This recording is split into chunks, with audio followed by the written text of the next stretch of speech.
Hello, hello, hello. We are back with Ark yet again.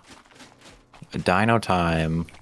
You know how it is. Yeah, we've got an idea of what we're gonna be doing for at least part of the time today. We're gonna be hunting the what are they called again now?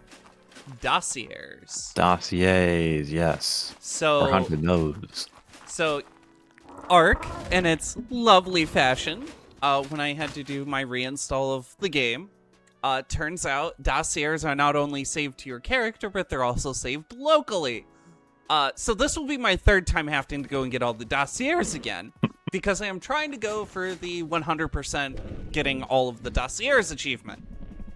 It's also why my stream is called Challenge Dossier to Tame. But I already got all the Dino dossiers, but I have to go get them again. And also, all of the dossiers actually start to reveal the story of Ark on what is the Ark and what we're actually doing here. So this will give you some background on what's going on. Yeah, I have no idea. I know they're dinos. That's it. Yep, pretty much. So this is going to be a little dino that's going to help us do it. Ooh.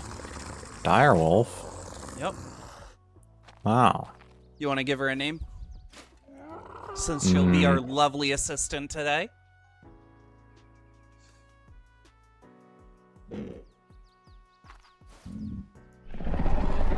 Diane. Oh, you didn't even sounds like capitalize the dire. D. What's up with you? Oh, okay. You gotta capitalize that D, bruh.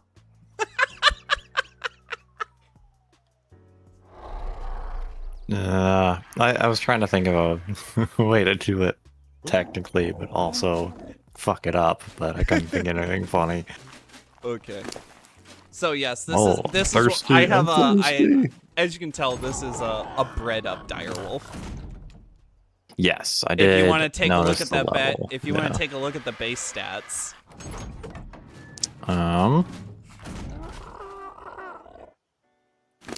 Those are big numbers. Yes. So Big numbers. let me check one thing. I don't think this has any. Oh fuck. Oh, it's not gonna kill you. I did not mean to punch the direwolf in the face. That was an accident. So pull out your awesome spyglass and you can go ahead and see where its levels are diversed.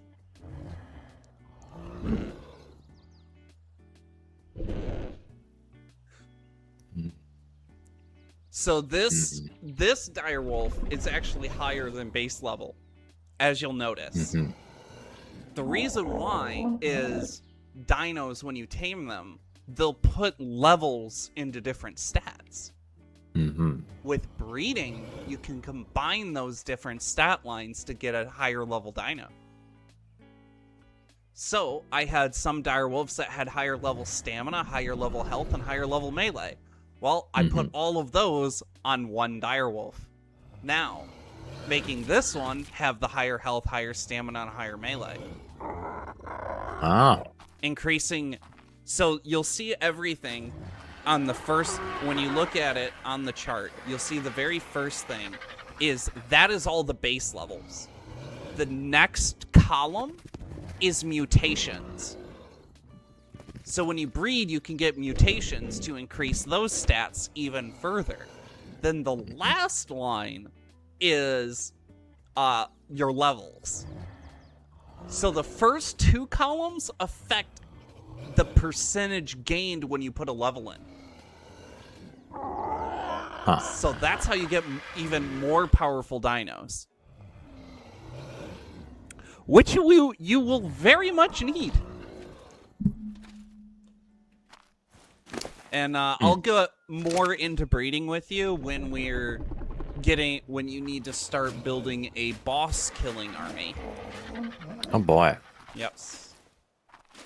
But today, Diana is just gonna help us go around and get the dossiers.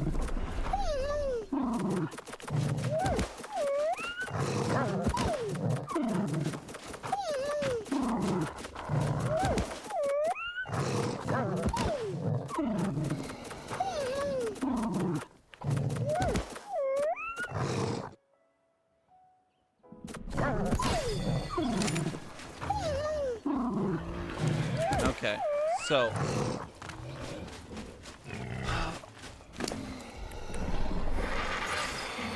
okay, which flyer has good movement speed for you? I know Son of Peter's pretty quick. Oh, he's actually faster than me, so this will work perfectly. Why am I dying? You're overheating. Yes, put on the I'll cloth do it. armor. All right.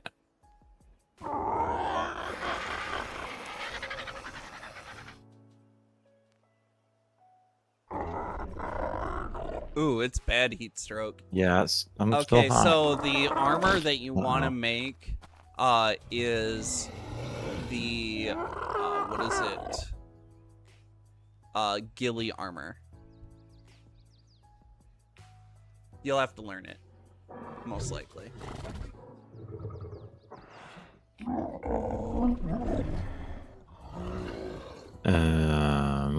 How do I spell that? Ghill.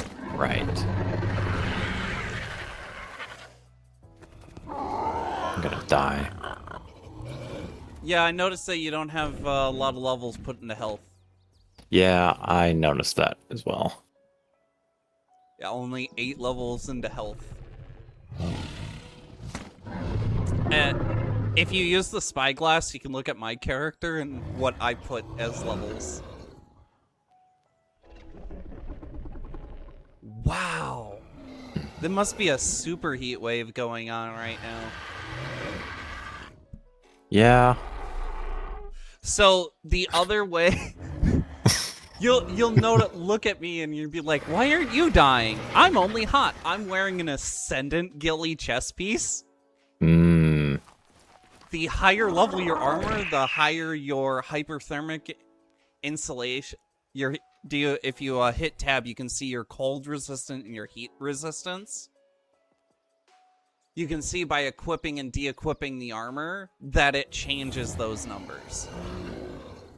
Currently, the temperature inside your base is 55 degrees Celsius. It's hot. Yeah. I don't know if it changes the temperature when you go outside. No. Yeah, so it's a hot day. It sure is. 55C is very tropical. Extremely. Yeah, that's fucked up actually. Yeah.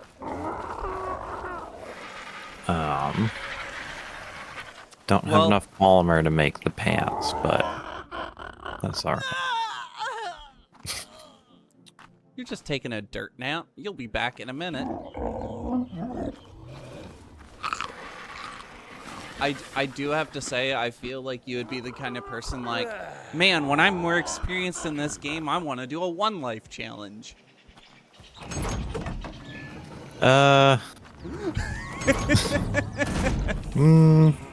Maybe. Maybe. In a year or two. I'm not gonna say no. In a year or two. Not gonna say no, but I'm definitely not gonna say yes, you know? You have got a lot to learn before you could even experience that. Agreed.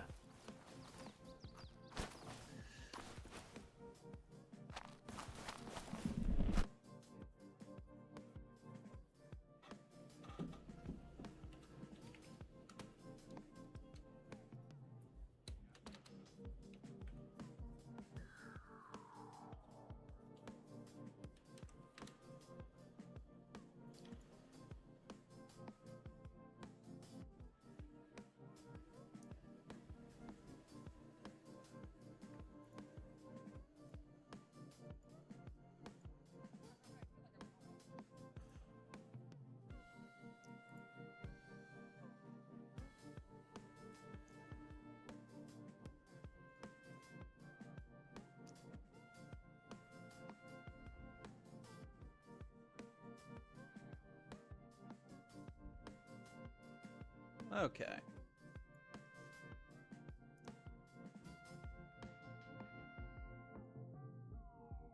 Well, I'm no longer being boiled alive, so that's good. Right.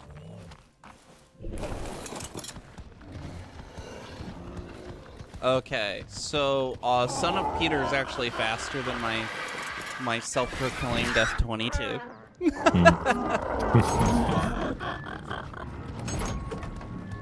Hell of a plane, though. Well, yeah, I've started naming all my flyers after aircraft. Makes sense. Full support. Yep. Okay, so the first set of Dossiers is right over here in this ruins. So we'll just start with what's closest to us. Yeah.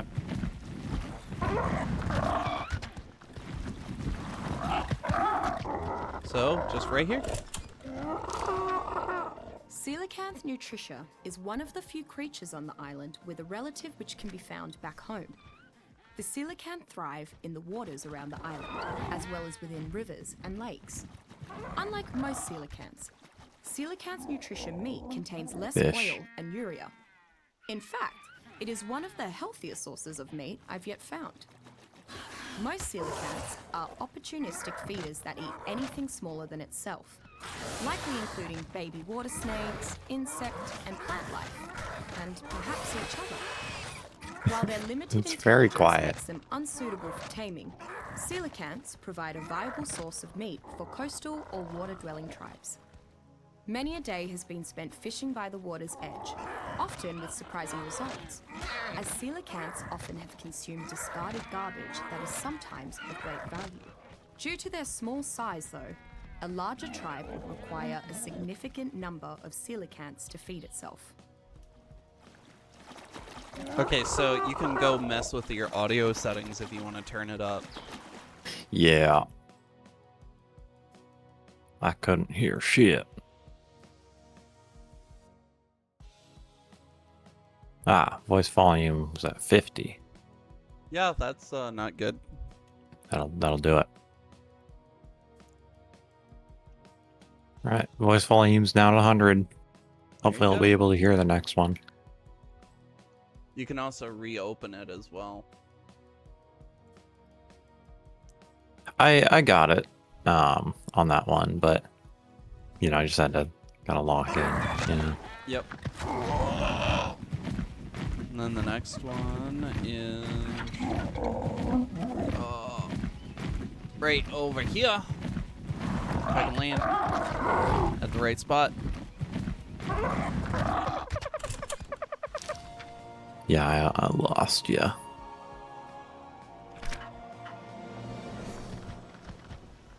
How do I track you again? Open tab.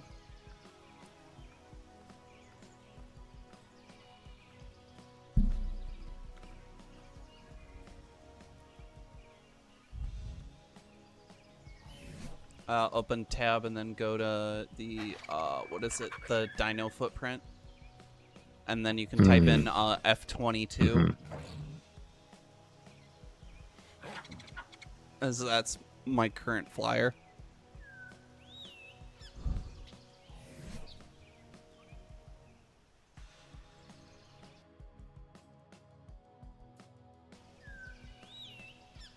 Now, you'll have to let me know if somebody says hi in chat, because this is currently on my full second monitor.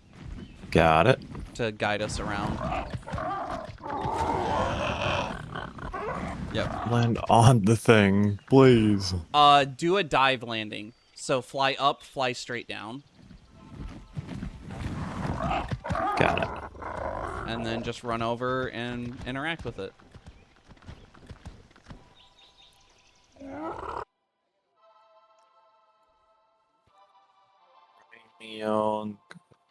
Ganatha?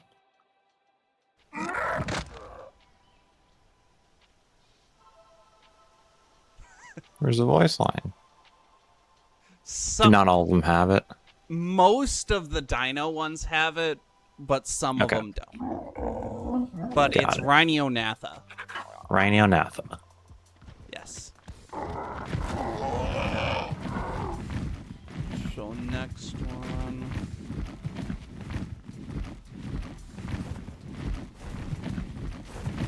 Let me check the port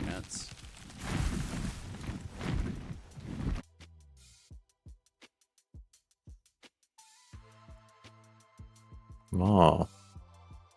Look out, look out.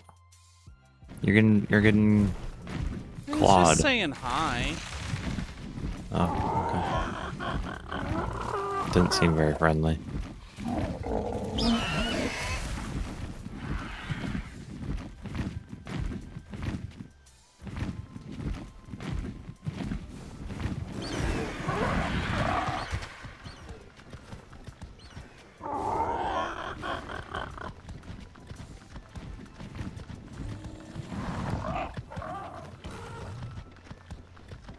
It's around here somewhere. We're looking for, like a pillar.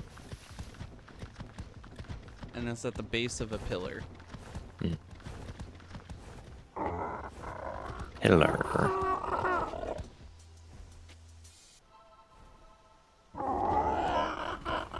Hmm.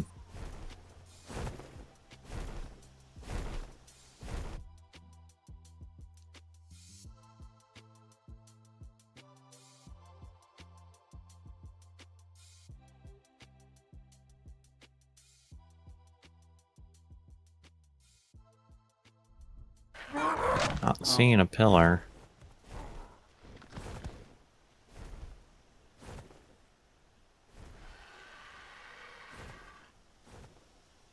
Hmm.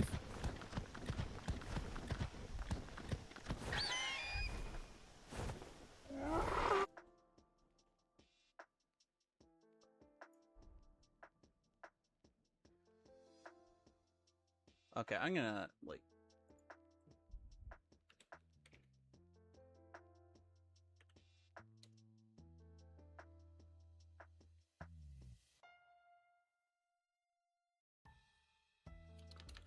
You're getting clawed again.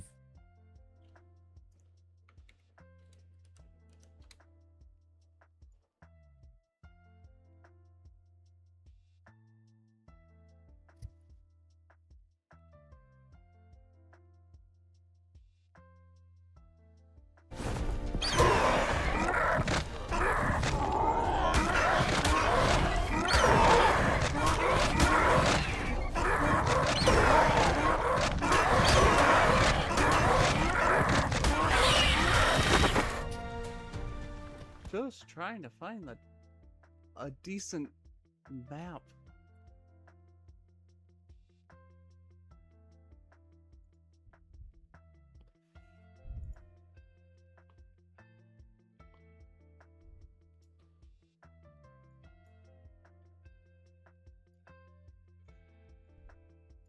Okay.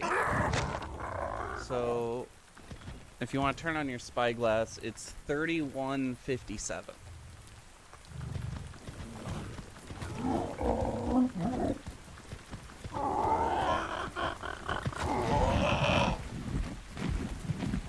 What?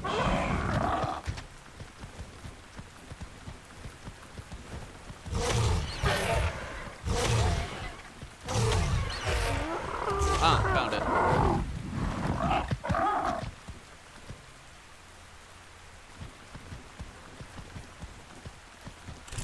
All right.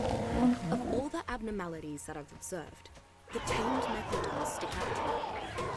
It was almost like they were stray dogs who were re-socialized, as though they Oh, had a genetic bad history timing. of human obedience. I got Most of my observations have been in the wild, but I think I may learn a thing or two Got if I quiet observe again. domesticated creatures more closely. I need to study their diets, their mating patterns, how they socialize with other species, all that. Rumor has it that there's some woman that's tamed a whole mess of them, all by herself. So many that they call her the Beast Queen of the Jungle. Maybe she'll have some useful insights. So turn up your master volume and then just turn up your audio and master yeah, volume, yeah. then turn down your sound effects. That's the way to do it.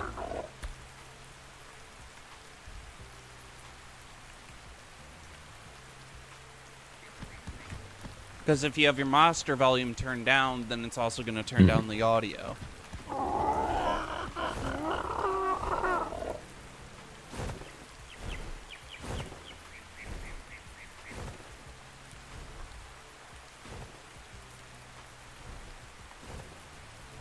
Okay, should be better.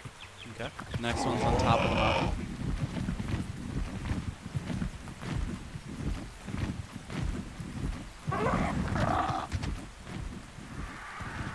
Wow. A little foggy up here.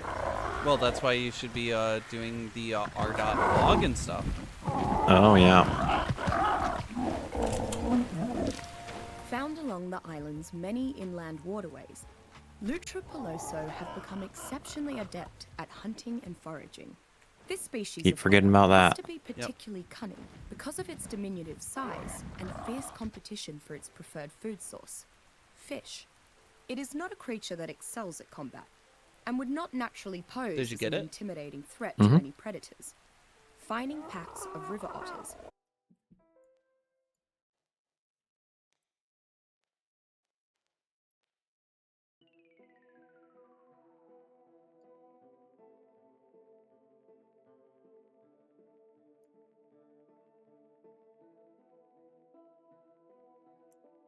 Okay. Lutra peloso does.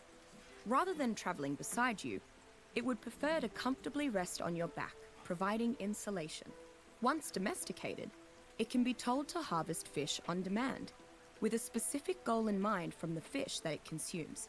The otter has a knack for foraging silica pearls, and can even yield a slight chance at finding black pearls within.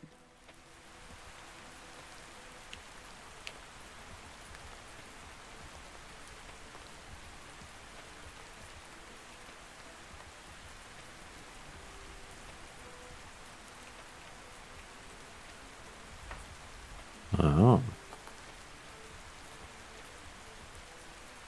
Otter. Mm-hmm.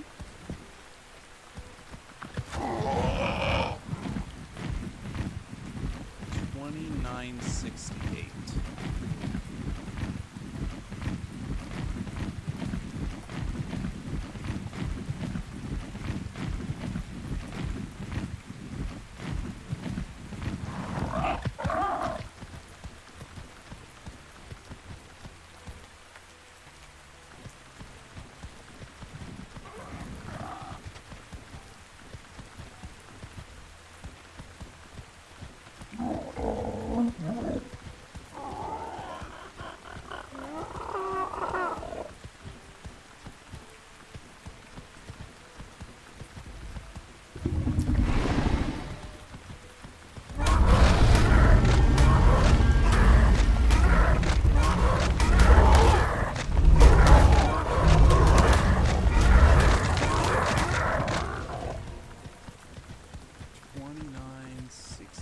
It's around here.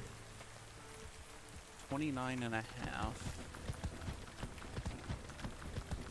And then 60. Oh, it's like 69.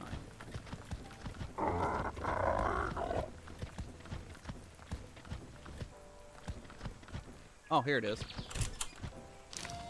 I found it. Thylacoleo fertimorsus Got is a it. large, powerful marsupial that can often be found hunting around the trees among the island's redwoods.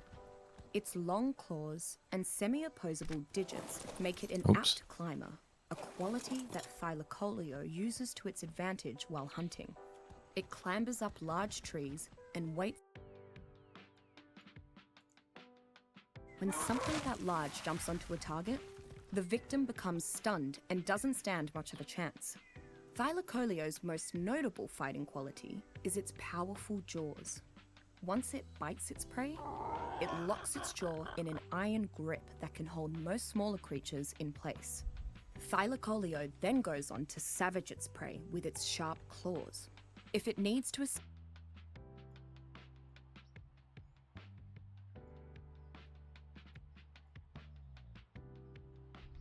moderately strong mount, and its ability to climb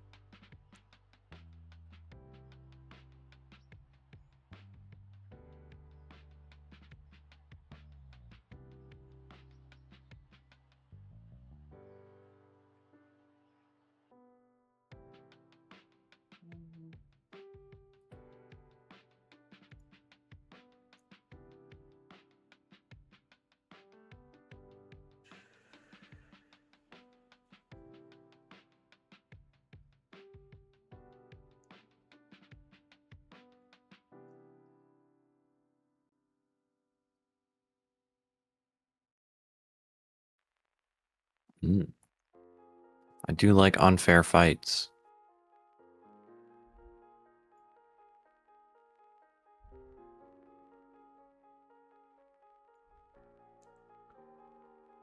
I'm just rearranging my second monitor. Yep.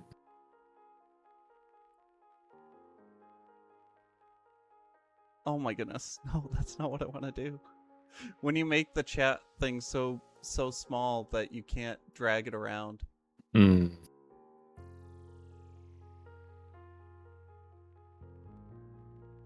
So I'm trying to make it so I can see your game and see chat and have the interactive map open. Yeah. Okay, ready for the next one? Yup. So the next one is found at 3073.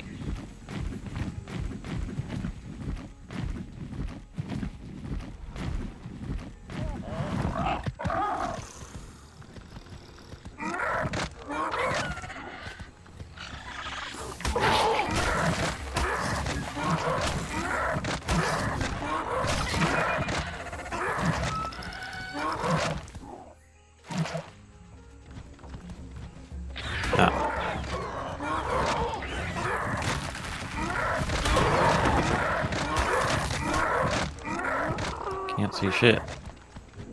Welcome to foliage. Yep.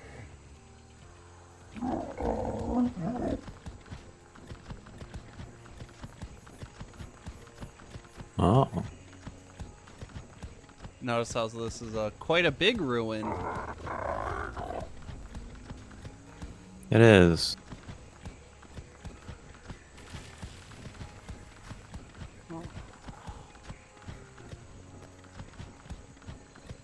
Did you get it?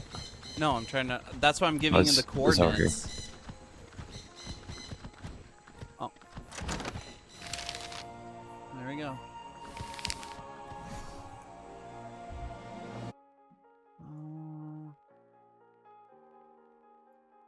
Let's go grab this one.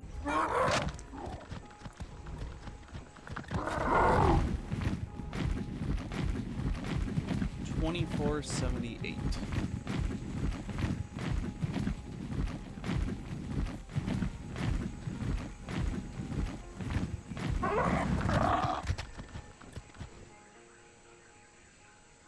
More like 25.72.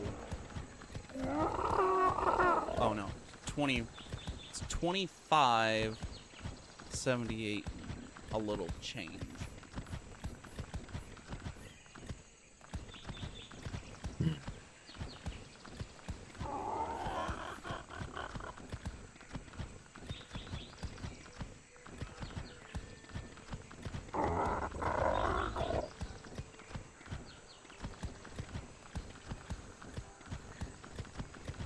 Okay, this is one.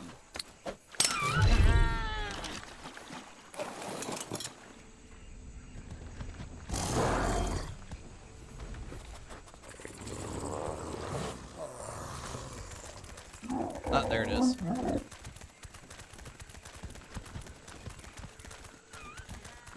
Do you get the marker on the map, or is that just for me? I think it's just for you. Dimetrodon calorecta is a much calmer predator than most on the island.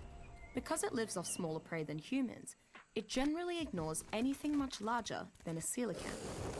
Dimetrodon is one of the few carnivores on the island that could be classified as reasonably friendly in the wild. The sail on Dimetrodon's back is an especially fascinating thing. It can be angled to provide shade from the sun and allows Dimetrodon to disperse heat more quickly. The inner workings of the sail can also restrict blood flow in the creature to hold in excessive heat. Together, these two traits allow Dimetrodon to comfortably survive in any climate, though they are most commonly Dimetrodon was a bit larger or didn't have that massive sail, it would make a decent mount. However, insulating capabilities. Just being near Dimetrodon gives excellent protection from both heat and cold, which has saved my life through more than one ice blizzard in the frozen Northlands.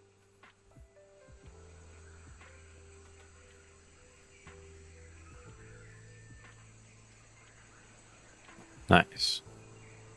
Okay.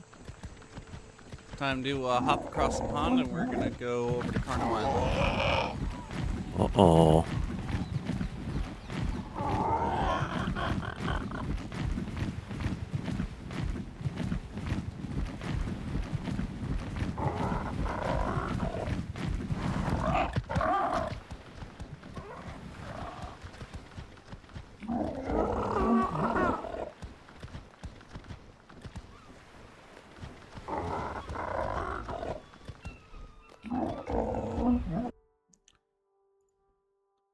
$15.90.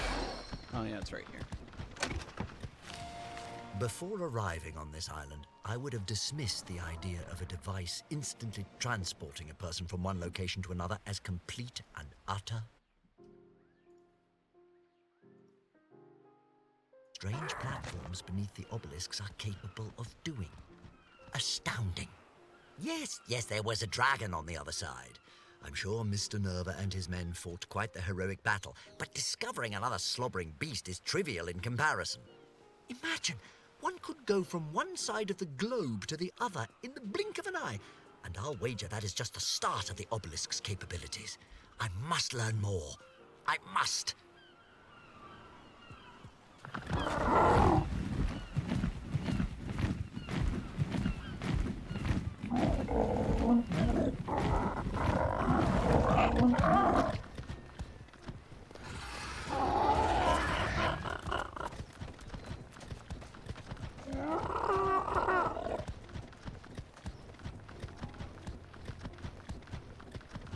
Okay, I'm at the next one. What magic created the Scarabeidae Gorgas, I cannot say. What I can say is that this creature is a perfect symbiote for advanced human tribes. Coprophagic, it eats mostly useless waste, feces. It metabolizes this waste into a more refined waste product, along with an oily byproduct. The oily byproduct is chemically the same as the oil found in the oceans around the island. Somehow, Scarabeidae converts feces into oil. If that wasn't reason enough to worship the Scarabeidae, the refined waste product is almost identical to fertilizer from a compost bin. Scarabeidae makes me think humans have been on the island for a long time. Why else would a creature evolve to be such a perfect pet? Most tribes jealously protect their Scarabeidae, whom are handily tamed with the skilled use of some well-handled feces. These wondrous little organic biofactories are truly a sustainable, green, eco-friendly source of resources for living off the land. Oil becomes gas, which is generator fuel. Fertilizer means crops, which is human fuel. Scarabeidae can power all aspects of island life.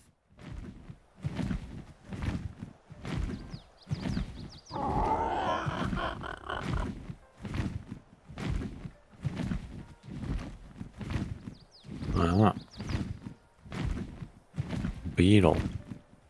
Yeah, that was the last Dino Dossier I got on my first time, and I'm like, ugh, I'm being held back because of that. Having to make fertilizer manually freaking sucks. Yeah. Oh, Any fuck. chemist worth his salt knows the irreplaceable value of testing. Until a tonic has been rigorously tested, it is less useful. Oh, fuck.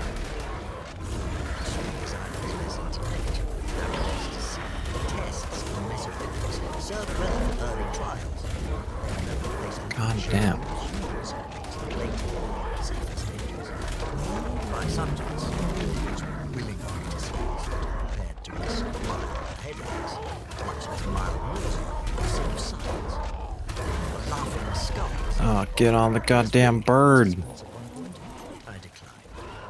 With how difficult it is to find volunteers these days, I sometimes regret it.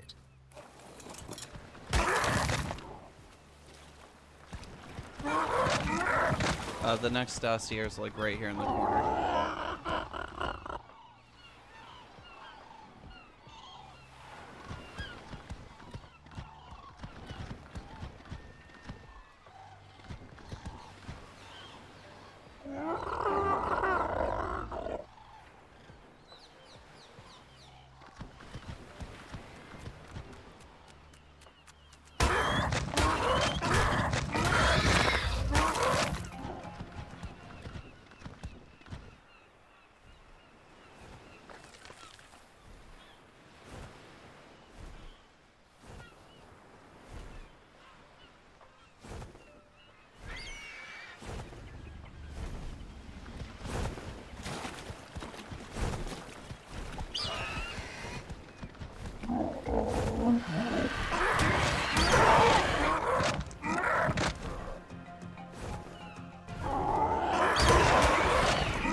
Yep.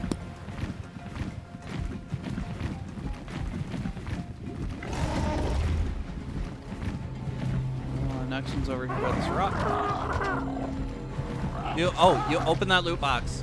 Open that loot crate. You want what's in it.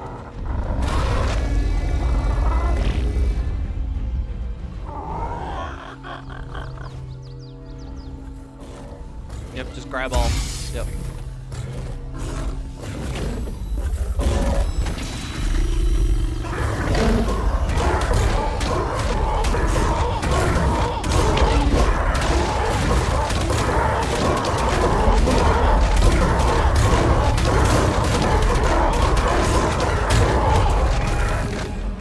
And then the next one's right here.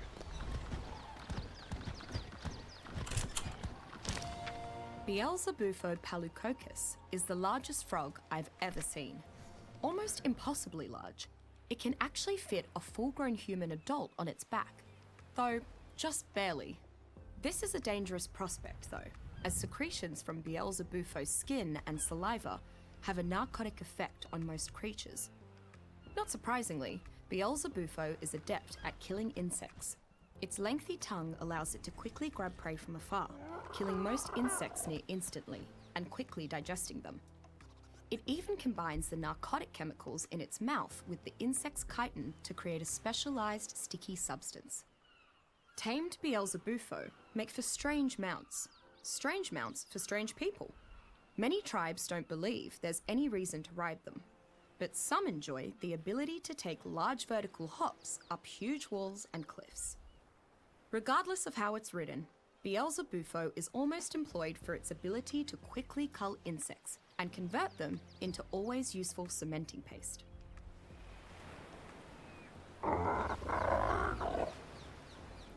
Paste. Pasty.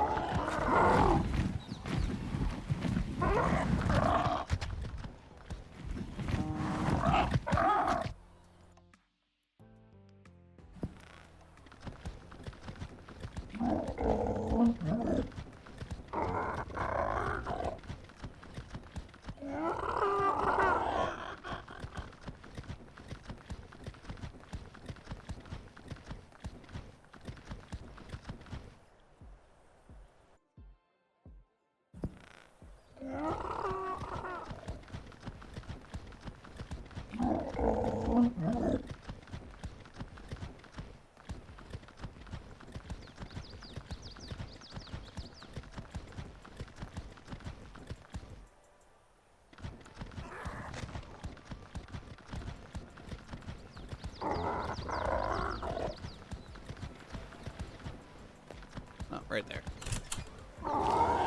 When Nerva and his band return from the cave, they'll decide my fate. So this may be my final chance to reflect. I may as well take advantage of it. I realize that had I just ignored the signs and accepted this paradise at face value, I'd still be happy and free. Would that have been better? I don't think so. After a lot of thought, I've decided that I'd rather die seeking the truth.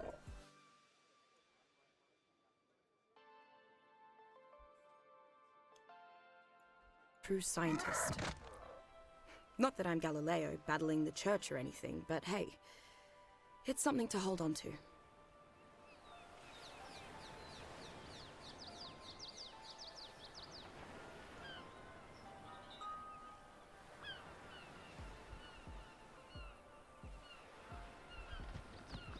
Science.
Oh, there it is. Residing almost solely within the island's swamps, Diplocaulus natatori nutrix is a small amphibian that primarily eats minor fish. It rounds out what I consider to be the middle bottom of the ecosystem, feeding on the tinier, non-insect creatures of the island, while itself being a common snack for the larger carnivores.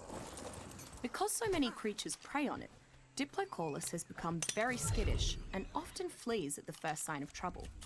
It uses its amphibious nature to escape into whichever environment its predator isn't native to. Quantities of oxygen allows it to effectively remain submerged for hours at a time, usually outlasting even other amphibious creatures that might otherwise prey upon it. There are only a few uses for tamed Diplocaulus. It is primarily kept for the rather disgusting practice of employing a Diplocaulus as an oxygen bag. Diplocaulus stores air in the bladders of its head, and divers can suck from these bladders to take deep breaths while submerged, supporting long-term underwater exploration without the use of external gear. Surprisingly, Diplocaulus is also extremely efficient when it comes to hunting trilobites.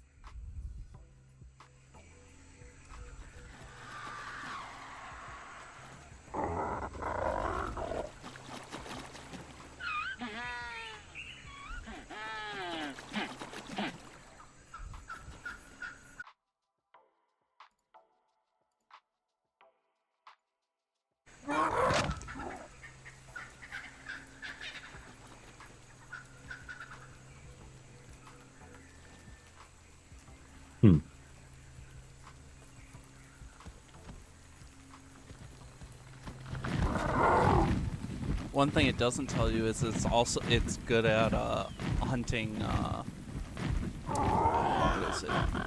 Eurypterids.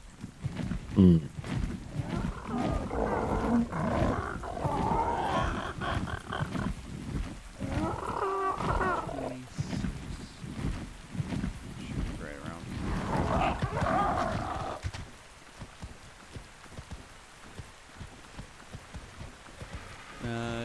26, 83, 87, 74.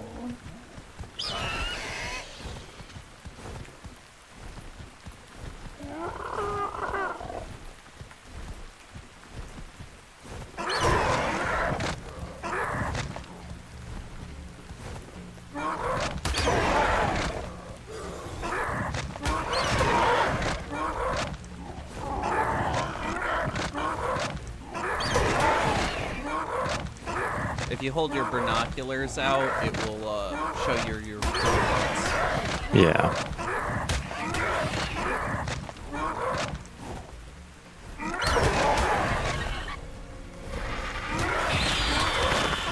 Oh, I'm freezing. I just put the flak armor back on.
Oh, got it.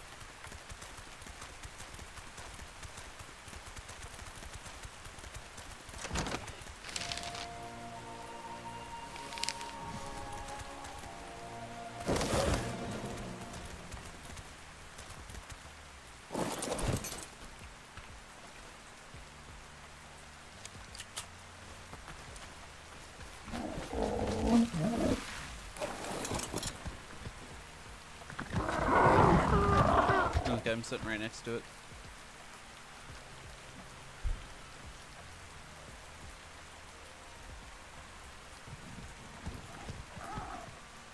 Did you just pump a bunch of HP, or did you take damage? I took damage. Okay, right there at the rock.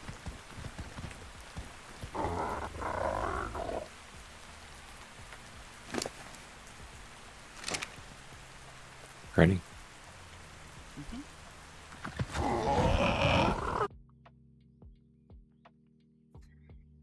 Let's go grab this one. 2682.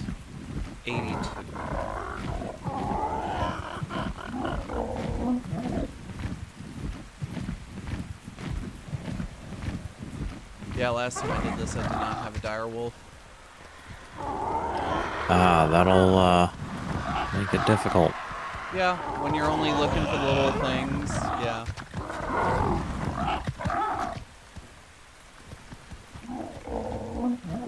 It's 8277.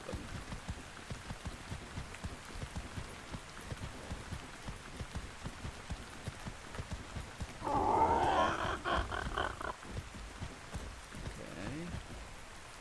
And then 26, which means it's still on this one. Oh, right here. Little structure for this one. Like the Carnotaurus, Baryonyx aquafulguar is a large carnivore, but not large enough to rival the island's apex predators. While not as powerful as some deep-sea predators or Spinosaurus, Baryonyx is an extremely fast swimmer who is still sufficiently nimble enough to threaten most creatures on the island. And yet, despite being a fast, dangerous dinosaur, Baryonyx almost exclusively consumes fish and other water dwellers. The highly specific metabolism of Baryonyx seems to allow it to heal wounds almost preternaturally fast after feeding on nutritious fish meat. Perhaps this is why Baryonyx rarely attacks land animals. Baryonyx's natural affinity for aquatic predation means that once tamed, it learns to kill ocean dwellers even more efficiently. Between its speed and its power, Baryonyx makes an ideal choice for anyone interested in frequently moving between water and land travel, and who values speed and agility over raw strength. Another thing they don't tell you is it's more adept at harvesting fish, so it harvests fish twice as much. And it is the best caving dino. So when we start prepping you to go caving, you're gonna get a set of baryonyx, and then you're gonna breed yourself some baryonyx to do some caving. Because yes, sometimes they will die, and that's why you have a breeding pair, so you can always have as many as you want. I can't tell you how many I've lost doing caves, but they are one of the best cave mounts because they can fit in all of the caves. Yeah, that is a benefit. Yeah. Okay, now for... Oh yeah. Welcome to one of the biggest dinos in the game. Ah, The Karka. very green. Yes, and very, very deadly.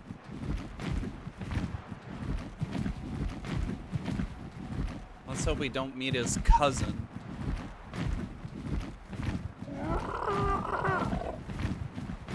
Okay. Next set of dossiers. Right in here.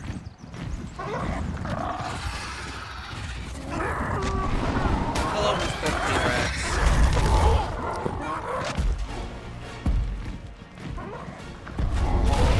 He can't get us anywhere. So the 33. Oh, he can get us. Yeah, you just went away. Yep.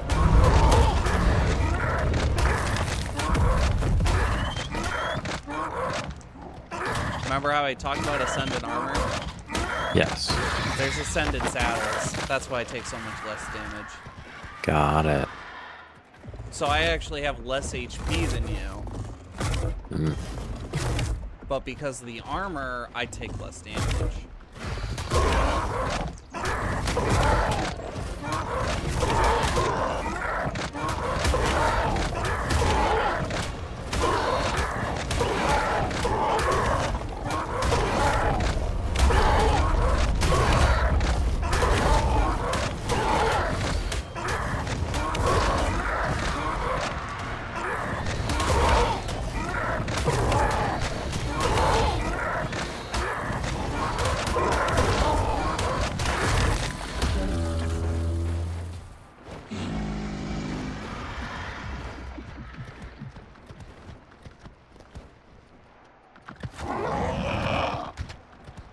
Okay, 3382.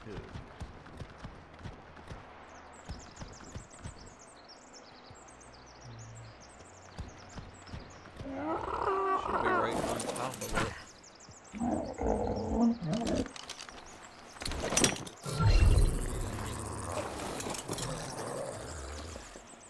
I'm dumb. I'm looking straight at it. Ah.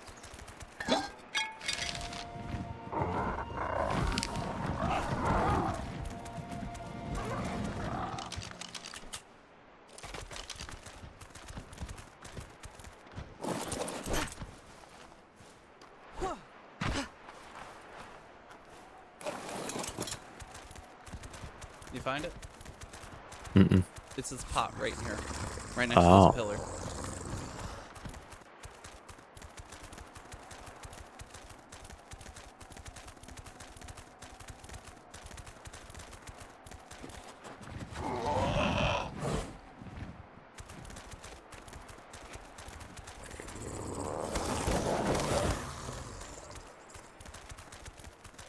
Head over to the next one.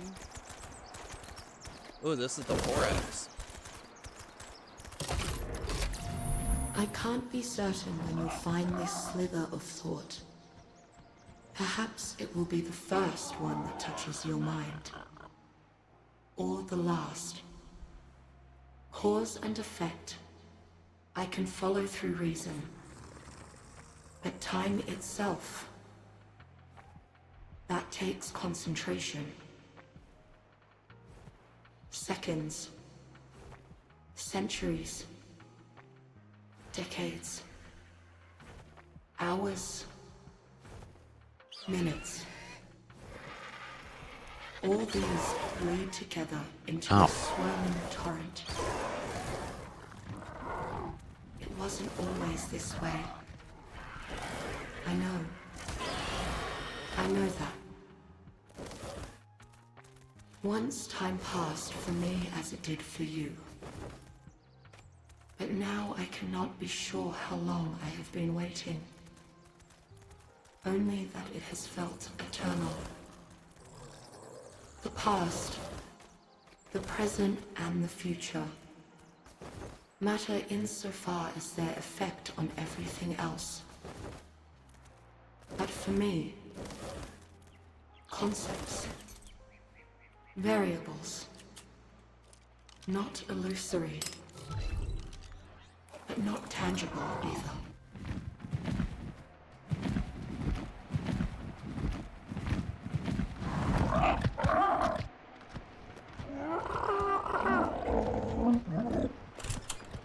I'm at the next one. I feel lucky to have crossed paths with Carcharodontosaurus medicupestis and lived to tell the tale.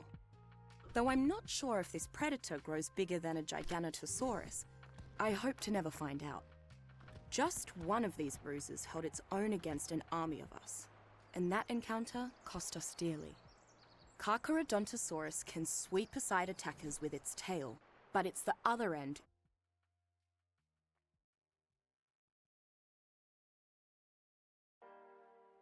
prey. Even a near miss will carve you up, but good. Like its namesake, the great white shark, Carcharodontosaurus gets more dangerous once it tastes blood. Each kill seems to give these monsters a rush and drive it into a berserker frenzy. Anyone that manages to tame a Carcharodontosaurus will gain a new way to rally their tribe for battle. There's something about this monster's roar that drives others to fight. A war cry for Hell's own army. The more tactical tribes will let their Carcharodontosaurus tear through the mid-sized creatures in their enemies' ranks, thereby building up its blood rage to take on the largest threats. Huh. Talk about shock and awe.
Below us.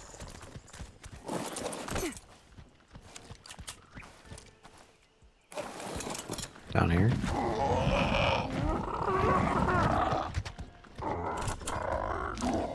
Occupying a space in the low to middle end of the food chain, Fell Electrophorus off. velour-domito is a carnivorous swimmer that feeds mostly off of shellfish and small fish. Despite its common name, it is actually a very long knife fish and not an eel. Oh, It doesn't fuck. provide much meat, so many predators simply leave Oh, it be. fuck, he's dead. Unlike most predators, Yeah, it does even not use brute flyers, strength if to they're bring down in the its prey, landed but situation, instead releases they an don't. electrical charge They around take fall itself damage. to They're knock not its prey immune. unconscious. Alone, That, this can take out a small creature. seems When strange to attacking me. together, Electrophorus can Well, even it's bring down the landed, larger it's not ocean life flying. forms and then feed as a group. Right, but they have While the wings, most common use you of know. Yeah, that's why you're Electrophorus is to supposed to hit subdue spacebar large while ocean you're creatures. flying. Knocking out a plesiosaur or other giant deep-sea leviathan can be incredibly difficult. Thus, many tribes employ small schools of Electrophorus to shock them into submission. Hello. Right there.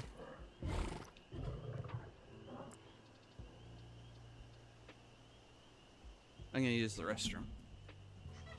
Okay, I'll also be back in just a minute.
I am back. Hi, back.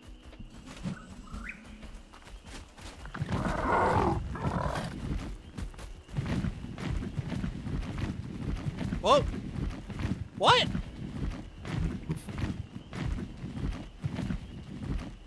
Yeah, I got dropped, I guess.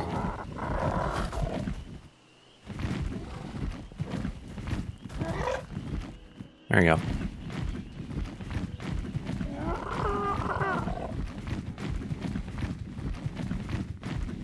See, I let you learn a lesson. Only after you learned it did I tell you why. You just Fair got enough. arced. I did. This is true. I don't understand why they did that, but The reason why is certain bosses have the ability to make flyers land, and they want you to be punished for using a flyer. So just go grab another one. It's not like you don't have a few. it's true. If you're curious, I have 510 movement speed. Alright, there it is. You can also do gamma if you need help with seeing stuff, since you don't have any lights. I thought I did. Yeah, do gamma 3.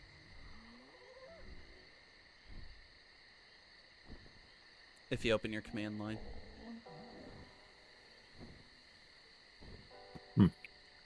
Gamma 2 is normal. So, like, if it's too bright during the day, do gamma 2.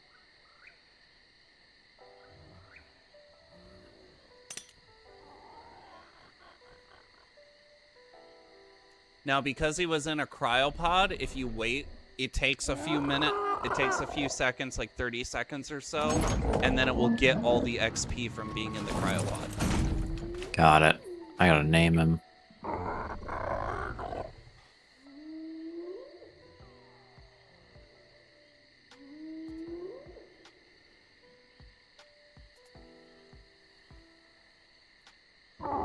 Perfect. Yep, those level ups look like it finally hit. I think this one's faster than you. What are you at on there? 663. Yep. Well, check your stamina and health.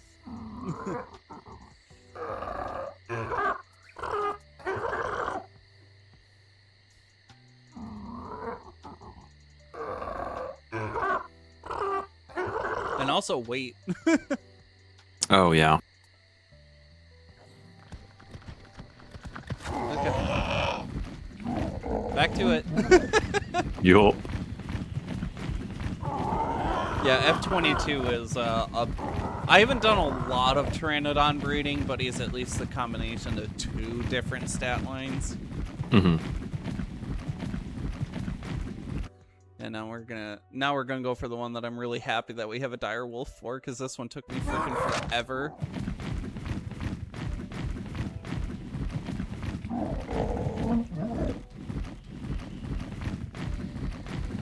I miss Son of Peter. He was a good Darrow. Dive!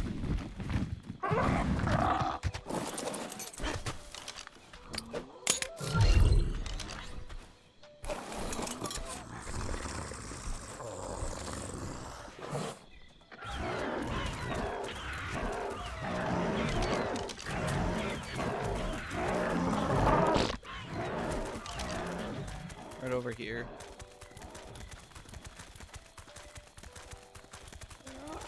Got it. Found primarily among the island's redwood regions, Arctodus dirus is an imposing creature. Many on the island have started calling it a dire bear, a name which is appropriate both due to its enormity and its territorial nature. The dire bear ignores most non-hostile creatures, while going about its daily routine of So scavenging hard to for meat see. and edible plant life. There we go. That is, until intruders enter the territory it considers its own, at which point the creature ferociously attacks, Most often, it is smartest to just run from an angry dire bear. Once tamed, the dire bear is a strong and reliable mount. It can carry vast quantities of goods and can sprint for extremely long, nearly infinite periods. Creature from a hard stop, but after building up momentum, its sustained overland speed builds to among the best of the island. Of course, being able to feed a dire bear both meat and plant life makes keeping one fairly convenient regardless of the environment. Arctodus has a fondness for honey and can harvest it without getting stung or destroying the hive. Perhaps more rewarding while you are riding it, those pesky bees will completely ignore you.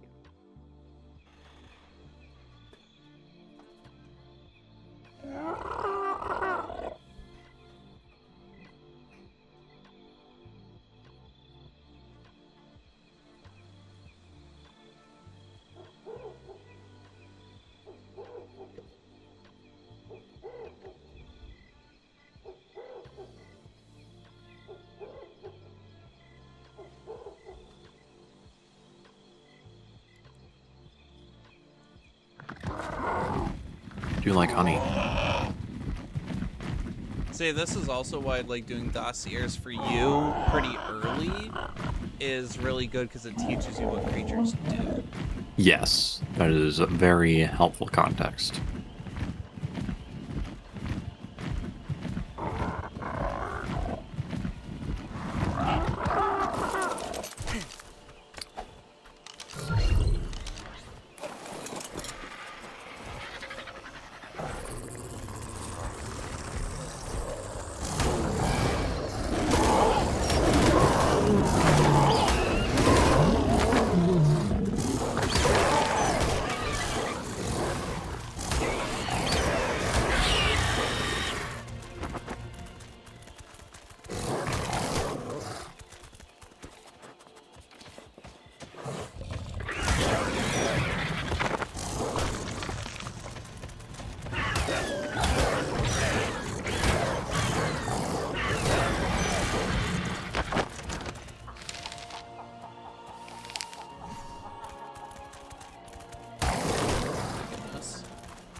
It's right here.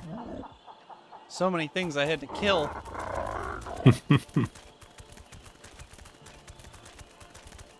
I can't tell you how many times I was just searching for shit with, like, now having the direwolf just being able to be near it. Yeah, that helps a lot.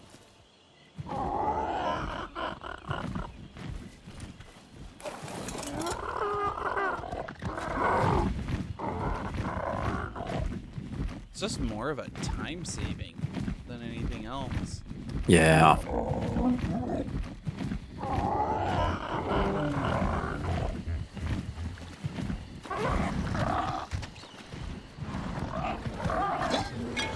If you can't find this one, we got problems.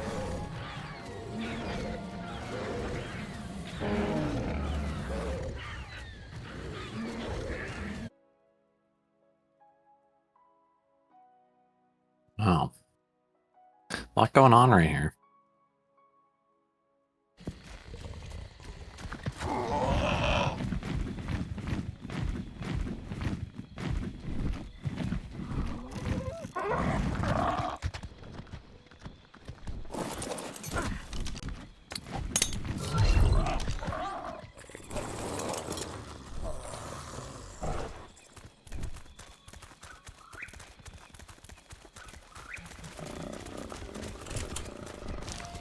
Kairuku Waitaki is an amazingly docile and friendly creature to everything but fish.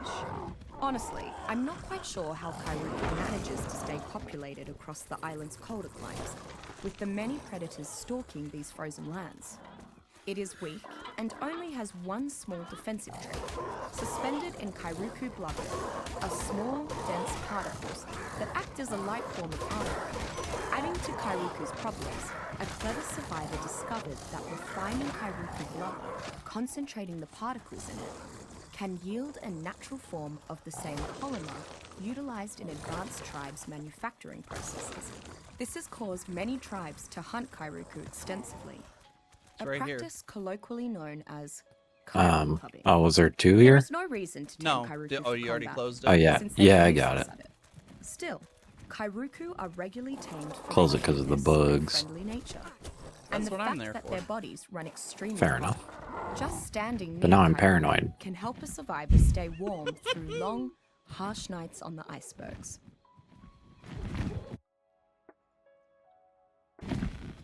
You're welcome.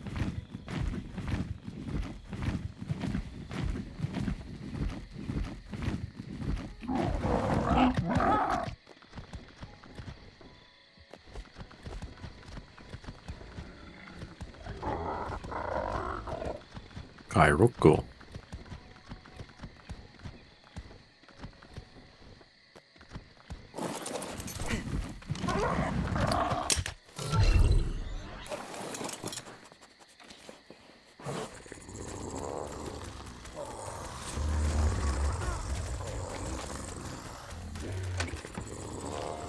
Sadly, my freer curry trials cannot begin immediately, as the volunteers have a much more Wow, got 10% of them. Why?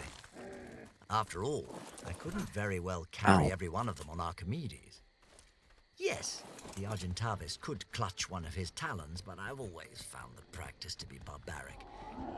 The rest of the Ark may be embroiled in feudal savagery, but a gentleman always maintains his class and dignity. At any rate, I must have my assistants renovate the guest compound. Naturally, I would never let strangers into the manor proper, but they civilized standards.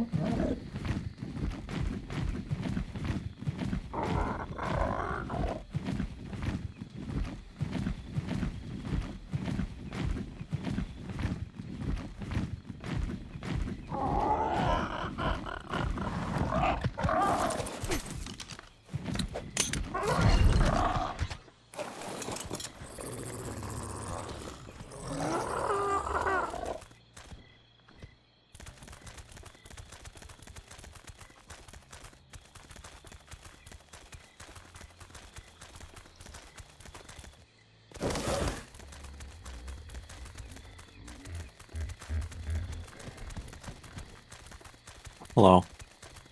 Hi.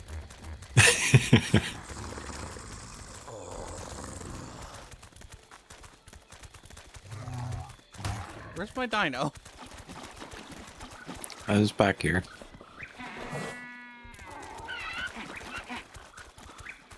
Okay, this one's in a cave.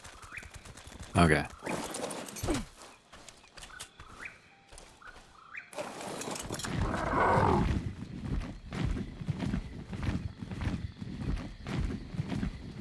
That's another problem, like with the web, like using the website. It's like, oh, there's one, should be Ren right here, but it doesn't tell you whether it's in a cave or not.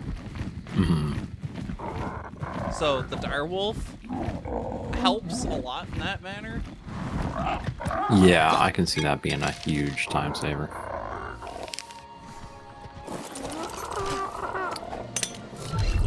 Just make sure that's the only one around here. Yeah, the other one's in the cave.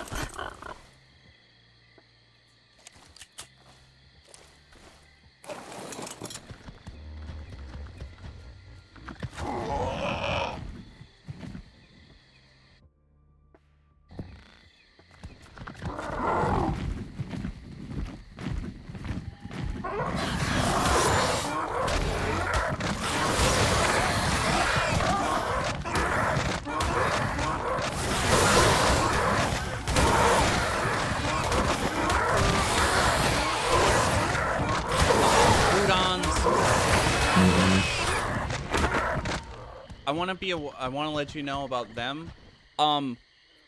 Whatever you do, the second you see one of those chasing after you, run to a dino because they bypass armor. I see. And they'll knock you out in like one hit. I do remember that part. 405 baryonyx from nowhere!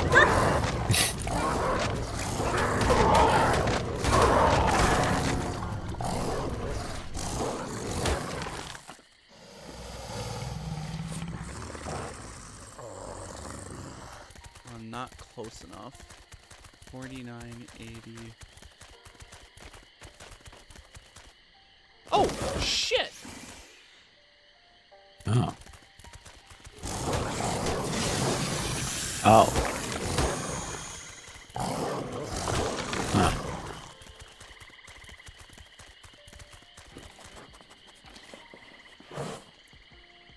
He's just waiting for you to put some food in his mouth? I think I'm good.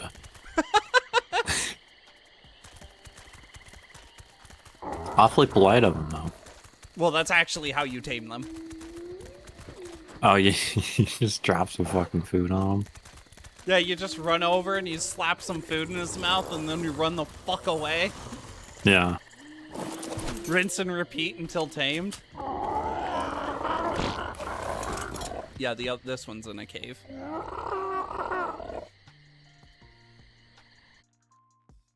Okay, so we'll move over to this one.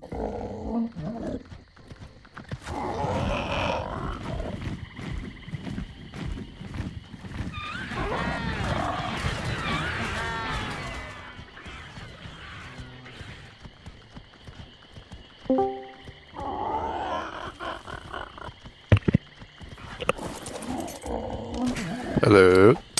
Hello. How you doing, man? Hi. How's it going? Pretty good. I was got it riding right the here. motorcycle home. Oh, fuck. Oh, fuck. I can't see. Oh, God. Small carnivore found in the waters Was it around the nighttime? island. It is slightly larger than Were you in I a got- cave? I got but that's poisoned. still small compared to the Oh. leviathans roaming these waters.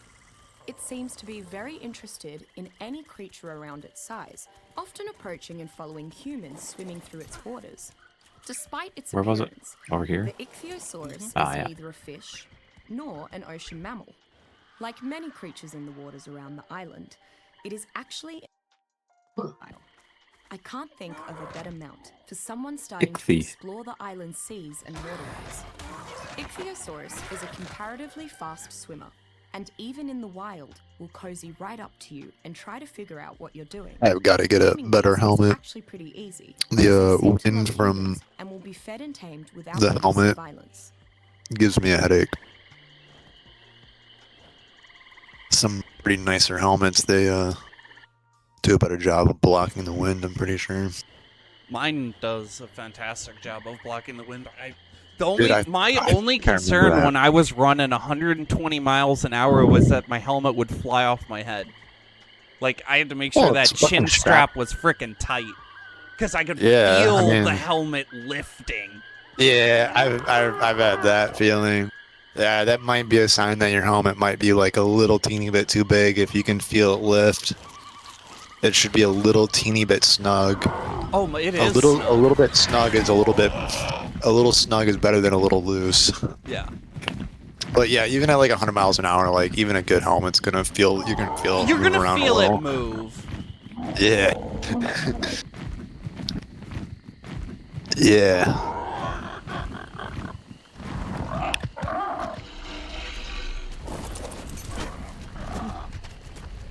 I wonder what skydiving is like. I bet it's fun as shit. Oh, skydiving's fun. It's that sudden stop at the end that sucks. Yeah. Well, you don't have to worry about that part for too long. See, that's why I'm... Oh man, I'm not gonna continue this statement for fear of being very political. So Noted. I want to bait it, but I don't really know Owen's political stances. no, it's the fact that we're on think stream. everybody's right. I think we're on stream, and that is a personal discussion Oh, it's and personal terms of- opinions. it's terms of service. Yeah, It's yeah. terms Over of here, service. buddy. I'm standing right Sorry, at I'm it. spacing out. Are you high? No, actually. You're just spacing out. Just spacing out. He is complying with the terms of service. Yeah. You can get high on Twitch. They allow that these days. Oh, don't worry, but dude, it took 7 hours to authenticate the video. Why does it take so long? Because of getting high and everything. Yeah. They just want to verify that we're not doing anything. Yeah, Against it's TOS. literally, they have to review the entire thing. Oh. Yeah. So, like, my normal videos, like, get checked and processed, like, half an hour, Pretty an much. hour, but, like, Yeah, anything it's like to do almost- with Schedule 1, it's, like, 6 to 8. And it's not Twitch, I'm referring to uploading them on YouTube. Got it. Okay.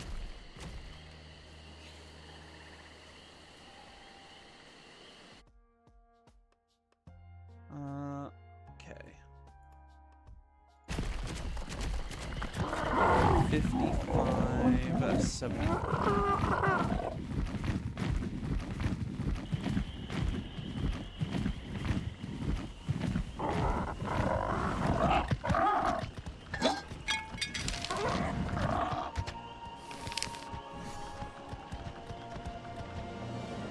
It's in the center of those pillars. Yeah, the turning radius on this guy is... That's what happens when you get, like, super fast. Yeah. Because the faster it goes, the faster every action happens, not just...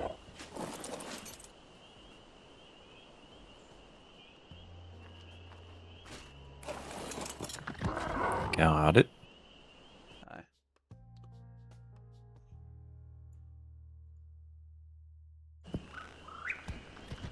Yeah, 44, 71.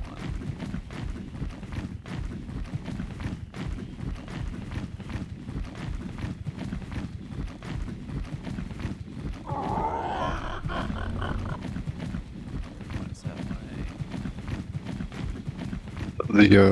way? I don't even know if I should read the title of this YouTube video because of the terms of service. Yeah. It's better to say safe than sorry. A guy on a certain, probably the worst substance gripping the country right now. High out of his mind, he drives his stolen car through a house in a police chase. He literally Oh. drove a truck through a house.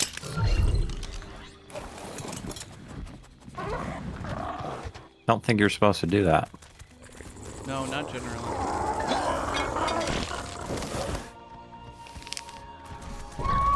Really?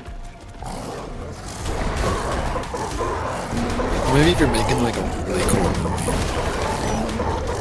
where like the fucking you always gotta have this scene where like the crazy car chase, and then the cut to like a little bit of quiet, and then it like blows through the wall like the Kool-Aid Man. No, I'm not referring to what you're doing. I'm referring to us getting aggroed by an alpha theory. Yeah, I got the thing, so... That's fine. I can't get off my Dino, not Oh, with right. this thing here. that part.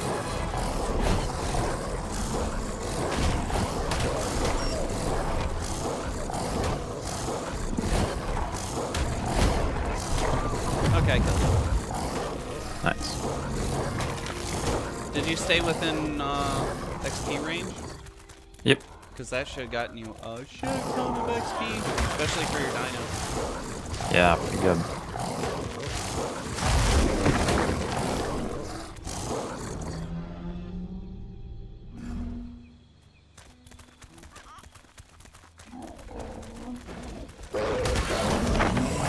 Everything.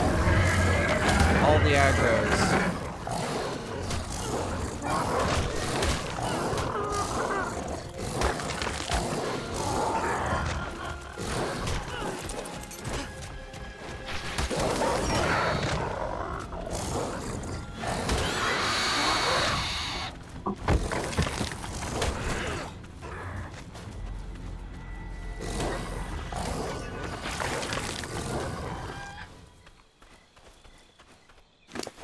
See, I could have just gotten off the dino and let the direwolf attack it, but I'm like, it's better for me to control the direwolf attacking. Yeah.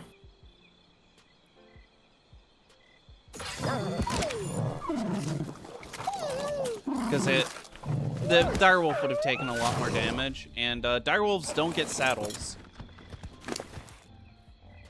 So they don't get saddle DR.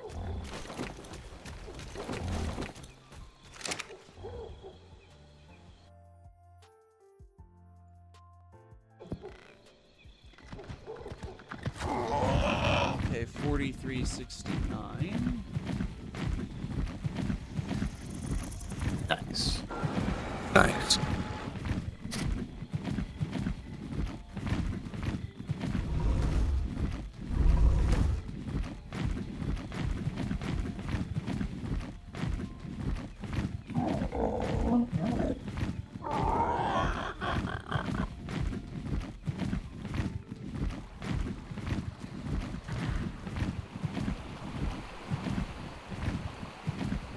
Oh, it's right here.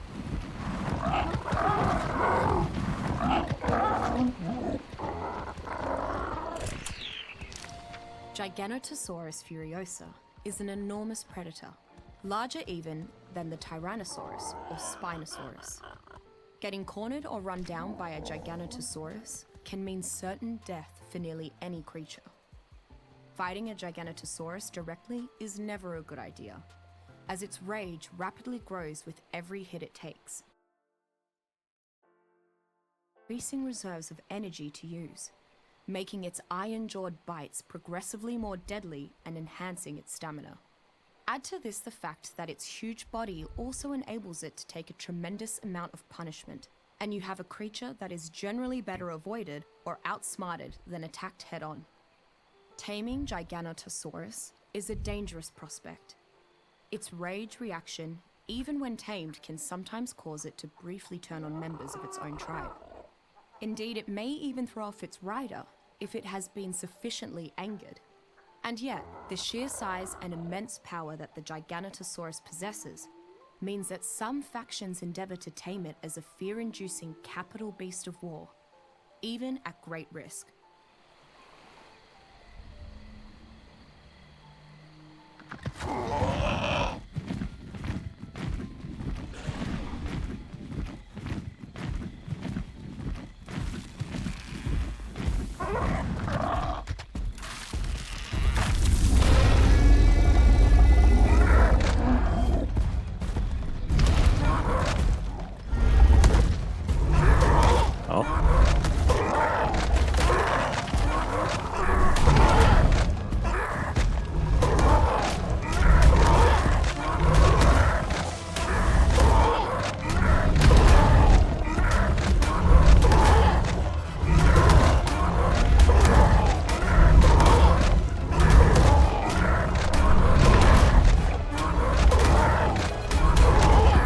Another one.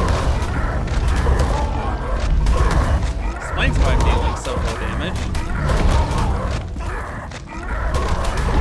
Don't worry, they're only dealing 11 and 13 damage to me.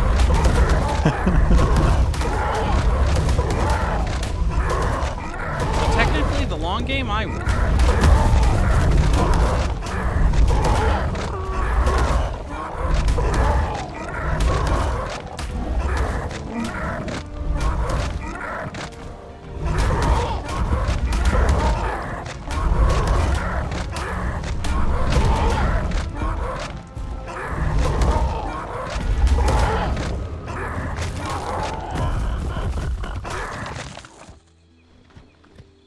Okay, now.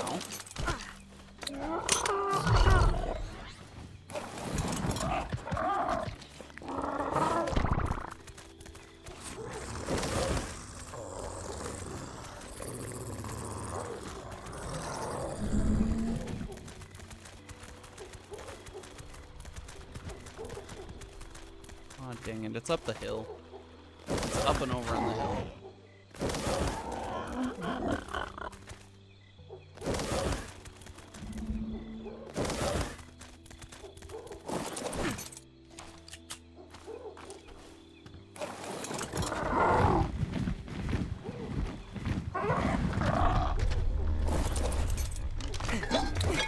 Oh, I literally got it as I threw him out.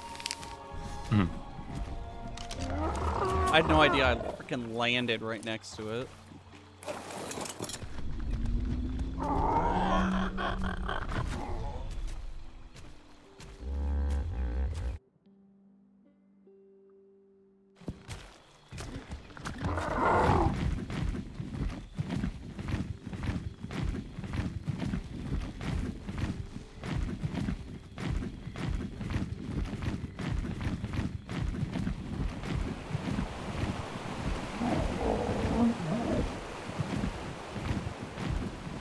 Not the next one.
Yeah, I'm gonna be back in like 30 seconds. Okay.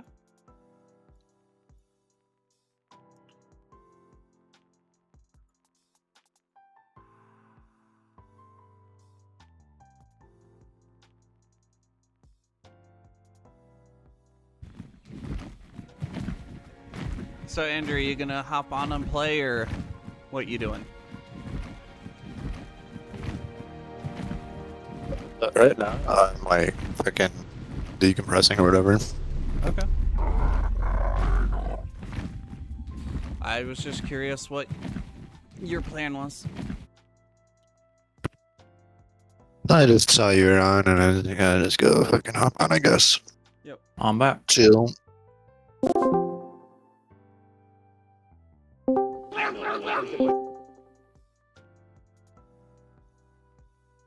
Forgot we weren't in stream room. Yeah. Okay. Confused me for a second because I That is heard. probably why I hopped in and just started yapping. It's like, oh, they're in the lounge. Let's just start yapping. Okay, so technically you're at a good stopping point, but I'm wanting to continue. Mm-hmm. So up to you. That's fine by me. Just keep you going. You're having fun learning?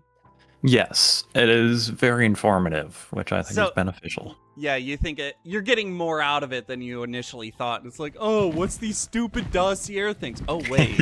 Oh wait, Oh, they're this is actually giving good information. Okay, well now I'm in.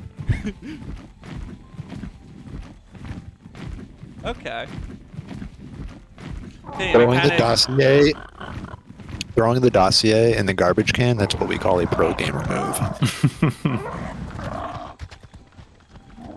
Nah, that's what you're gonna do. I'm doing this for more of an achievement. Than That's anything. every game. Dimorphodon Equiseca is another of the island's Every game, I'm gonna throw the dossier in the garbage can, and then I'm gonna complain that the learning curve is too steep. And give up. Even against larger creatures, it has no business fighting. Dimorphodon can make short work of smaller opponents, however, due to its large but Can't lightweight see a skeleton. goddamn thing. You're looking Barely over right a at meter it. tall, Dimorphodon should be low on the food chain, but its incredible speed and surprisingly strong bite make it fairly dangerous, especially en masse, as they tend to attack in groups. A flock of angry or hungry Dimorphodon can take down prey several times their size, so survivors should take care not to hunt near where a flock is gathered. Dimorphodon is one of the creatures on the island that is easily domesticated for companionship, but its use in combat is also quite clear. It will hunt in large groups to seek out enemy dino riders directly, harassing them to no end, regardless of the might of their mount.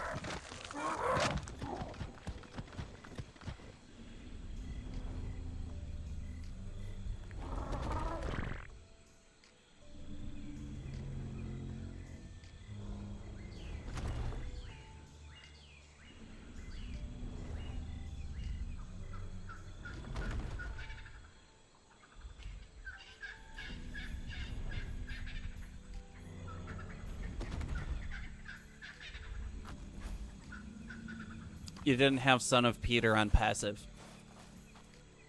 That's what Right. the whistle was. I was whistling passive. He's already on passive. But yeah, once I realized he started attacking, I'm like, oh no. Don't kill yourself. Well, it's not. Son of It's Peter more the like second. the inconvenience of when you're trying to get out of dodge, Mm-hmm. and then your dino's not on passive, and it's trying to attack. And it's okay on land dinos. Like, I leave most of my land dinos on, not on passive. But Yeah. flyers, oh my goodness. Especially when you have speed pumped into them, and it's like, oh, it's gone. Yeah. I'm not catching that fucking thing. Yep. Castorides is a large mammalian herbivore that tends to live near water. Unlike other larger beaver species, this one retains the chisel-shaped teeth of most beavers. It's gone. As is typical for beavers, they build dams as habitats, but the larger creatures on the island have a tendency to trample them. As a result, finding unsullied dams in the wild is quite rare. Castorides itself doesn't seem to realize how dangerous the island is. I don't know if it's simply too dumb to notice the dangers, or if it just doesn't care. But Castorides happily goes about its day, playing in the water and gnawing on wood. The value of a tamed Castorides is obvious from its physiology. The creature naturally gathers wood extremely efficiently, far more than most species on the island. It's not the strongest creature, so it can only carry limited amounts, but it is a natural lumberjack.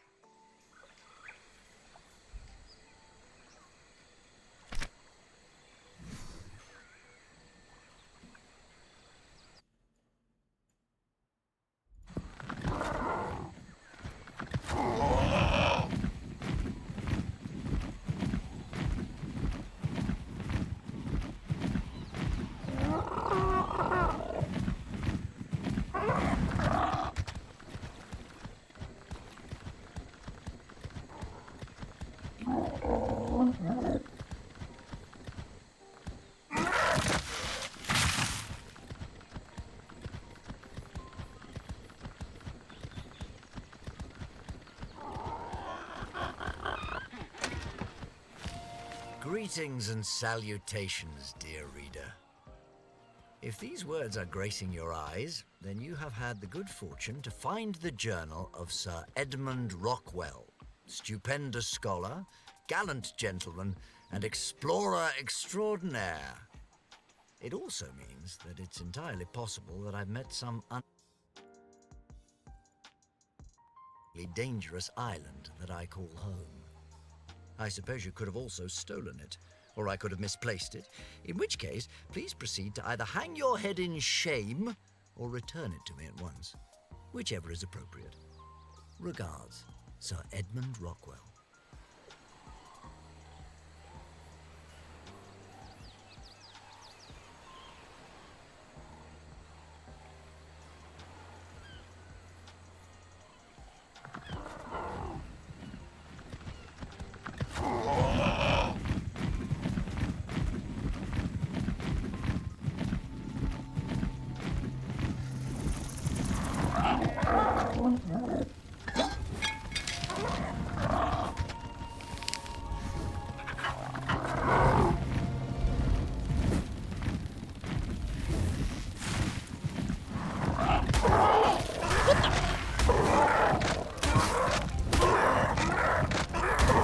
You good?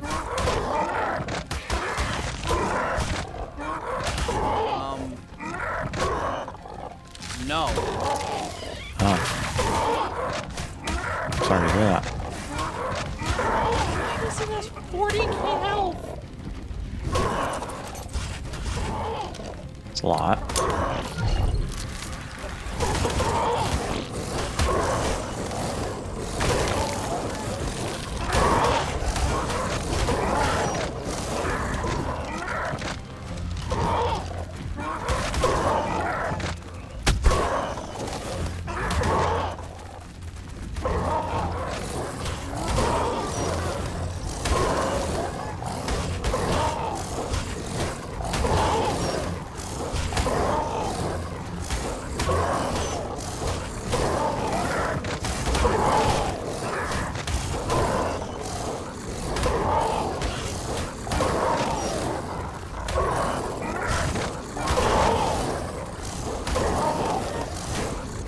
kind of a fucking machine gun for a while?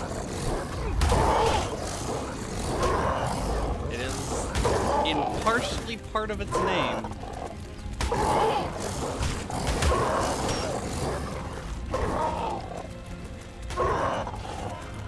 Bastion beetle. I guess this is like an alpha.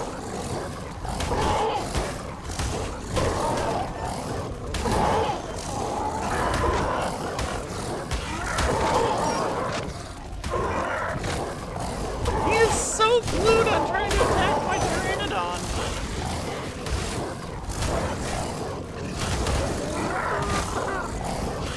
Now I'm stuck in you.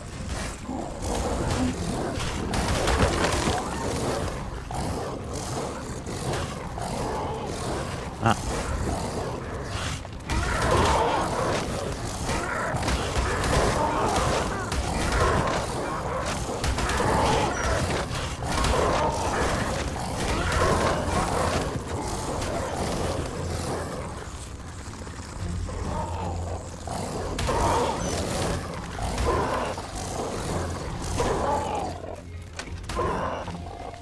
Miss Walker's impromptu visits are always an unexpected pleasure.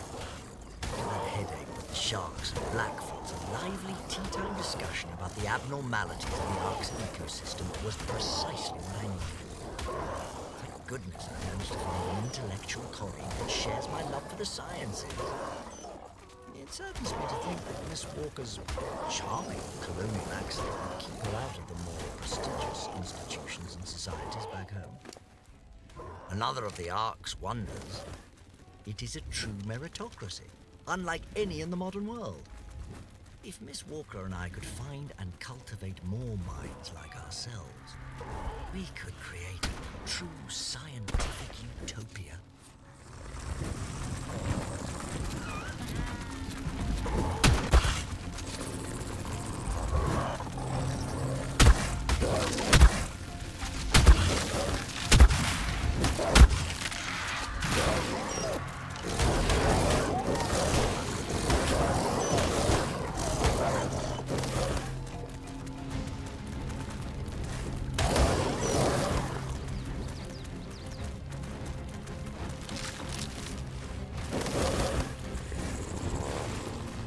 It's so quick!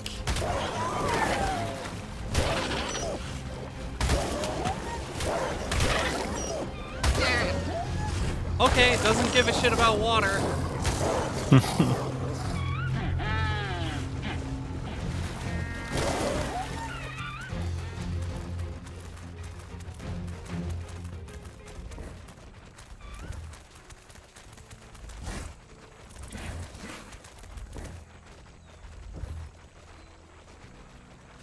I think it's upset. I've halfway killed it. Oh dear, I got away just in frickin' time though. Come on. Oh. Yeah, that's what it does. Stay here. I'll be back. Okay. Don't let it kill you. Okay. I want to know what happens when I kill that thing. I assume it dies. Well, I'm wanting to know what kind of loot it gives.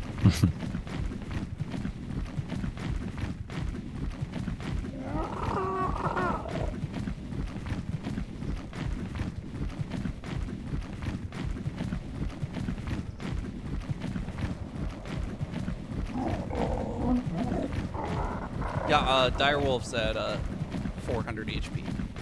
Oof. Yeah.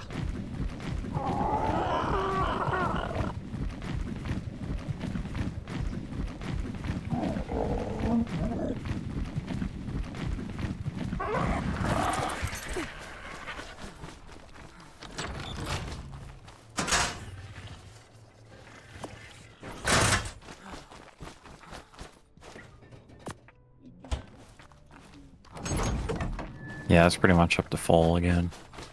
That won't matter, not with what I'm grabbing. Okay. Oh, fuck, it shot me. Oh, God, I'm 800 almost dead. damage! Ow! Wow.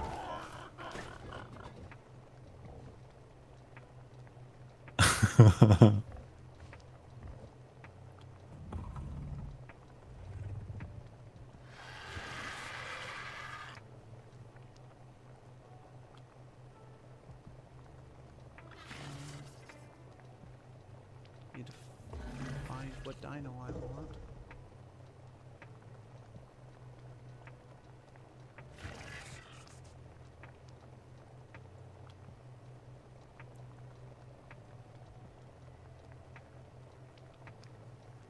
Oh, that's none of what I want.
Okay, where is it?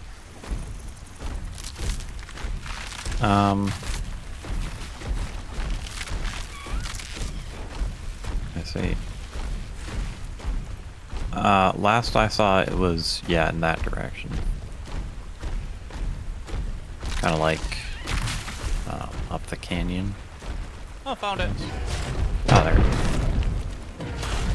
I do a little bit more damage now. You can get closer and get the XP for when it dies.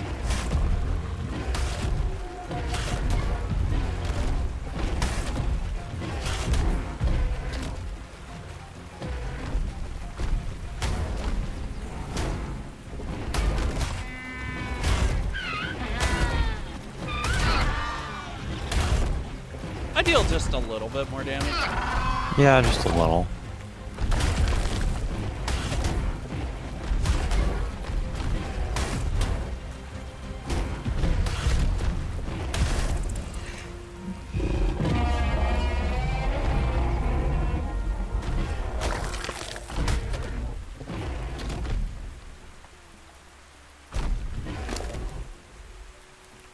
Oh! That is the alpha version.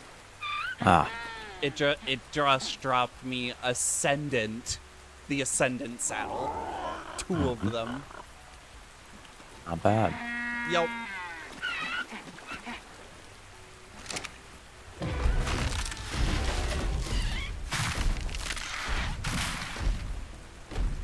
Yep, that is the alpha. That's why it was so tough.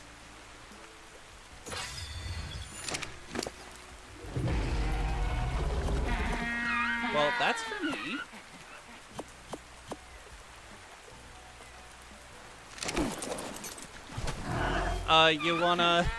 You wanna name this dino? I am terrible with names.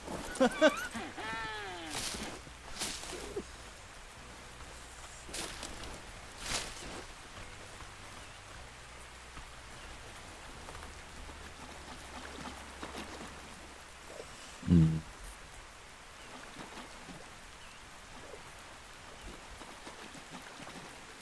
Bug repellent.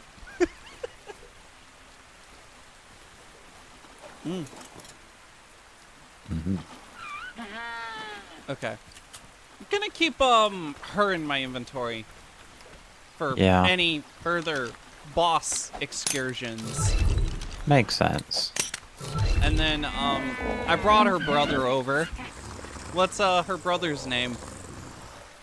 Hmm. Oh, but I came up with the one. I was like, oh, I'm glad I got that because I got nothing else for this. Oh, you got time to think. It's the dire wolf, so. Yeah.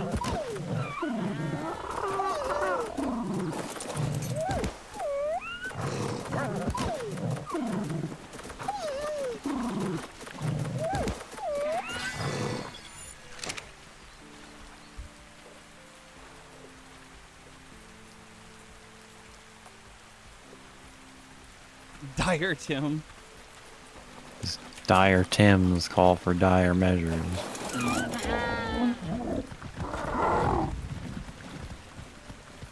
Okay. Did you get the dossier? Yes, I did. Okay. And that's what we call getting derailed in Ark. Yeah, a little bit.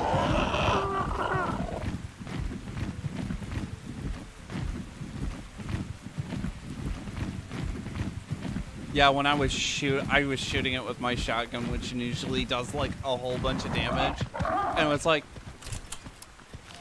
I keep 38. wanting the artifact. I understand why the Iron Brotherhood's leader didn't want it. Since it has no apparent use, all it does is remind him of the tribesmen who died seizing it from that giant spider. Can you Can it track really my be useless, player though? instead of my dino? They described the artifacts that activated the obelisks as looking similar to it. So I headed to the nearest obelisk to see if I could get a response. No luck. Don't think so. Maybe Okay, it I was activates just something curious. else. Yeah, worth a Of shot. course. The platform You in the typed in my cave. player name, not It's a my. long shot, but it's the only thing I can think of Alexandra similar to something or other. obelisks. Yeah. Definitely worth a try. I'm at the next one. Hey, what's up, Dad Bread? How you doing? We're just flying around and getting a whole bunch of the dossiers so that Owen here can learn about the Ark. Yes. First time. He didn't know if you would be too interested in them, and now he's locked in and he's like, gotta get them all. I do like getting them, yes. Gotta catch 'em all. Gotta catch 'em all. DMCA.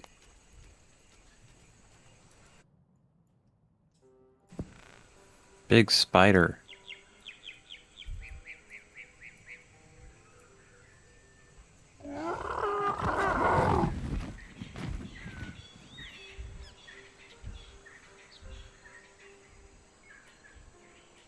Oh, don't even start with Zomboid. I Don't like even Zomboid. start. Zomboid's good. I have looked at that game and I'm like, okay, maybe now that I know some people to play with, but I knew I Yeah. was not interested in that game Multiplayer as is a way better. solo player. A lot of people aren't huge fans of solo Zomboid, but I think it's a vibe, personally. But yeah, big update the other day. Schedule. Did you see Schedule 1 also got an update? Yeah, the beta, or is it on main patch now? Main patch. It's the Right. it's the first it's the precursor update for the what is it? What was the big thing that everybody freaking voted on? Oh, the special customers. Yes. This is the precursor update that adds controller support. Oh, nice. But yeah, I'm a big fan of Zomboid, especially the multiplayer. A lot of fun. Look at you. You found it before I did because I got distracted.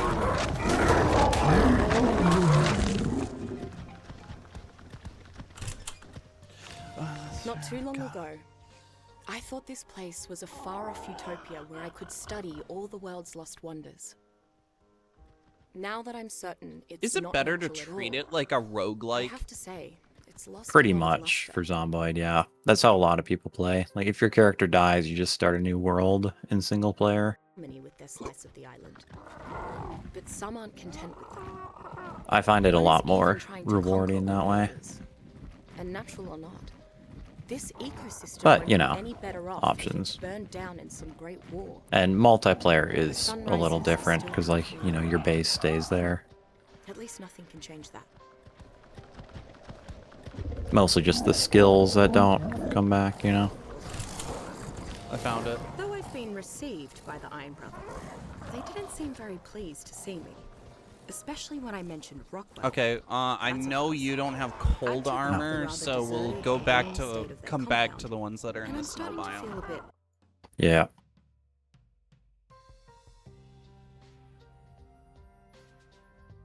Okay, so we're gonna take a little trip They now. gathered all of the artifacts Rockwell sought, and yes, the artifacts were able Take to a little activate trip. one of the obelisks. You'd think they'd be celebrating such a monumental discovery, but it's just killjoys as far as the eye can see. Go figure.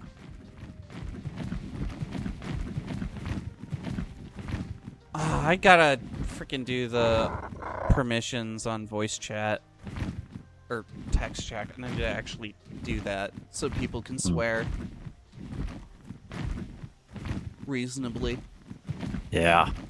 Oh, a broken leg in Zomboid can be terrible. Yeah. I've had that once or twice. You just gotta sit around base and read all your books. Oh, just like Icarus too. Yeah. Broken leg, and it's like if you don't got a freaking bandage, that's freaking 10 minutes. Oh, Zomboid is much more than that. Oh, hello. I just Like happened hours. to find it. What, you can't make yourself a splint or something? You can, and that helps, but like it still takes a very long time for a bad injury to heal. Pot's right there on top of those bricks. Yeah. Then I made the mistake of forging and wearing my own metal armor. Got pushed over and eaten immediately. Yeah, dude. Armor in Zomboid feels like a trap. Honestly. I usually just go the smallest amount of clothing that I possibly can. Oh, so you're a streaker. In Zomboid? Yes, absolutely. You would think that armor would be actually pretty effective against zombies or zombies.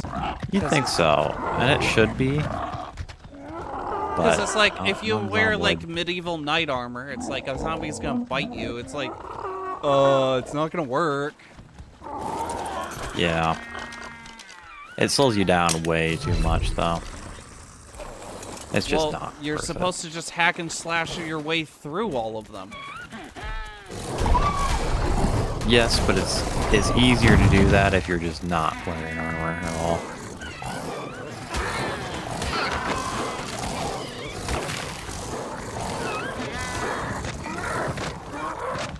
Okay, where is it at? Oh my goodness. I keep getting interrupted.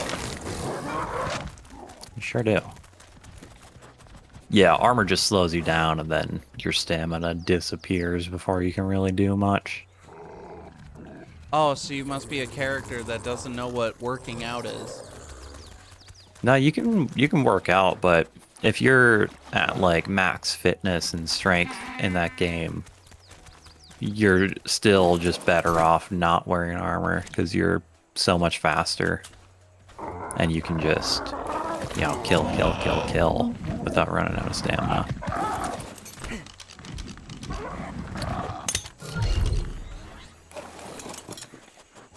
Love Zomboid, but a lot of issues with the balancing, in my opinion. Feel like it's not too realistic. Yeah, it's like they're one of those dev teams that always go for realism if it makes the game harder, but almost never if it makes the game easier. You know? When someone asks me, I mean, what if the you're gonna go fastest for creatures on the island realism, are, Gallimimus It's got to is be both always ways, contender. right? yeah. Unlike the island's Yeah. many armored animals, Completely agree. Gallimimus eschews strong defenses for the ability to outrun pretty much anything. A skittish herbivore, Gallimimus Yes, even that's looks another nervous big when issue. in a peaceful, Once you kind quiet of get meadow. a good base Having going, no you real run way out to of harm stuff to do predators, very it simply quickly. runs away and uses its Unless you're agility setting to your stay own safe. goals. I've even seen wild Gallimimus outrun speed-trained Utah raptors. There are two general camps on the use of tamed Gallimimus.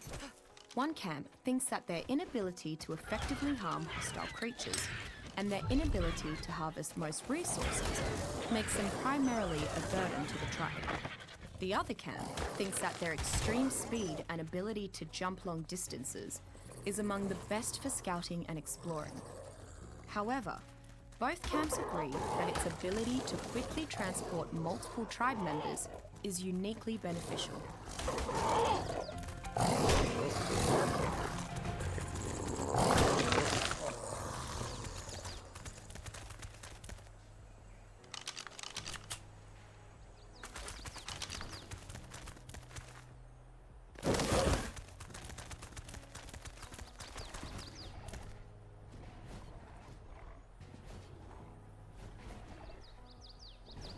Oh, there you are.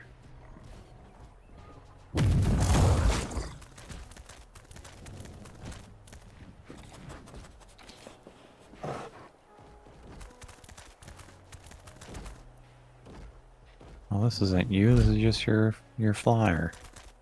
Yeah, because I'm trying to find where the Dossier Oh, there you is. are. Got it.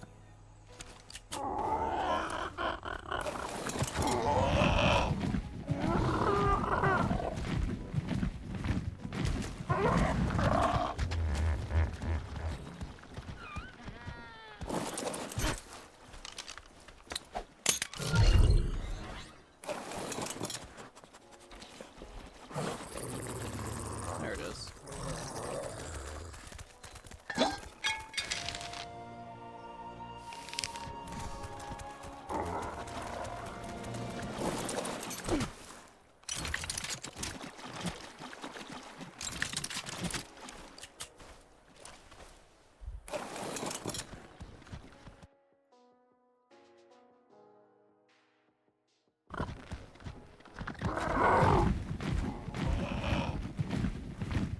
I personally don't know if I care for games that all the devs want to do is just make it hard for no reason. Yeah, that's fair. And the Zomboid devs are getting better about that, but It's like, not my quickly. my thing is like, okay, fine. If you want to make it hard, but also make settings. They do add a lot of settings. That is one thing that they do really well in Project Zomboid. Like, the difficulty is super customizable. overall, my but thing yeah, there are a couple is parts where it's a when little the wacky. devs introduce something, it's a base game option for a long time, and then they just get rid of it. Yeah, that always sucks.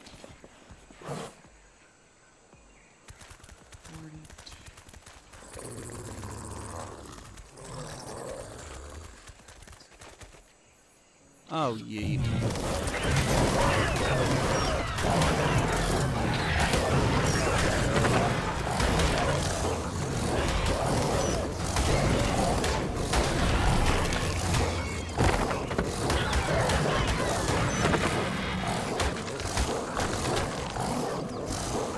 I didn't want to go down here, but my dino felt like leaping off the cliff.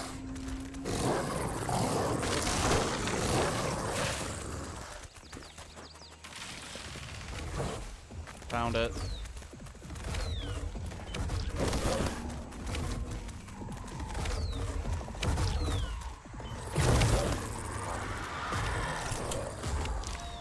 Dunkleosteus loricorruptor is a very strange creature. It is a fairly large fish, covered head to tail in armored plates, with incredibly powerful jaws. It tends to eat the island's water-dwelling crustaceans, trawling the seabed, as it is not fast enough to catch most of the smaller fish. Dunkleosteus is surprisingly combat-oriented for a fish. Its well-armored body protects it from many creatures, while its bite is strong enough to easily crush through chitinous shells. Dunkleosteus is an incredibly useful fish for coastal communities. Its powerful jaws make short work of the stone and oil formations found throughout the oceanic depths.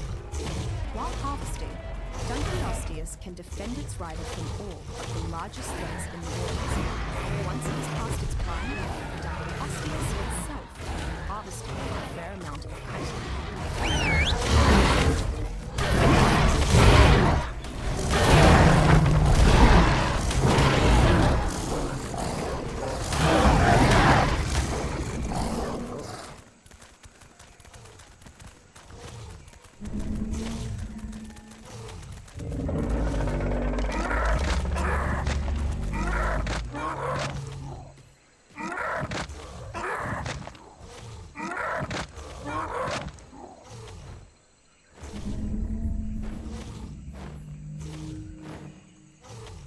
Freaking 30-second bullshit of the dino being freaking injured.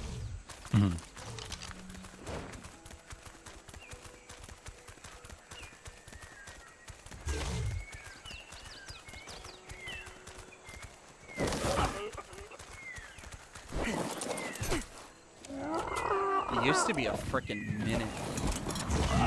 Yeesh. Ow.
Found only in the deepest depths of the waters around the island, Eurypterids are dangerous and adaptable arthropods.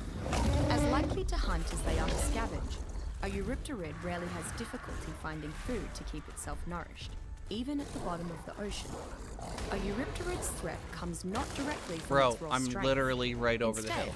it combines a hard defensive Oh, I didn't see that. exoskeleton with debilitating poison to powerful effect. The sting of a Can't see Eurypterid through rocks, is clean, while unfortunately. increasing stamina, quickly rendering its opponent unable But to also my name is highlighted. While Eurypterids are not intelligent enough to be tamed, this doesn't mean they are But without it's utility small. to tribes. They are a wonderful source of chitin, and their digestive tract often contains silica pearls. They sometimes even have ingested incredibly rare black pearls, used by survivors for advanced manufacturing, making them among the most valuable creatures on the island.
We found it. One of the smallest predators on the island, Compsognathus curiosicaris, can be seen as a pet, a pest, or a threat. Where While the hell you alone, went? Compsognathus is not dangerous or aggressive. In larger packs, however, it remembers its underlying carnivorous nature. After a group of Compsognathus You know, you can just grows hit to a the certain map size, their pack mentality at me on the always seems map. to embolden them to Oh, attack. I keep forgetting about that. For some reason, Compsognathus is not naturally afraid of humans. Rather, it seems to be quite curious about humans and their instruments of survival. They tend to be drawn towards humans out of this curiosity, and then call their packmates to help explore their discovery. This usually leads to aforementioned pack aggression, with dangerous results. Compsognathus gain increasingly significant attack power and speed when in close proximity to other Compsognathus, as their pack aggression takes over their behavior. Additionally, their distress call carries quite far, rapidly alerting the tribe and its pets to danger more efficiently, and increasing the likelihood of forming a so-called compy gang.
Carnotaurus presa is a distinctive creature that falls between a medium and large predator. It lives Standing next to it. primarily on flat, clear ground, where it can capitalize on its speed. Additionally, it seems to have no qualms about running away from larger predators instead of fighting. The horns of the Carnotaurus seem to be used more for fighting rivals than actual hunting. This doesn't mean the horns aren't dangerous, though. Wow, They can 20%. still eviscerate larger prey. Carnotaurus is one of the smaller and more compact of the large predators. If Tyrannosaurus is the lion of the island, Carnotaurus would certainly be the cheetah. The real threat of a Carnotaurus is not being able to escape it once it has spotted you. Carnotaurus fills a very specific role. Raptor, smaller but much faster than a Rex. Were it not for the creature's extremely long downtime after sprinting, it might be among the most capably balanced mounts.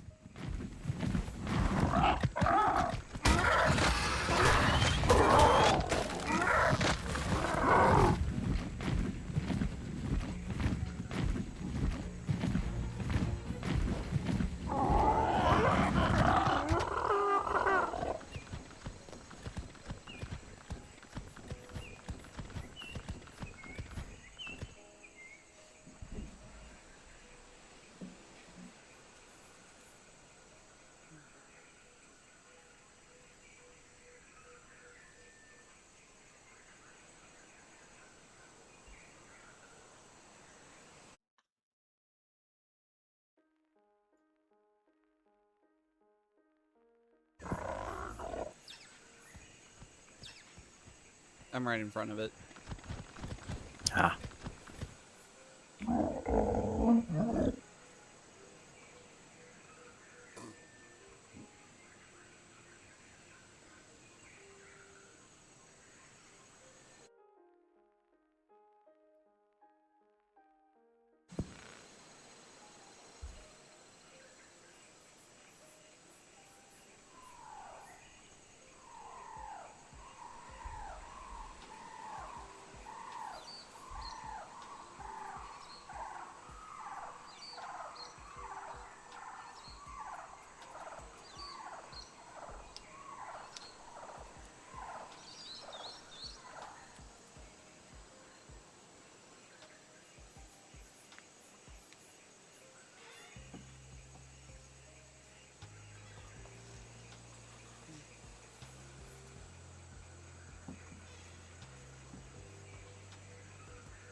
You're getting close. There you are. Right there on that ruin. Got it.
Wow, nothing? Thanks.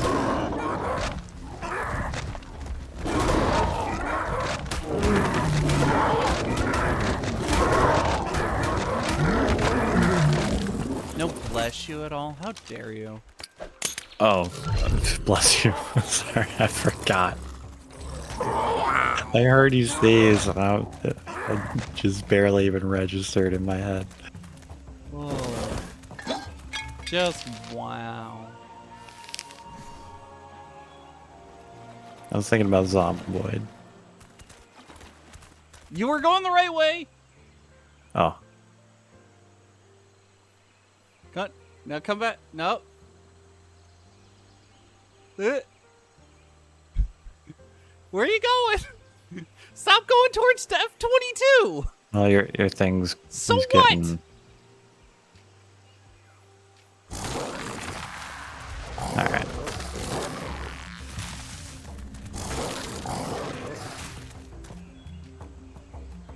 You were so close and then you just took off.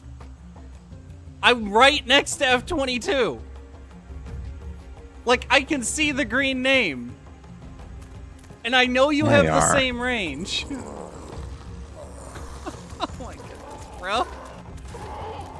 The Lack name of is tiny, awareness man. right there. You say that like the name is easy to see.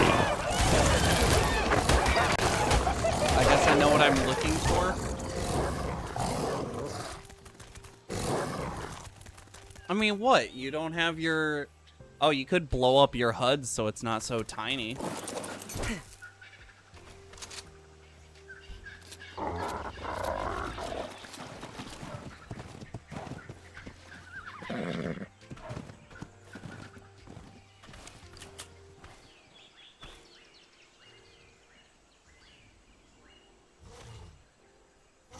Yeah, that might be the difference between you and me. It's like, oh, it's so easy. Like, why is it so hard for you? And I'm like, oh. Well, you could have your HUD on really, really small. I think that would Is do it? it. That would help a lot. Might be in camera or UI. I was looking in UI, I didn't see it in there. It should be UI scale. Item slot scale?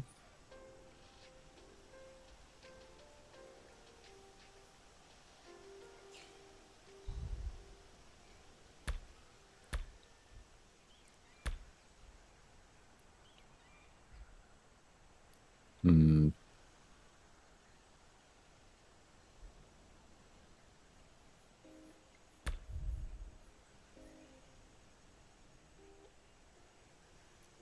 Didn't see it. Yeah, I know. This game is freaking stupid. Oh. I think no, it's based on distance, so that probably didn't. No, that did not change it. Hit marker.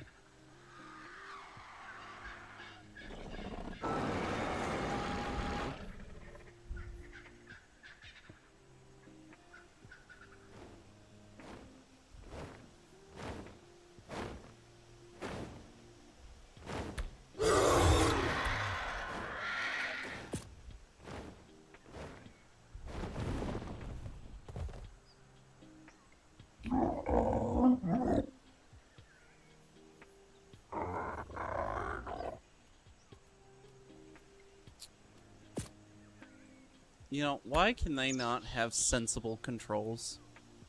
Yeah. It'd be nice. Why is this not uniform across everybody? Yeah, I don't know. There's UI volume?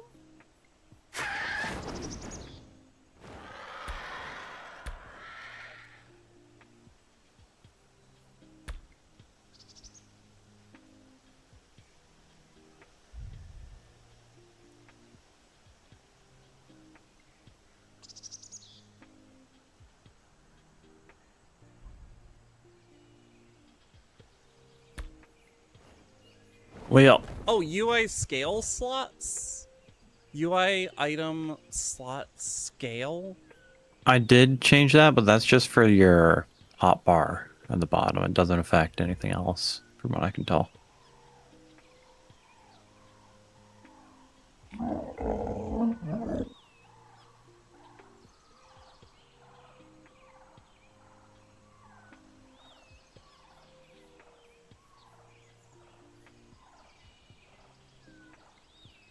Oh, menu, audio, intro. Oh.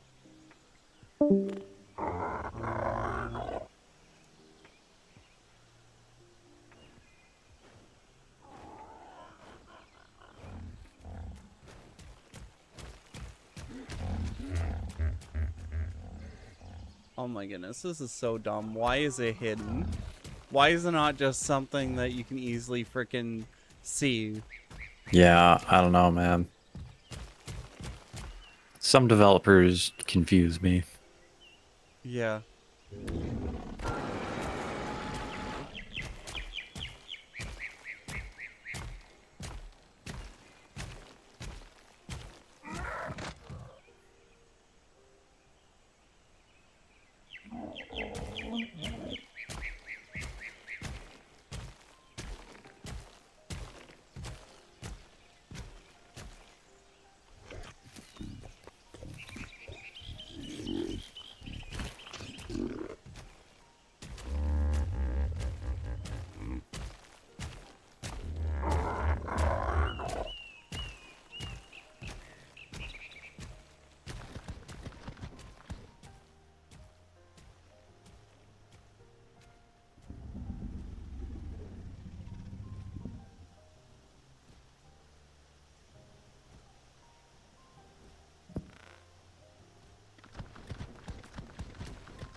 UI scale is based on resolution. Yeah, I it's- just found that. Yeah, and that's it. There's nothing. All right, well. Okay. Fucking lazy devs. Yeah, that is a little frustrating.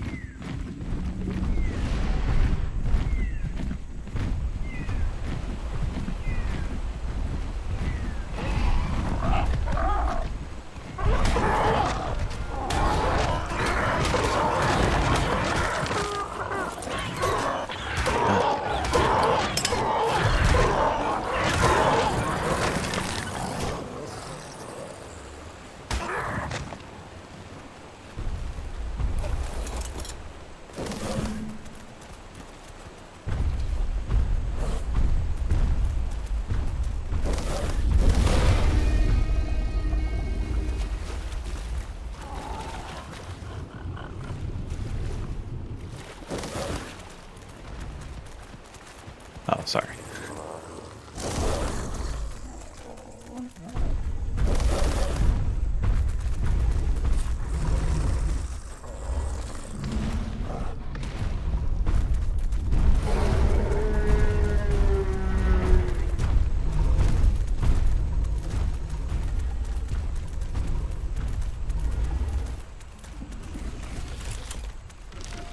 Dinochirus custosaxum is one of the island's non-aggressive herbivores, generally found in the mountains and grasslands.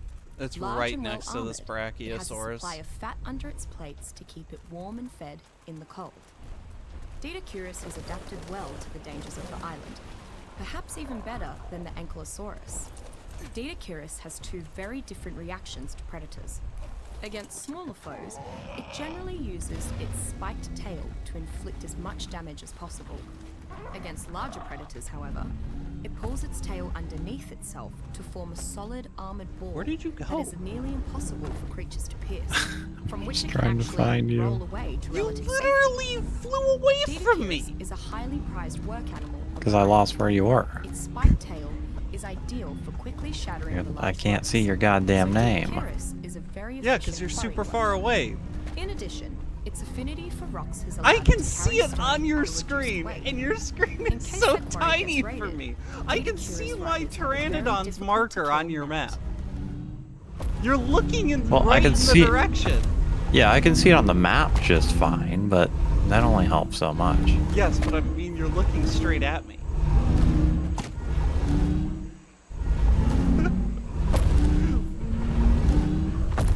Do I have to point it out? The screen that I was able to see that on was the size of my phone. You can point out whatever you like, but I can't see your fucking name anywhere, so... It wasn't my name that I was looking at. I was looking at the Dino thing. It's right on top of it. Right, but like, half the time you're nowhere near Yeah. that dino, and the other one, like, the tracking goes away every time you put in the Pokeball, so... Well, I'm trying to avoid doing that. Since I know how you're tracking me. Yeah.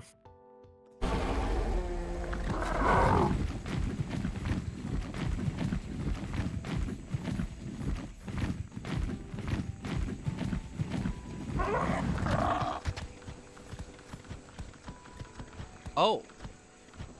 It's just... What the fuck? Oh. I don't think I've gotten this one before. Third time's a charm for finding this one. The system has existed for eons. Considering all the variables, it has adapted well. Much like you, it has toiled to reach its goals. And it has overcome many obstacles. However, the scale is larger. The struggle is longer.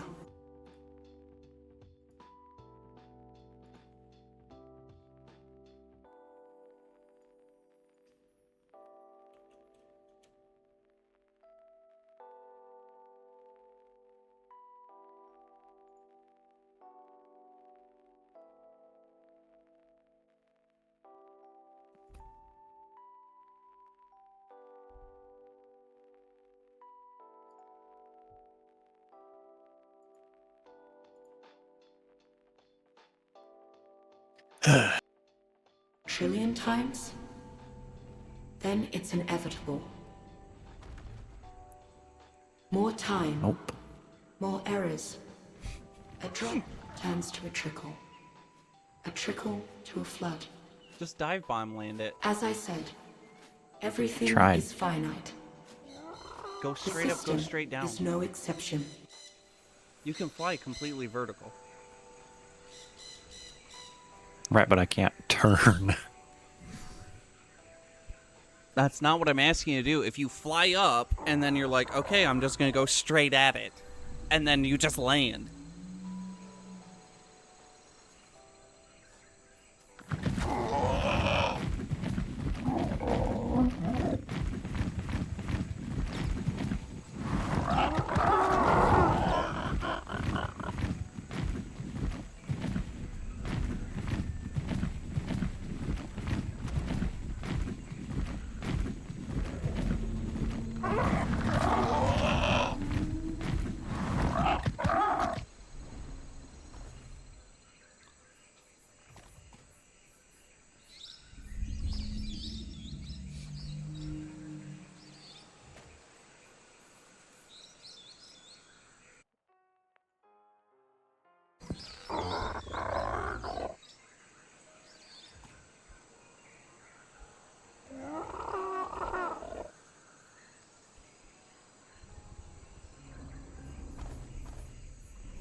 Like, yep.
The best adjective to describe Canis maxdyrus is scary.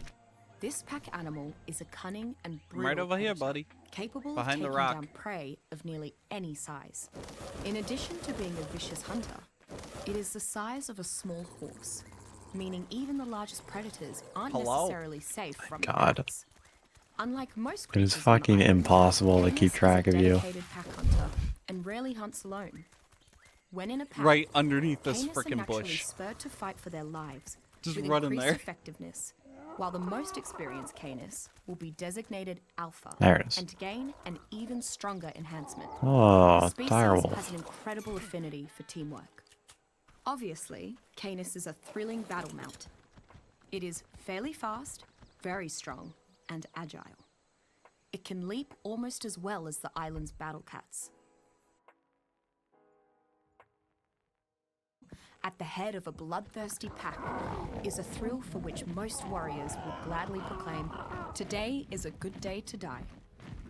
If utilized correctly, Canis can be a useful aid in your discovery efforts. It has developed a keen sense of smell that enables it to detect things that most creatures can't. I've even seen them used to find creatures that are hidden beneath the surface.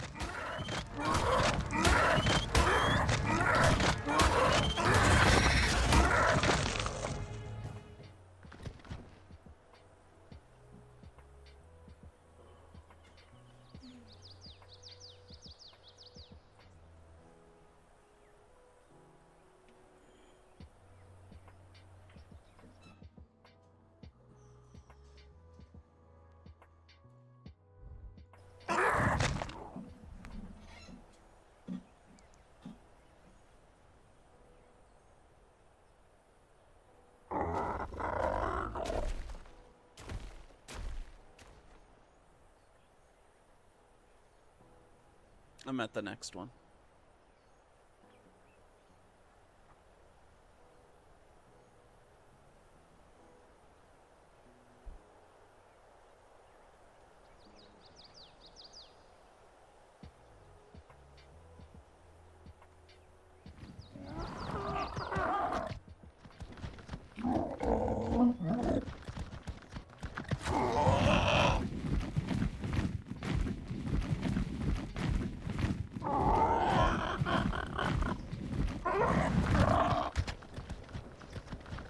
You already get it? Yep.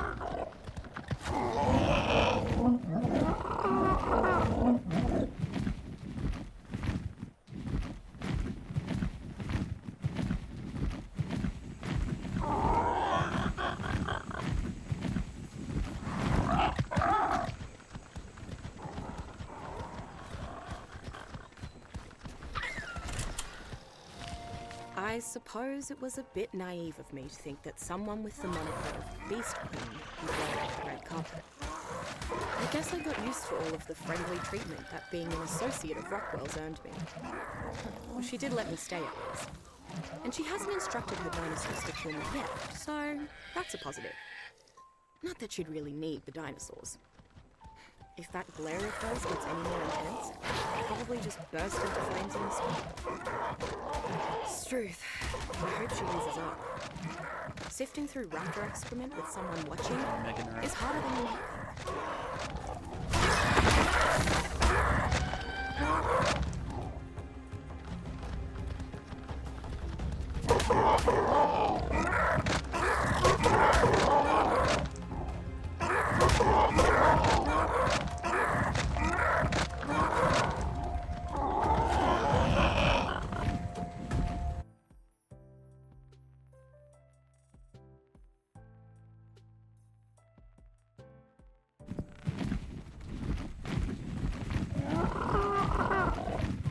Yeah, one thing we gotta do is we gotta sit down and you gotta watch the Ark animated series.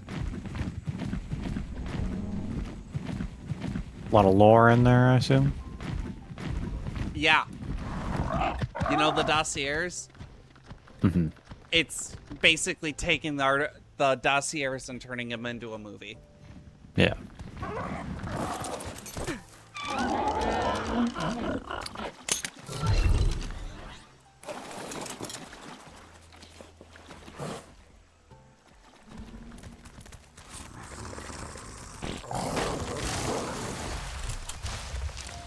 Microraptor narrolongus is one of the smallest non-avian dinosaurs on the island.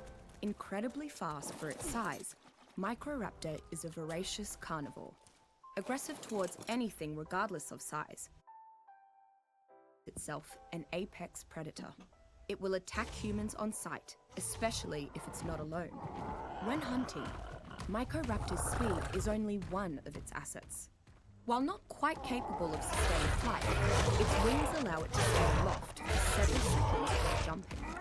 This allows Microraptor to attack its prey's vulnerable areas, as well as search for small river fish. Notable, the creature also tends to use this ability to knock oblivious humans off of their mounts. While not a powerhouse against armed enemies, Microraptor is particularly suited to dismounting enemy riders. Microraptors' natural tendency to attack weaker creatures means they can ignore the mount while attacking the rider with leaps of fury.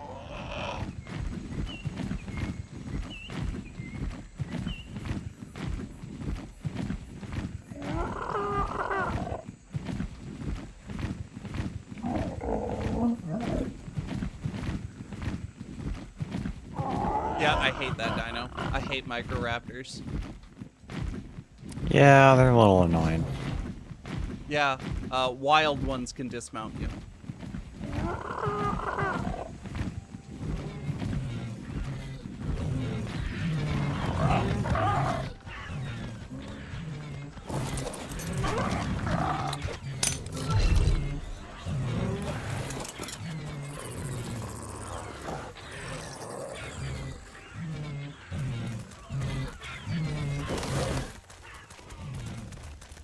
Oh, it's down there.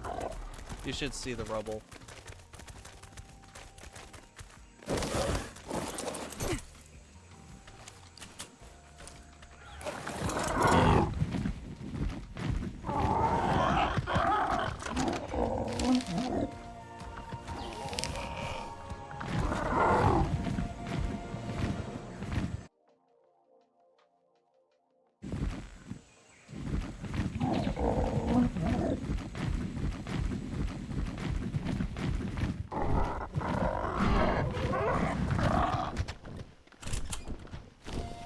Well, this seals it. Just when I thought I'd made some sense of the notes I took while visiting the painted sharks, I spotted the nail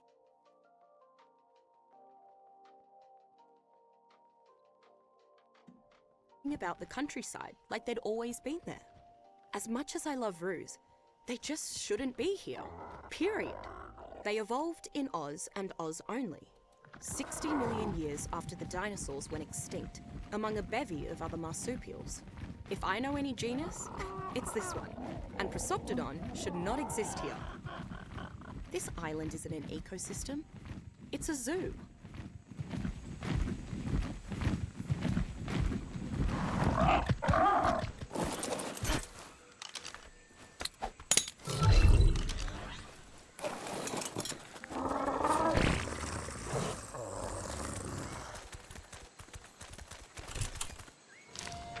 Araphis replicare, more commonly known as the dodo bird, is quite possibly the dumbest creature I've ever seen in my life. It wanders around the beaches of the island, pecking berries off bushes and being eaten by all manner of carnivore. Without the dodo, the whole island's food chain would disintegrate. This subspecies of the dodo has developed an unbelievably clever way to sustain itself. They mate constantly. I'm fairly convinced that they reach week of being born. This is the only trait keeping them populous on the island. While it can be done, there is almost no reason to domesticate Araphis replicare. It cannot carry enough to be a beast of burden, it does not provide much food, and it's too stupid to show companionship. It could work as a last-ditch food source though, so I suppose keeping some around for lean times has a certain logic.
It's in a cave.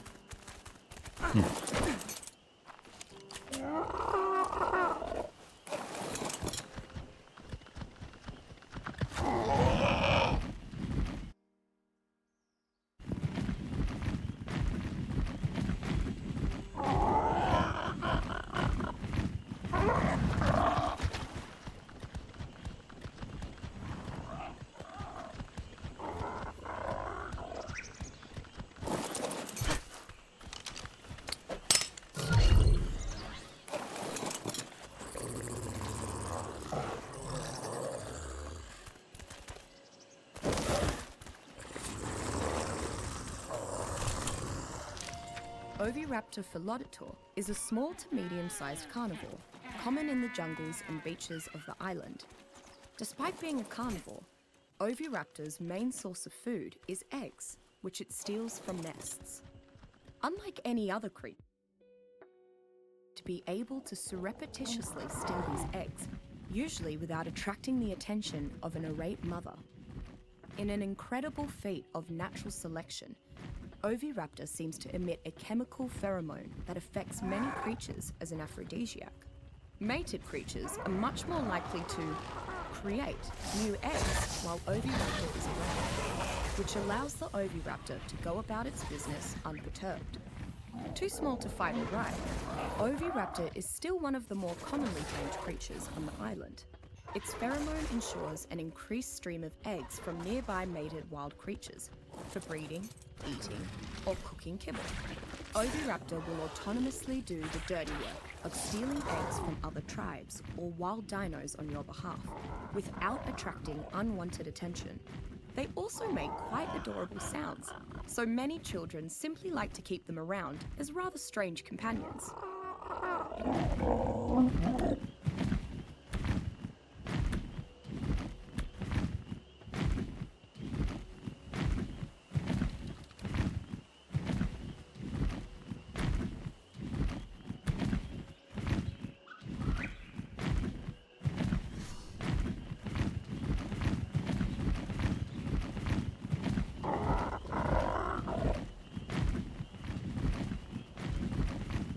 Yeah, this one's gonna be fun.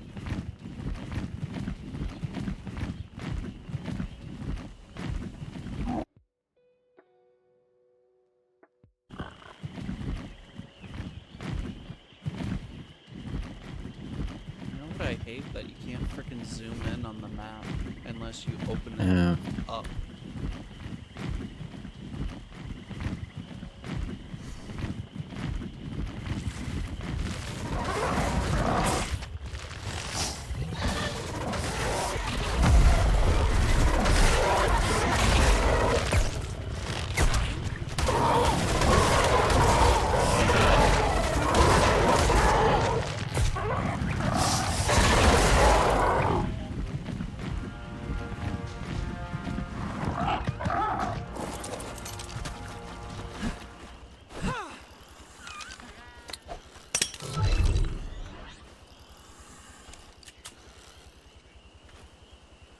Come down here.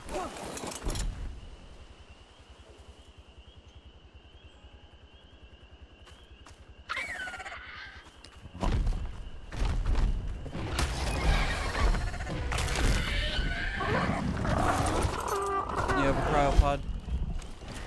Yep.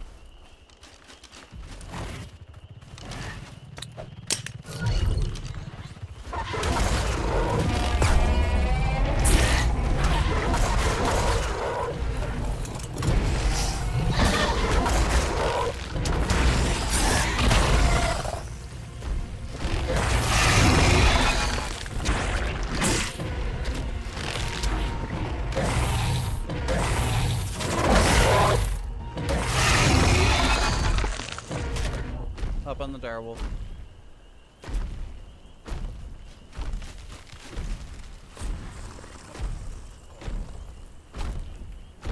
Okay.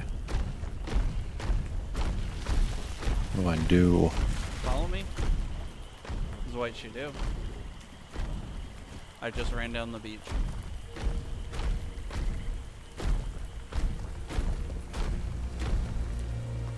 Ah. Follow the sound of the roars. Okay.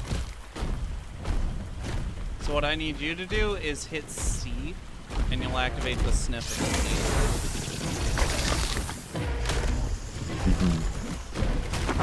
And then just find where it says the scroll is.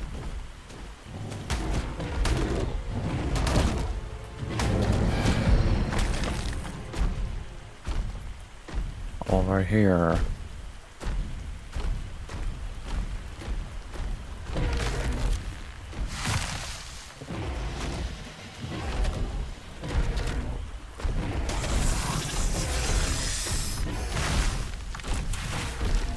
Of the many creatures I've yet encountered on the island, the Iguanodon vicissitudinus has the distinctly versatile capability of switching its primary method of locomotion according to its bipedal herbivore native to the island's many grasslands and forests. In situations where increased speed or maneuverability is called for, it will quickly shift its posture into quadrupedal stance and behave like a very different creature. While bipedal, it can employ rapid stabbing attacks with its distinctive thumb spikes. In quadrupedal stance, conversely, it seems to have an endless supply of stamina, even while sprinting.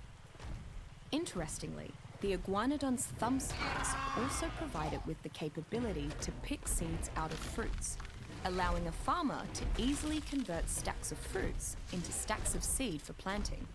Combined with its highly effective fruit harvesting and substantial carry weight, the iguanodon's excellent mobility and bipedal stance makes it an ideal field hand that can also pull off a quick getaway or an agile defense when Dire needed. Tim is very injured. Oh, he has been. Copy that. Okay, follow me. Next one's down the beach.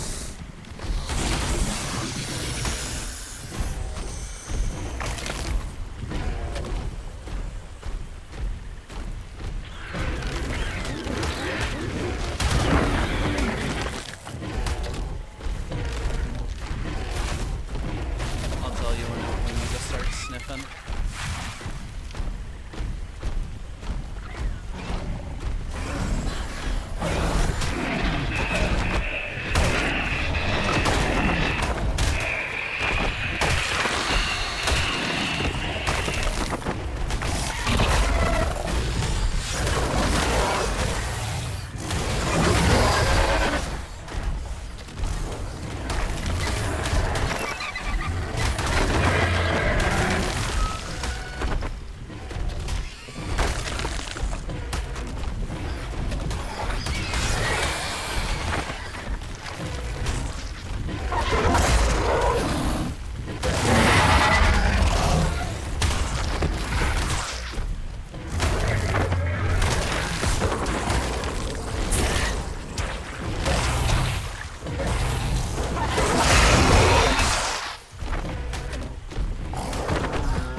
Okay, start sniffing.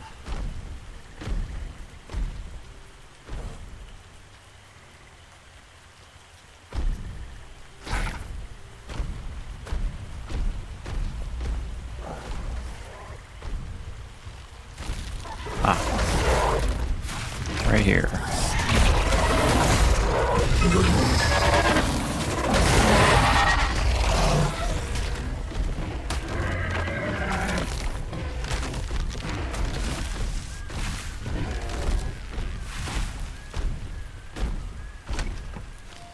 After many days of scouring the island upon Archimedes and many more fruitless,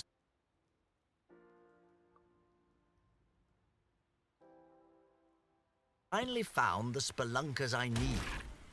A tribe to the northwest called the Iron Brotherhood has apparently found 3 artifacts themselves, and it's clear that said relics share an origin with my own. In exchange for my artifact, the Brotherhood agreed to report any findings to me straight away as they continue their search. What stupendously good fortune. Now I can return to my alchemical studies with renewed vigor, while they crawl through the island's caverns in their stead. Brilliant.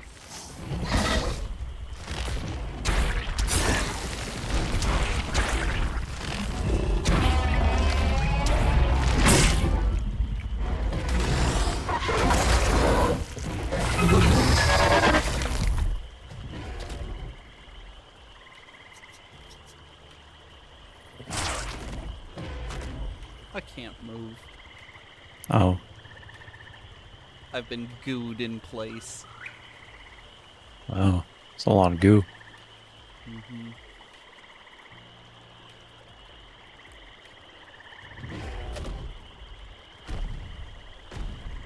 Okay, one more and we'll should be 2 more and we should be able to put the flyers away. But we have to cross the swamp.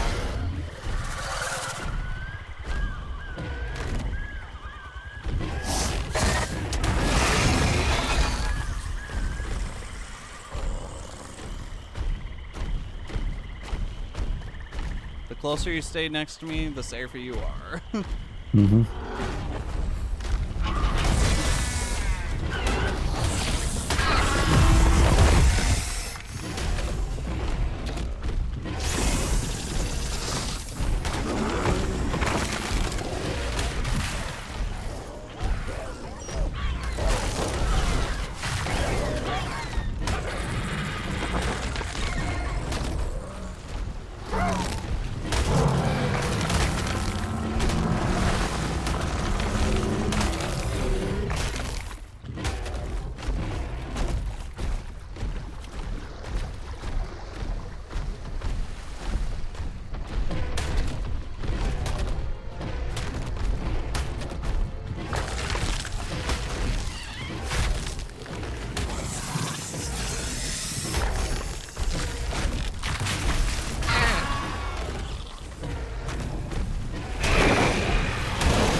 Just follow the damage numbers.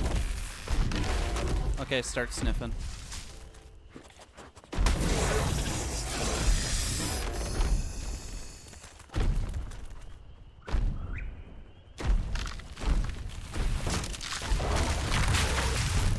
Over here.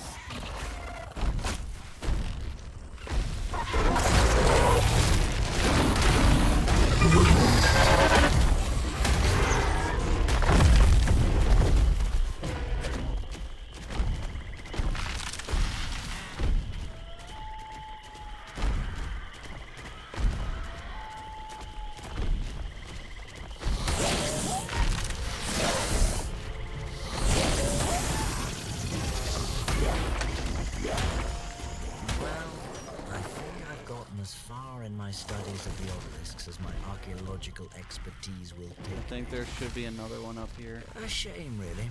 This has Okay. been such a joyous little diversion that I hate to see it end. Oh, Rockwell, you twit. You've forgotten the origins of this little excursion. Spelunking. Did you yourself not hypothesize that there are more artifacts hidden elsewhere on this island? Surely you can't give up before confirming that.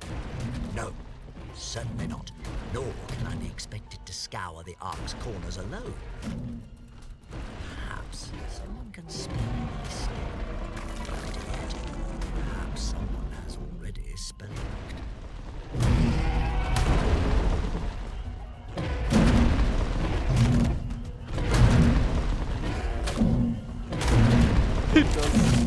It does only 79 damage, but it gives me so much adrenaline.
Glass. A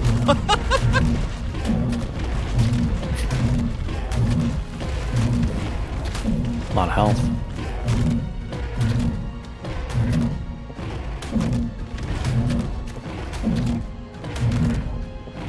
The mod that I was referring to updating is to make these not spawn at level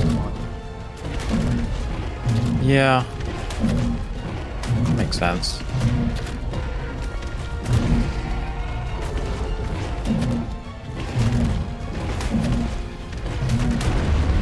Basically, it turns these guys into not a raid dino.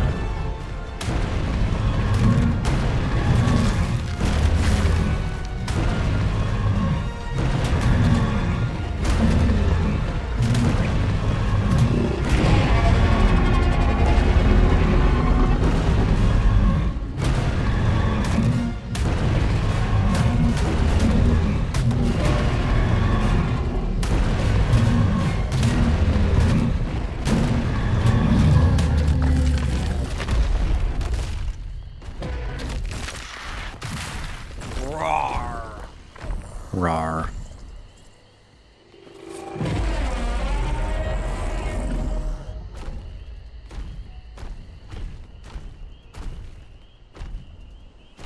Okay, where's that dossier? I know there's another one around here.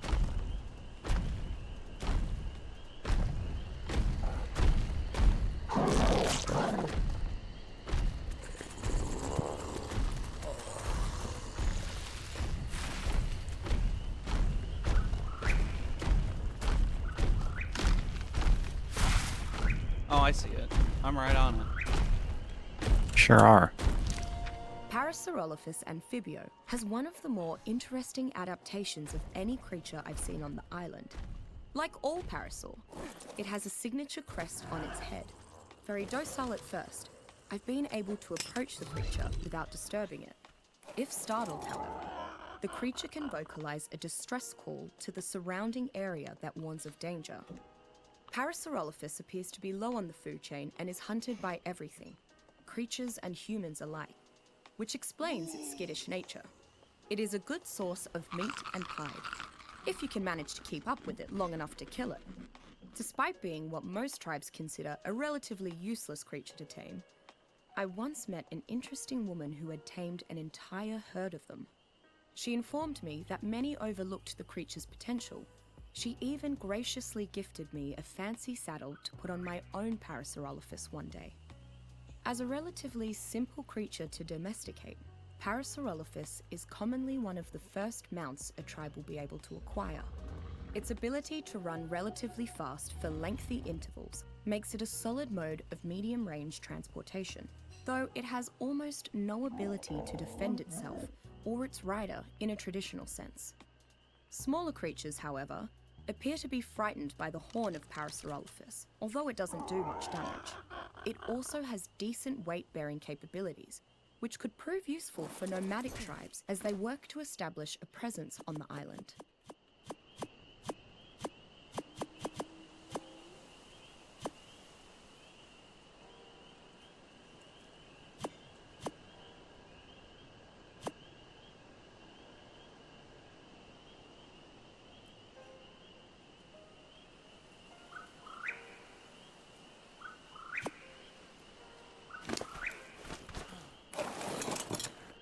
Right on.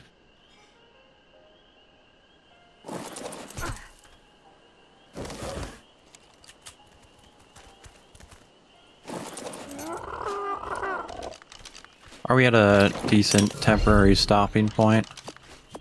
You want food? Yeah. Just like a, 15, 20-minute break, give or take. Yep. There's 3 more on this island. Why don't we grab those? Okay. And Sounds then good. that will be done with this island. Yeah, that's a good time to take a break.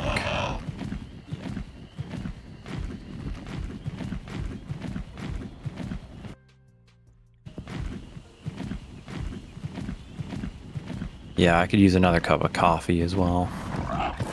Hey, that's not helping with your sleep problems. Nope. Correct. But it's so good.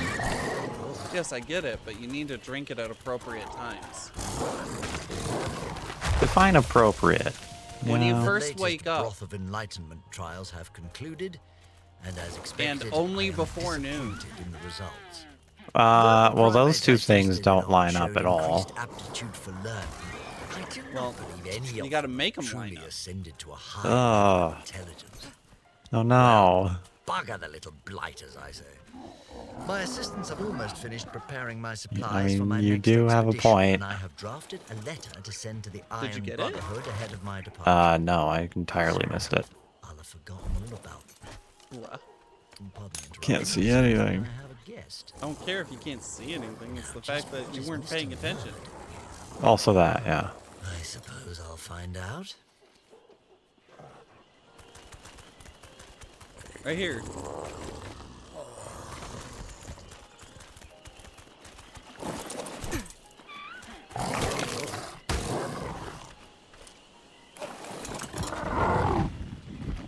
The rifle does make this so much fucking easier, though.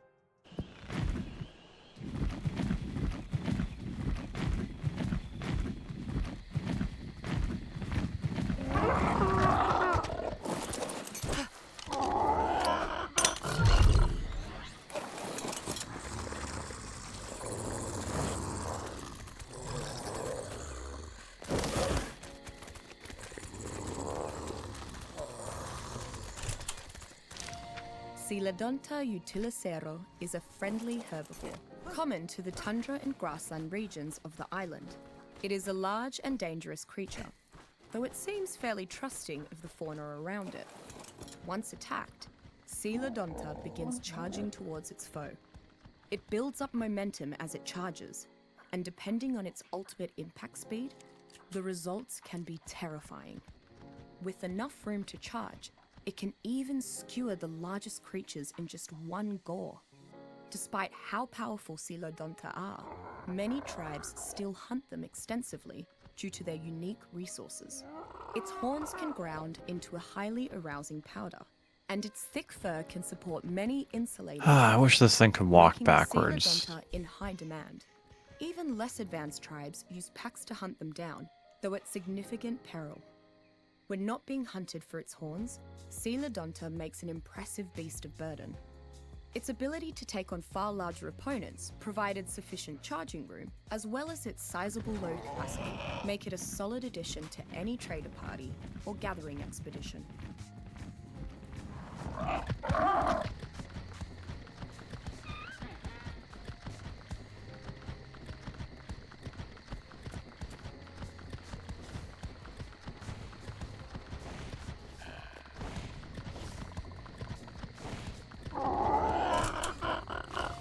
I never thought this island was normal exactly. I mean, there are giant obelisks floating in the sky for Pete's sake. Not to mention that cave I found, which hid a platform similar to those found at the base of said obelisks. Well, similar except for those oddly shaped holes that were carved into its podium. I guess I just didn't care about all that. So long as I had my beautiful, unique, and untainted ecosystem to study, I was happy. But now... no, I shouldn't write it off just yet. Not before I arrive at Rockwell's. There's still a chance that my data is off, or that I missed something obvious. I won't give up on my paradise just yet.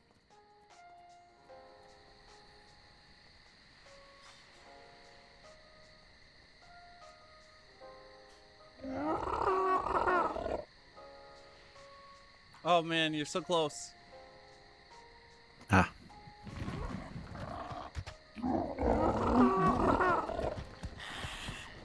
Okay, so get that one, and then I'm going back to my base. Then we'll pick up from there.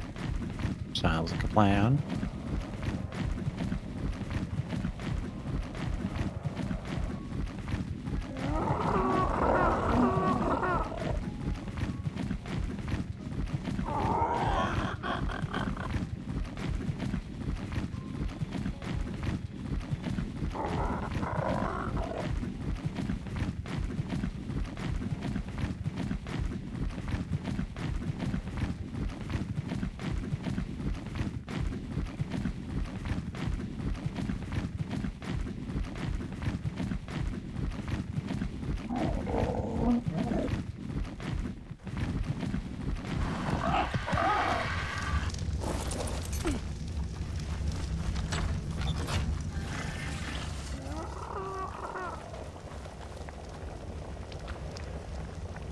Okay, and we will be back after foods.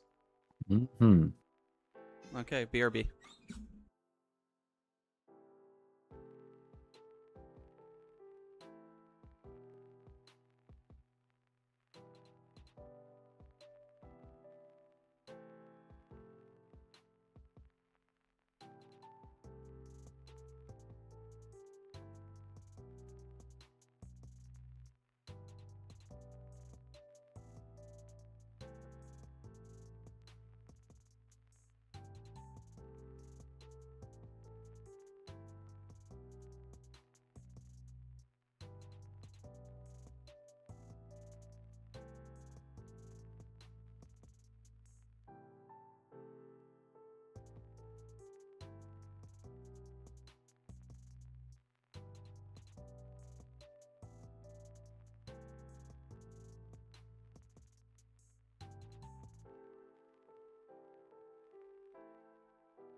Hello.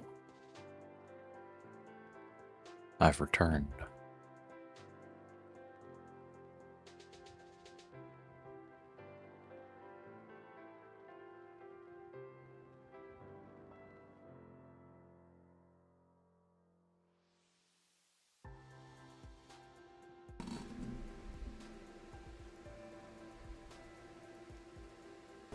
Oh, hello, sir. Hello. Good timing. Ooh, that Coke. No?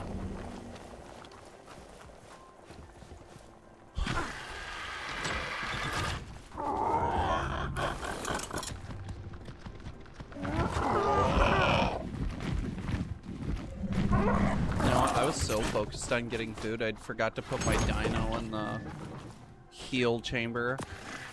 Hmm. I'll just swap them out.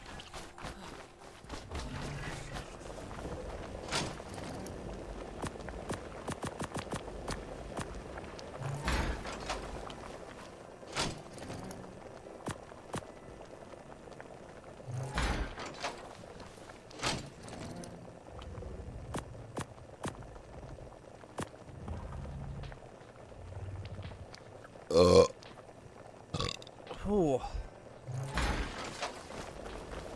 I chugged that Coke too fast. It happens.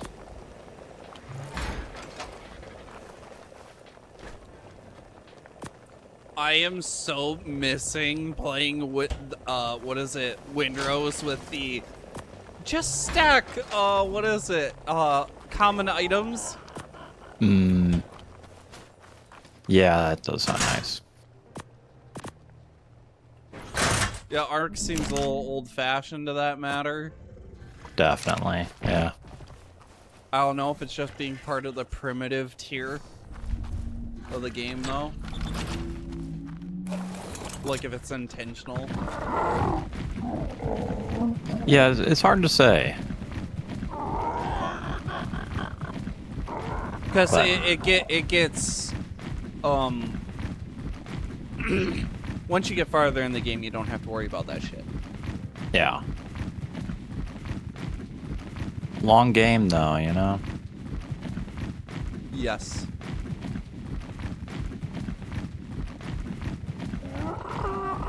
Okay. So what you been up to? I got back, like, maybe a minute before you did, if even. I haven't really been doing anything yet. Oh, I showed Josh that video you sent about him breaking the AI. And he's like, Oh, yeah. he just, both of us, just yet again, just immediate cracking the fuck up. Yeah, that's a funny video. I saw that, I'm like, what the fuck? That's kind of genius. Okay, you ready to take off? You keep Oh, going. yeah. Where'd my... Here he is. Alright, let's boogie.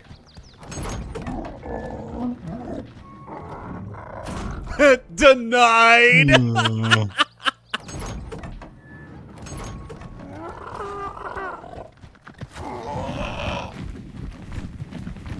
Kind of helping with your familiarity of the map a little bit, too.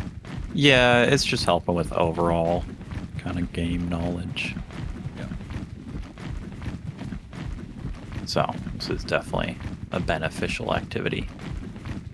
Yeah. And now you and me have to sit down and watch the animated series.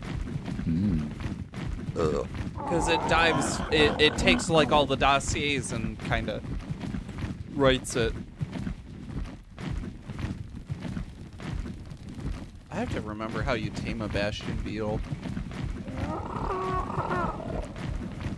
Because there's like a specific way you have to do it. I don't remember. The bastion beetle was a dino that was actually like gonna get voted into the game, but it didn't make the cut. And then somebody's just like, I'm gonna make it a mod. And I'm like, well, I if see. it came that close, then freaking Let's just go for it, yeah. yeah, pretty much.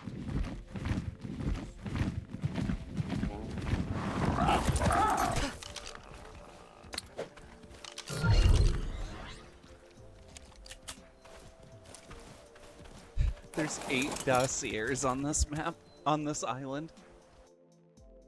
8 of them just on this island. Yeah, remember this island that you started your game on? Yes. I do the direwolf. Because I'm going to be on it, because there's so many Dossiers.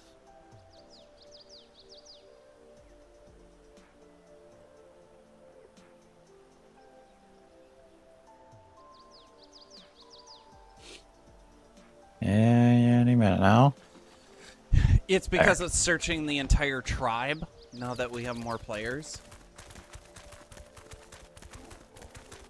Man, doesn't it look weird coming back here? A little bit, yeah. Barely recognize it. Yep.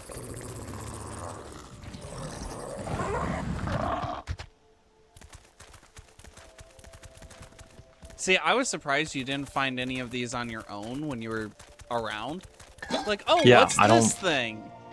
I don't think I ran into any of them. Yeah, especially with this island having so many of them. Mm-hmm. Yeah, 8 of them, and this is not a very big, like, island. No.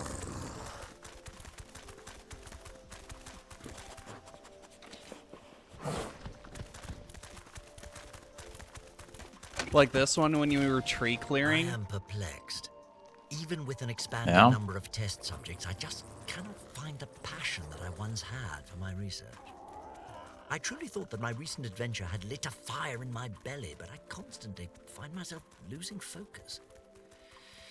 Confound it all. Perhaps said adventure itself is the problem. Thinking of... I was ever so glad to see Miss Walker again. My assistants are clever in their own right, but dear Helena is still the only person that I feel comfortable diving into my deeper theories with. I fear that I may have kept her from getting a word in edgewise, though. Once I got going on the obelisks, why, I just couldn't contain my enthusiasm. My word, I really have become quite enamored with the subject, haven't I? Well, that settles it. After this next set of trials, I shall go check on the Iron Brotherhood's progress. Perhaps I can convince Miss Walker to join me. We could make a real scientific expedition out of it.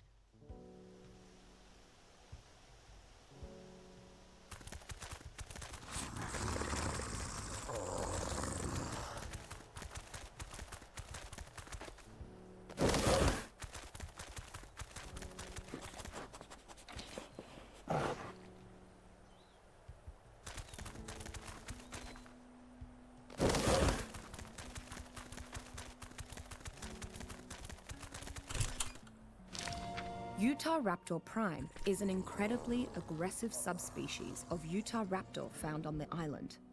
It tends to travel in small hunting packs, attacking smaller prey with its sharp teeth and enlarged foreclaws. When hunting in packs, the pack leader can vocalize a signal that acts as a battle cry. Be prepared to run or fight if you hear the call of the Utah raptor. The pack will repeat the calls and attack with much greater intensity. One of the faster creatures on the island, Utah raptor often uses their pack numbers to their advantage by swarming around their prey before it can react. The large curved talon on the second toe of this subspecies seems particularly suited for dealing significant damage. Utah raptor prime usually kill its prey with numerous slashing and biting. Once your fall is complete, stay close to the sanctuaries. Within them, small pockets of life still flourish in an otherwise barren garden. Beyond their spheres of influence, you will find an endless sea of decay, ruled by shadows and death. The first of these sanctuaries is the Great City. Though it is no longer a metropolis, a jungle blooms in its place, and you may find a modicum of shelter within its crumbling walls. The others will be more familiar to you, if only for the towers you'll find at their center. Those are the source of their power, the obelisks. They are not quite the same as the ones you're familiar with. Not quite as advanced, but that's to be expected. They're an older model. Precursors.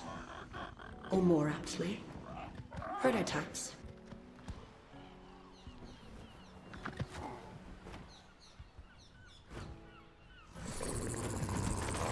That might be on foot one. Yeah.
From afar, it's hard to believe that Quetzalcoatlus is one of the largest avians on the island. It shares a similar silhouette with the pteranodon and nests near the absolute highest peaks. Upon closer inspection, though, Quetzalcoatlus is an enormous creature of tremendous power. I find it strange that such a large, imposing beast would be so skittish. Unlike other creatures of its size, it is more likely to flee than fight. I suppose the decision to flee from any trouble keeps the species alive on an island with so many dangerous predators. But then, how does it eat enough to sustain its massive size? Tamed Quetzalcoatlus have a very specific role on the island. Too slow to be an efficient local transport, and too weak to be an effective warbird. God The damn tribes it. I have encountered tend to employ it as a mass carrier. Quetzalcoatlus is primarily used by safely carry vast quantities of supplies, creatures, and human cargo from one base to another without tiring.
Leadsichthys conviviumbrosia is probably the largest fish in the waters around the island. Its meat is also extremely succulent, a surprise given its size. It is often traded with the same value as prime meat, and colloquially called prime fish. Of course, not all Leadsichthys meat is this high quality, but most of it is. While the demand for Leadsichthys meat is high, the fish is notoriously difficult to track and hunt. Between its large size, powerful attacks, incredible speed when it turns to flee, and humankind's general... The wondrous properties of the flora on this island will never cease to amaze me.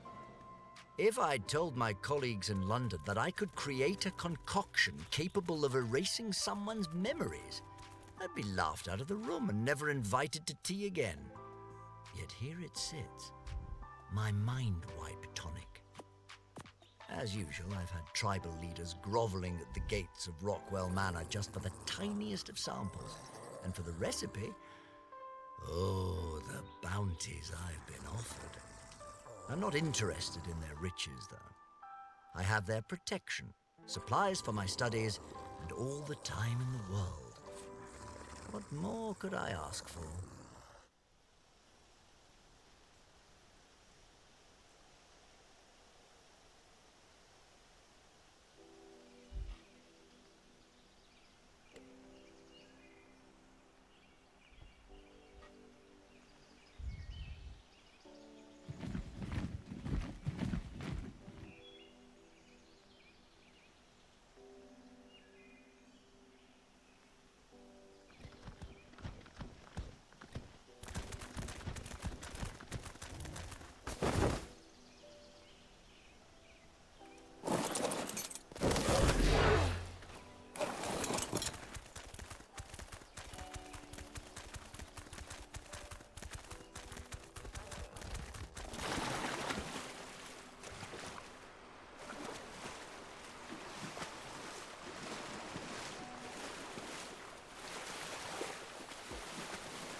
Smilodon brutalis is a solitary hunter, generally found in cold, lightly wooded areas.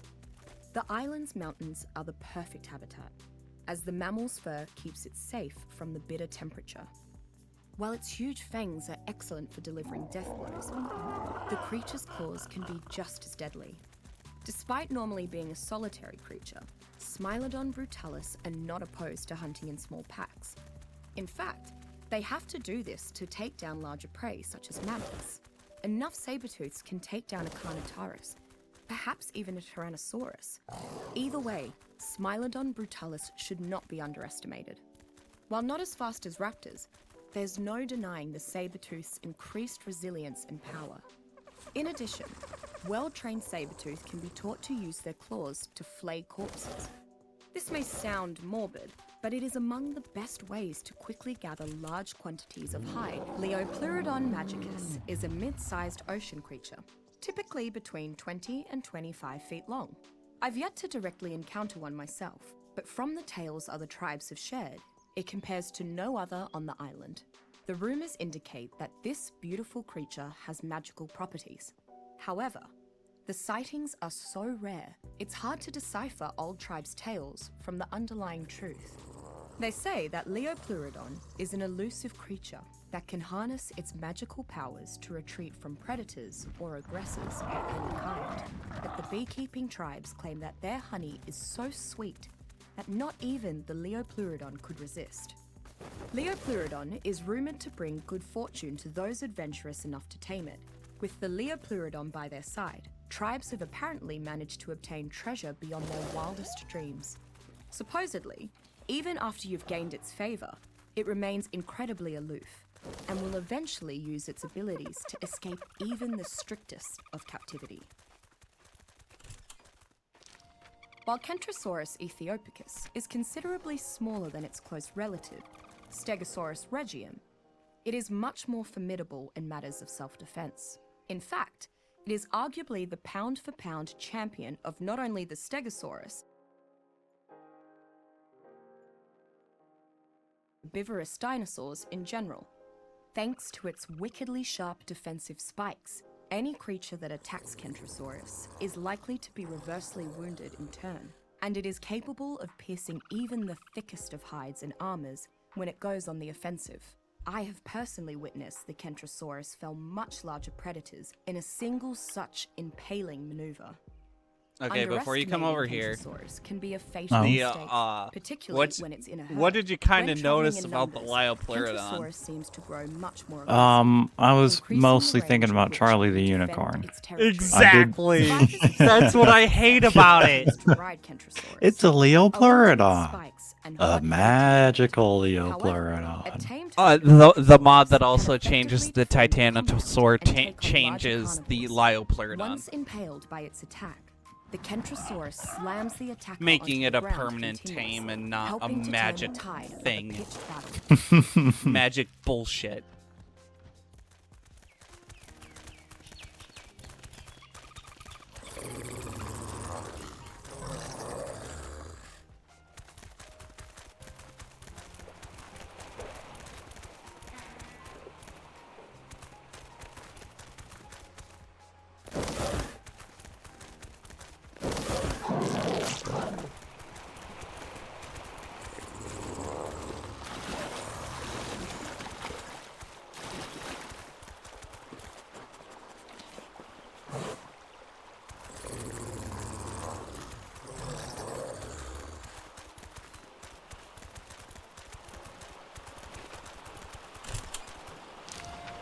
Pachyrhinosaurus midisora is a medium-sized herbivore found almost everywhere but the island's mountains.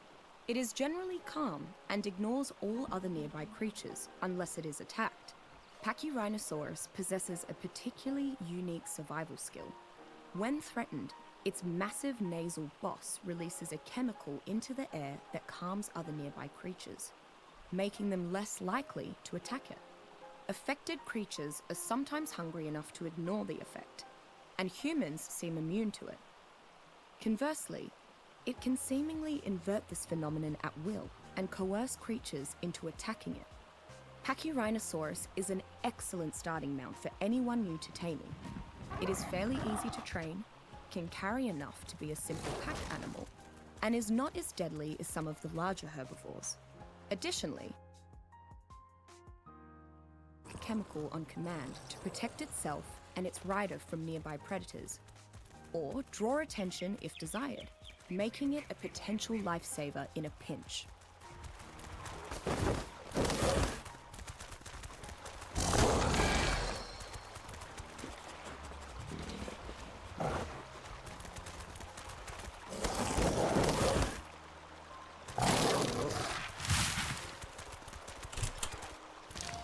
Megatherium formipava is one of the larger mammals on sloth, if you crossbred it with an elephant and a bear. Because of its size and girth, the Megatherium is uncommonly resistant to being knocked unconscious. Despite primarily being a herbivore, a typical Megatherium is very intent on consuming the island's many insects. It is particularly adept at removing their insides without damaging much of the shell, maximizing extraction of chitin. The otherwise slow and peaceful Megatherium becomes faster and aggressive in the presence of these creatures. Megatherium is an incredibly useful creature to tame, so long as you don't intend to fight other tribes. Its enormity, high resistance to torpor, and voracious attitude toward insects and arachnids makes it ideal for farming large quantities of chitin from the bugs of the island, or simply defending against them.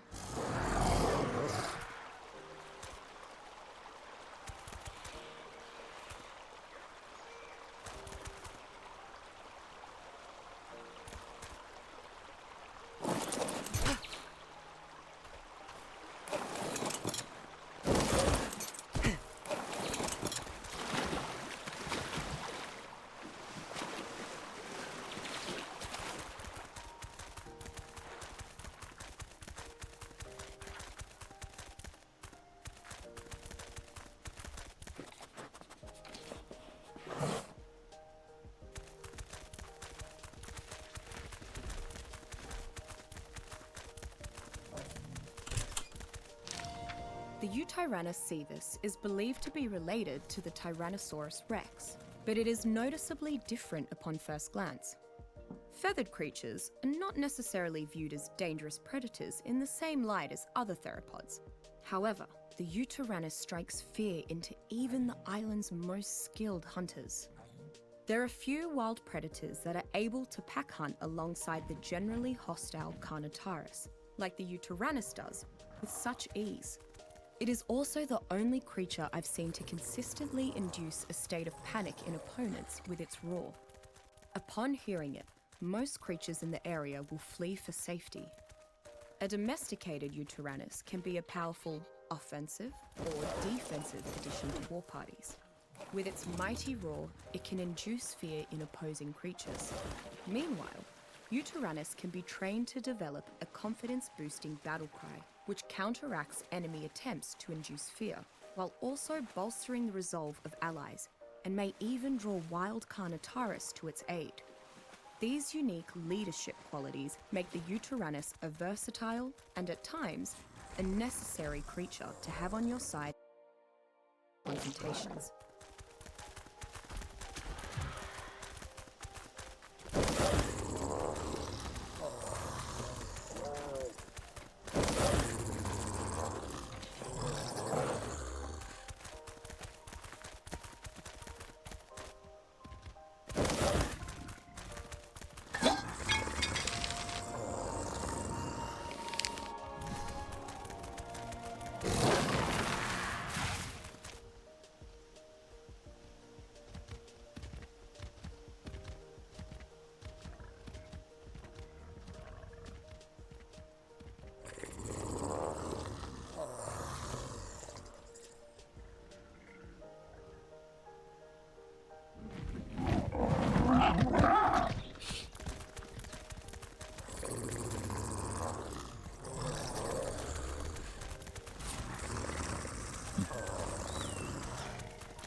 Okay, now that I got some time to freaking rant. Yeah, they got really inspired by that and made the whole thing. Basically, you tame it, and like only one can spawn on the map at a time. And as far as I know, and you can only tame it for 24 hours. And its special ability is being able to go up to deep sea loot crates and re-roll the drop. And I'm like, wow, that's such an overpowered ability. Is it? No. Got it.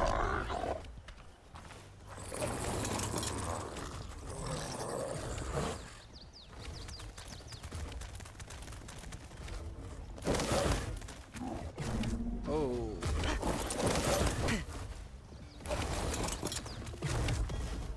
Dude, in fact, it's like mostly underpowered.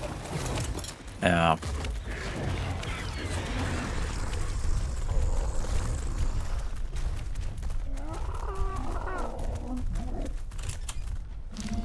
Onychonycterus specuncola is one of the few omnivores I've seen on the island. They seem to live primarily off the mushrooms and moss within the caves, but they attack almost any non-insect on sight. They avoid Titanoboa whenever possible, which leads me to believe the snake to be a natural predator of Onychonycterus. While flying in the dark caves would be difficult for any creature, Onychonycterus' ability to use echolocation has allowed it to adapt perfectly. It can be found idly flying around the caves, as often as it can be found hanging from bits of the cave ceilings.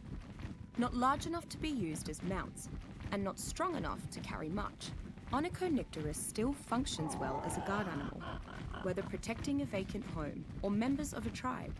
Their relatively vicious nature has its uses.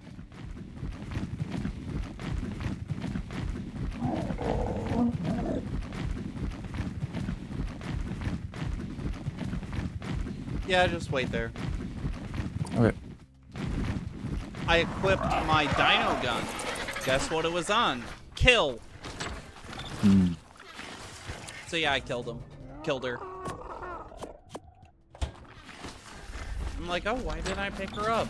Freaking shoot it again. Oh, your Dino is dead. Oops. Yeah, very much. Do not have your Dino gun set to kill unless you... just in case you pull it out and... Yeah. Yeah.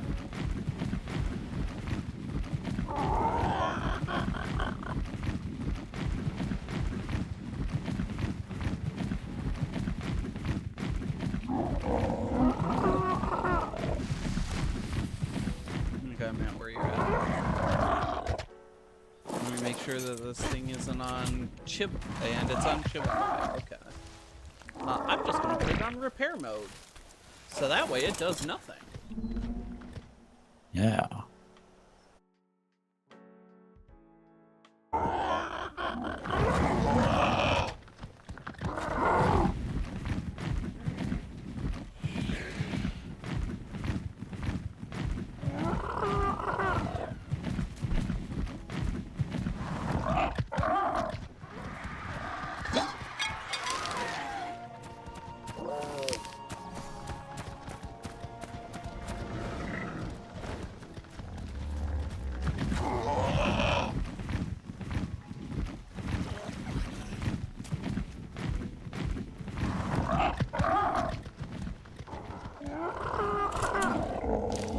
Moschop Cebu mutante in the wild is a lazy, cowardly creature.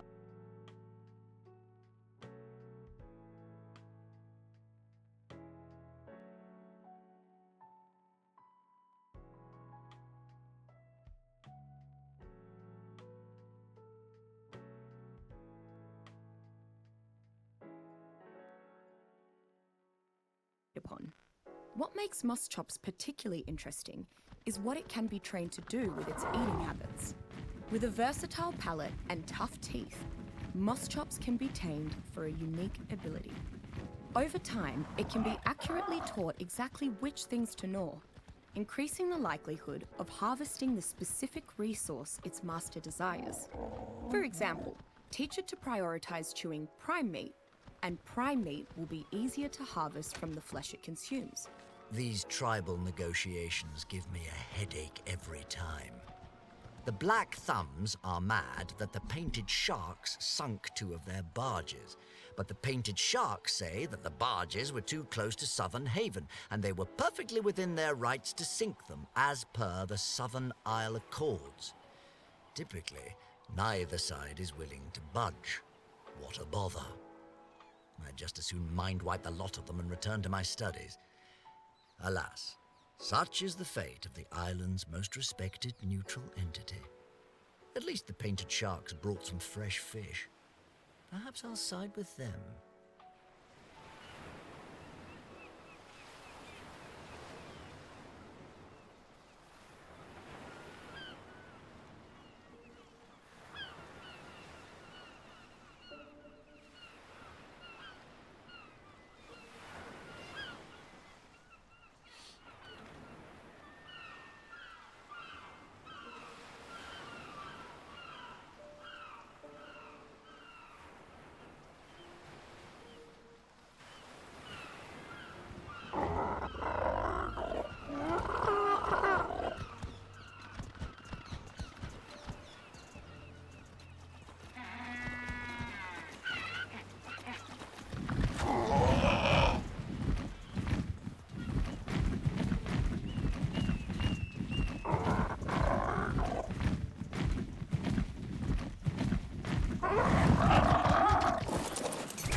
One of the stranger creatures in the waters surrounding the island is Basilosaurus salatium facet. It's a powerful swimmer, which is adapted to the shallows so remarkably well that it rapidly recovers from injuries when near the water's surface. Conversely, it's vulnerable to deep water pressure, which slowly causes it harm.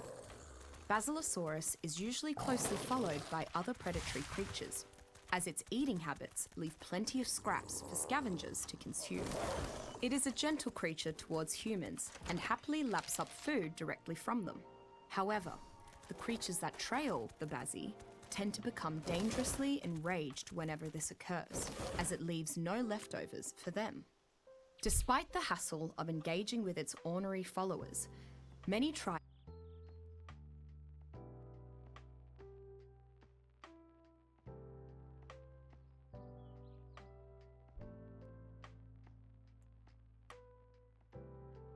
equipped with a defense mechanism that prevents it from being stunned or shocked. Alternatively, Basilosaurus is hunted, perhaps too vigorously, for its special blubber, which can be efficiently refined into gasoline.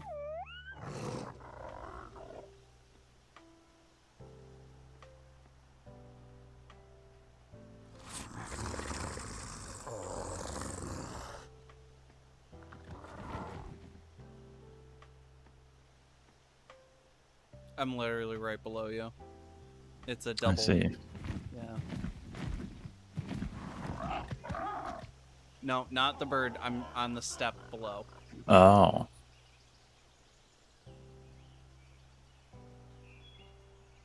Ah. Yep.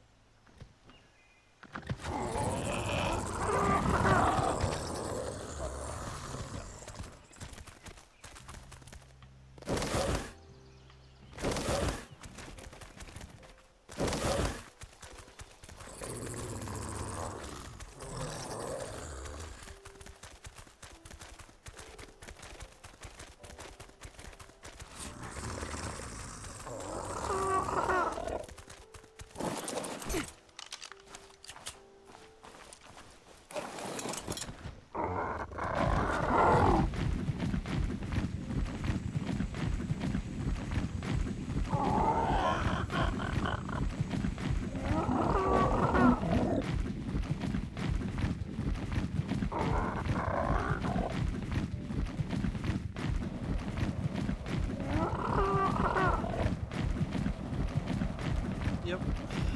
On to the next island. Oh, yep.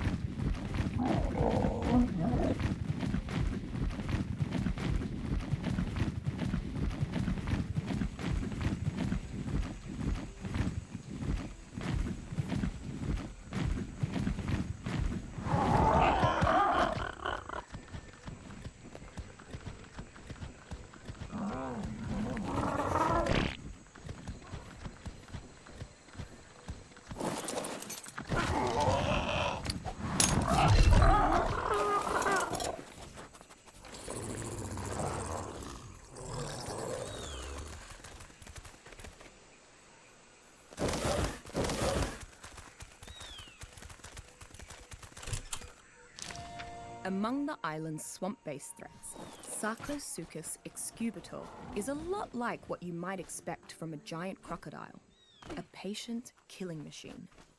It spends much of its days lazily waiting in the water for prey to walk near. That said, it is not opposed to scurrying onto land and pressing the issue when hungry. A good tactic for escaping many predators is to jump into the water, as most are slow swimmers.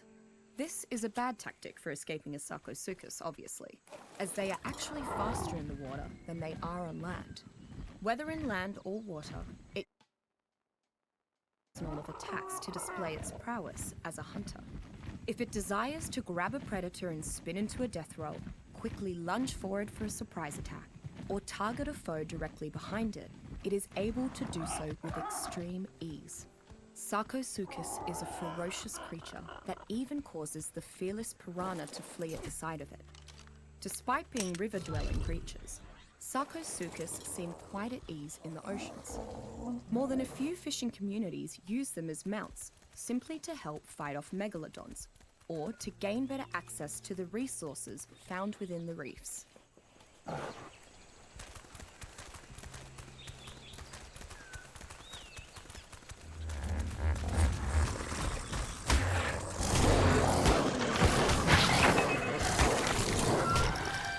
Well, I've combed through more carnival droppings than I care to calculate, and I can't say they provided many answers. All the predators in this region have very similar diets.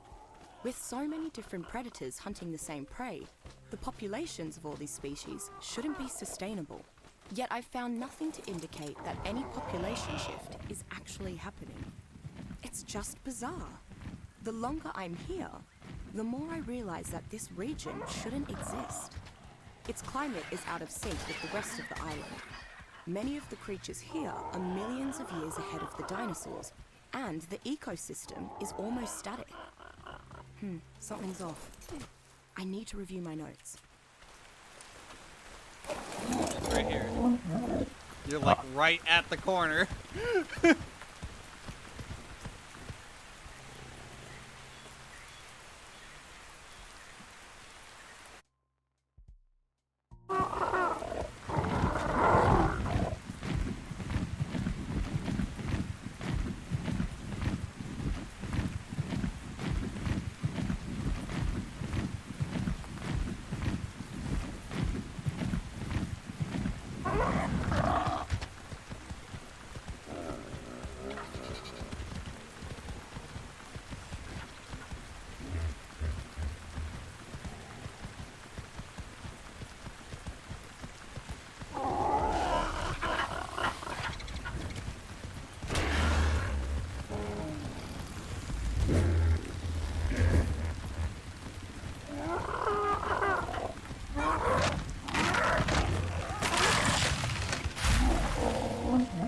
Starting to become quite cross with Mr. Nerva's impatience. I had barely any time at all to study the obelisk before we set out again, this time to that cave Miss Walker mentioned. I wonder, does he believe that she knows more about the obelisks than I do? Nonsense! Any fool could see that I am the superior scientist. Besides, I am his official advisor while she is his prisoner. She isn't even privy to my presence. Nonetheless, I feel compelled to prove my scientific mettle. Whatever is in that cave, I shall be the one to discover its purpose. The mysteries of the obelisk, or even Mr. Nerva's, mine.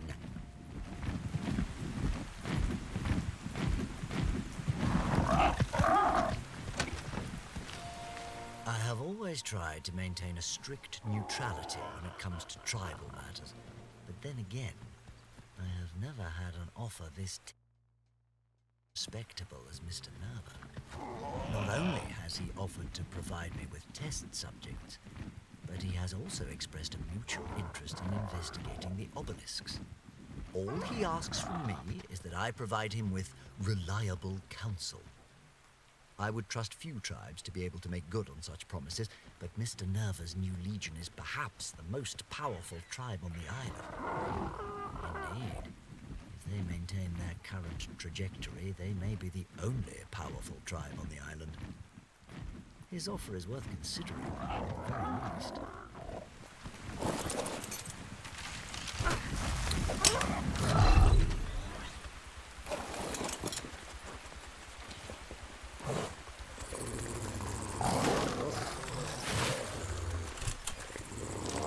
The much larger ancestor of water birds like the stork or pelican, Pelagornis myocenis shares many traits with its modern-day brethren. However, it seems to spend far more time hunting for fish over the open deep sea. In fact, I have rarely spotted a wild Pelagornis anywhere near the coasts of the main island, as it prefers to rest waddling along the island's beaches. Perhaps its behavior is a result of its survival instincts. The early Miocene was a post-dinosaur epoch after all, and Pelagornis would not be accustomed to such predators. Considering how quickly it flees from humans, one can hardly blame its caution. Because of its ability to fly, walk, and surface swim, a tamed Pelagornis is one of the island's most versatile mounts. But this comes at a cost.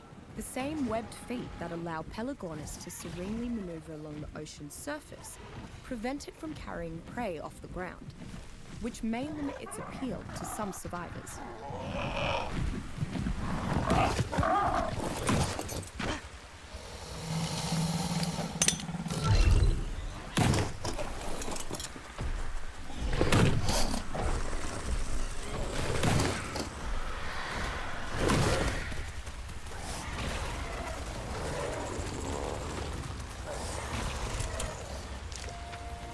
I'm not entirely sure how Therizinosaurus multiensis stays populated on the island.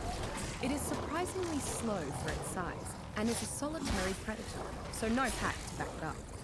I suppose the fact that its sheer power rivals Tyrannosaurus is the only thing that allows this very aggressive, medium-sized predator to thrive. The claws of Therizinosaurus are some of the most versatile biological tools I've encountered. As adept at removing trees and foliage from Therizinosaurus' path, as they are at piercing the thick shells and hide of the island's most defensive creatures if backed into a fight. A tamed Therizinosaurus is one of the most versatile mounts a survivor can have. It can be trained to use its claws brutally or delicately, allowing the rider to primarily harvest with enhanced efficiency the specific kinds of resources that he or she needs. And in combat, these same claws can pierce straight through the toughest armor. This flexibility more than makes up for its inability to carry the large loads of the island's many herbivorous beasts of burden. Okay, I have no idea where my Pteranodon is. It's back here. Yeah, can you just whistle it? Like, I'm being chased by a whole ton of Yep. shit. And I'm just trying to get out of the swamp. Hello.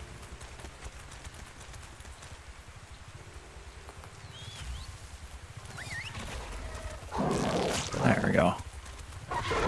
I got him.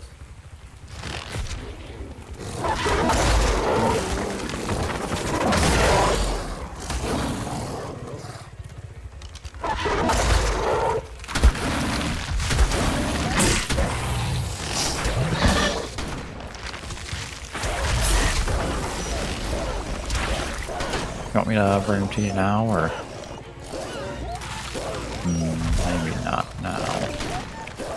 I can't see anything because all the trees are falling down. Yeah.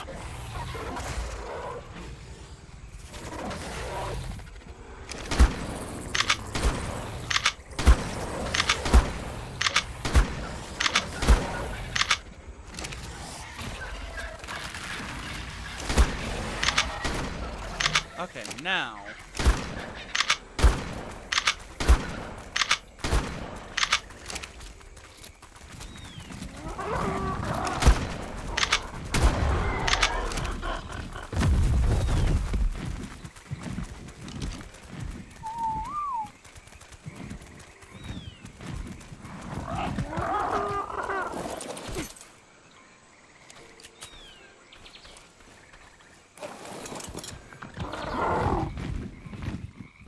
The swamp is generally about the only place I get freaking lost.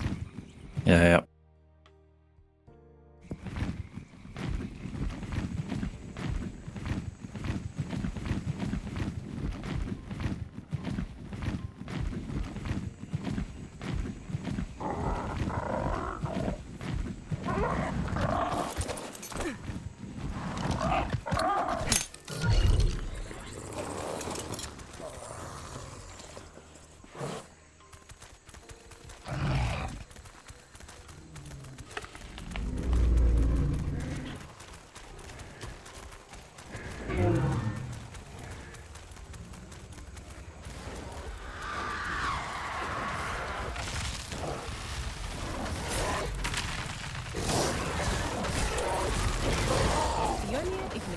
Another of the island's generally docile herd animals. They are small enough that almost any predator can bring them down, but large enough to provide plenty of meat. Dude, up there to kill Were it not shit, for the you don't protection have to the close herd out of and it. Their instinct to run from any predator, These Or would did you almost not get it? certainly be hunted to extinction. I did not get it. Phiomia's tusks Yeah, it's right and here. trunk make it especially suited to scavenging plant life from the ground. It uses its tusks to dig up loose plant life, then uses its stubby trunk to scoop the foliage into its mouth. Adult Phiomia often dig up food for their young, and watching a baby Phiomia attempt to use its trunk can be quite amusing. While it is completely possible to ride a Phiomia around, they are a meager choice. They work very well, however, as pack mules. If you feed the Phiomia a stimberry, it serves as a laxative in the creature's digestive system. Knowing this, tribal communities often keep a herd of these as livestock to produce mass quantities of fertilizer.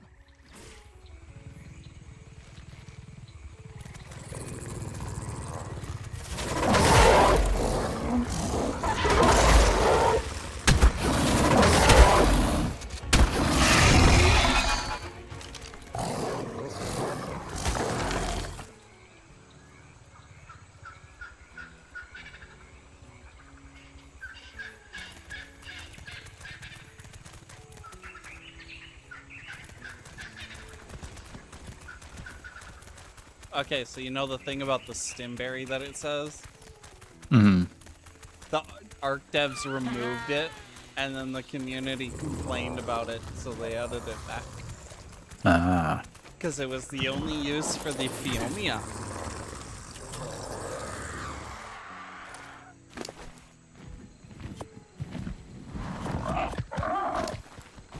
So it's like, what's the point in taming this dino? Everybody tamed it for the one useful thing that it did, and then you took it away. Yeah.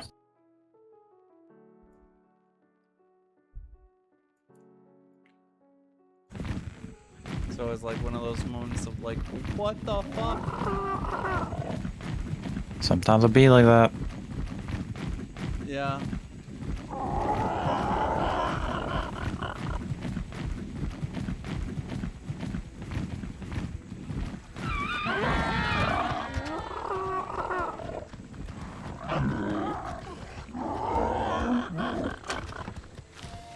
I've decided to take a brief vacation from the laboratory. Well, I say that I've decided to, but the whole thing was my assistant Isabel's idea. She noticed that I'd been quite ruffled lately and suggested that I take a bit of time to myself before rushing headlong into my next experiment. Such an observant young woman, that Isabel. She's somewhat lacking as a chemist, but she understands my moods almost better than I do. I dare say that an old-fashioned adventure will do me some good. Nothing like some rigorous recreation to clear the mind. Perhaps I'll go spelunking.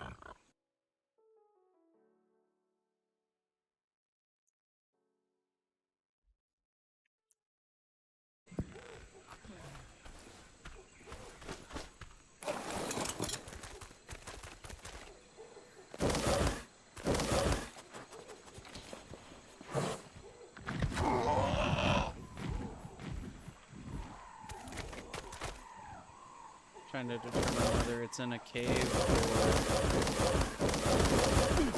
And I just got the dino stuck.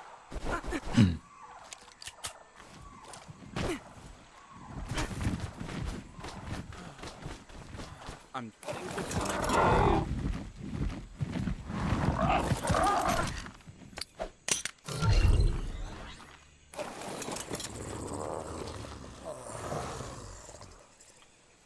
Yeah, it's in a cave.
Usually found in the deepest parts of the water around the island, Ammonitena multiamicus has a strange relationship with the other creatures of the deep. It must do something beneficial for them, since find every it? nearby sea creature defends Ammonitena when it is Somehow. dead. What this I didn't see it, distinct but I did find symbiosis it. is based on, alas, I have not yet discovered. Ammonitena has also made its way into the deeper parts of many underwater caves.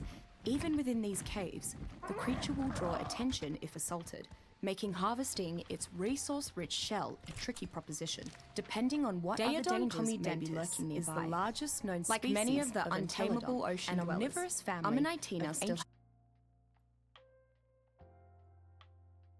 tribe is willing to has risk as many the wrath of similarities nearby to would-be modern protectors. hippopotamidi Ammonitena as it bile does can be spina. harvested from I the found innards that to of its be a corpse. suitable nickname. This bile can then be Daedon worked is over as mean with as it other looks, chemicals to and produce any powerful survivor who concoctions. wanders too The most close will find notable that out being the a hard mixture way. that causes As creatures an to omnivore become with a enraged voracious and appetite, attack the source Daedon of the scent. scavengers, Forages, and hunts to survive.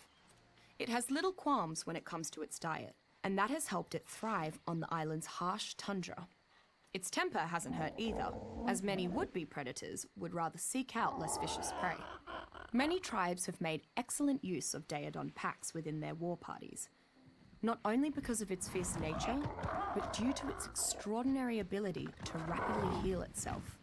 I've theorized that this healing factor is why it seems to have such a high metabolism, though what is particularly extraordinary is its capability to share this benefit.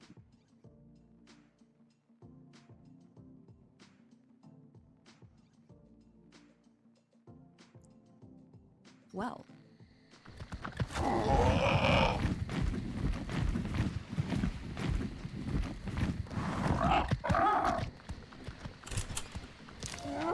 Fairly unremarkable by the island standards, Oncorhynchus grexlamia is a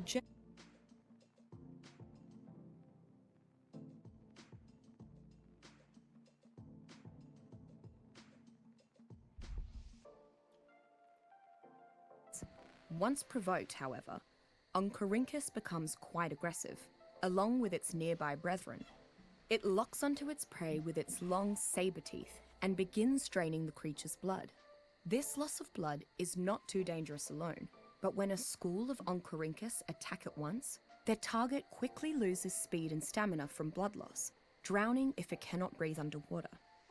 Like many of the smaller fish found on or around the island, Oncorhynchus cannot be tamed, but it is often herded and harvested for its resources. In particular, certain cuts of Oncorhynchus meat are considered to have superb quality and are often referred to as prime fish, used for specific high-end concoctions and taming the island's many piscivorous creatures.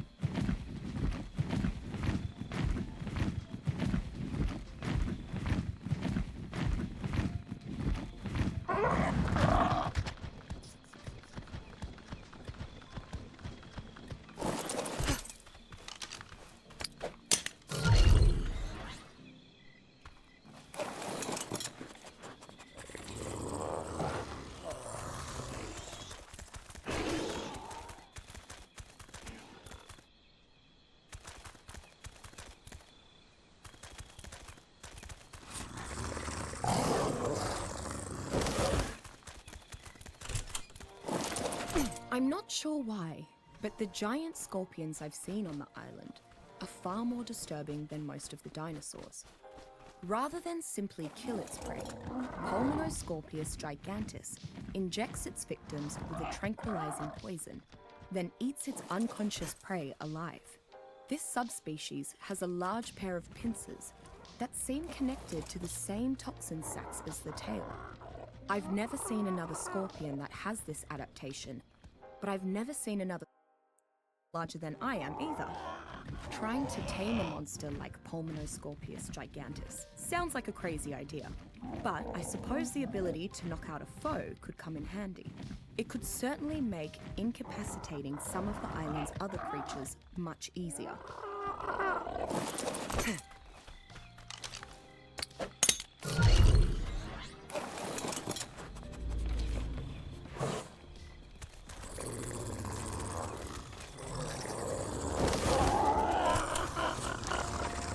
bottom of the island's dinosaur food chain is a small herbivore called Pegomastex fructurator. It is content to spend all day alone, gorging itself on far more food than you might reasonably expect for a creature of its tiny stature. Its beak while avoiding the indigestible fibrous strands. Pegomastex is likely to ignore any nearby creature and continue foraging, unless it's attacked, at which point it turns into a very aggressive, though rather unthreatening opponent, shrieking and whooping far above its actual threat level. You would expect a creature this small and weak to live in flocks, but Pegomastex seems to be fairly solitary in nature. While not pretty and far too small to ride, tribes often keep Pegomastex around as a kind of farming aid. Its skill at scavenging means that it collects an extraordinary quantity of seeds and berries, while also handily gathering the rare flowers, the members of their mushrooms, and respective other tribes who ingredients volunteered for my necessary to cook up battle, unusual tartar, and concoctions. shadow steak saute experiments have been experiencing prolonged withdrawal episodes. But can't they see that the benefits outweigh the costs? I create mixtures that can bring out superhuman strength, speed, and coordination in ordinary men, and they can only focus on the negatives. Simple-minded, the lot of them. They even banned their members from partaking in my experiments now. Ridiculous. I'll not let them stand in the way of human progress. They may not understand the importance of my work, but surely my assistants do.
Get on F-22. Oops. Thank you.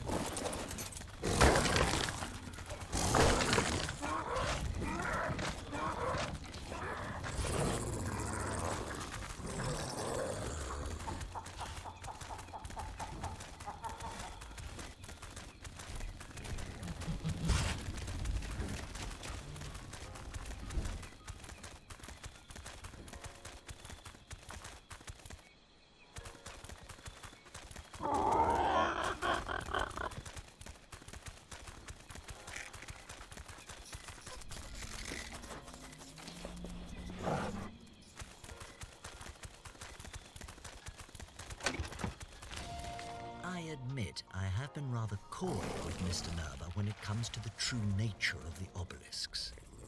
As a military man, the obelisks would naturally be more useful to him if they were some sort of weapon, and I have made sure to allude to that possibility from time to time. It is not as though I am selling my gracious host a falsehood. After all, No, I'm moving I have neither F-22. any proof that the obelisks could be weaponized, nor any evidence to the contrary.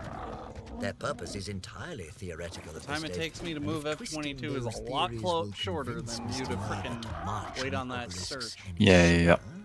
You are correct. Then so be it.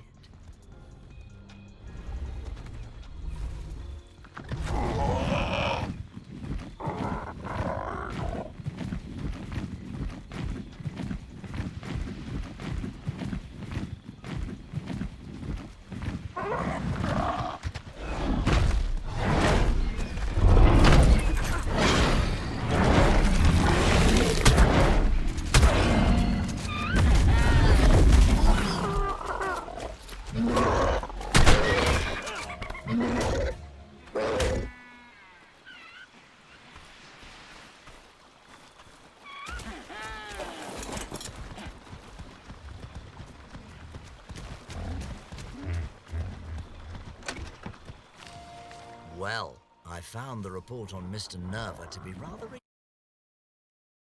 might imagine that I'd view Roman leadership with some disdain. Yet, in my experience, I found Mr. Nerva to be both honest and intellectually engaging. In fact, after a lengthy conversation, I dare say that Mr. Nerva has the right of it when it comes to this island's politics. As the Romans created Pax Romans, perhaps this new legion will create Pax Arkham. Even if it doesn't, I doubt it will harm my research. So I see no reason to interfere in this pointless squabble.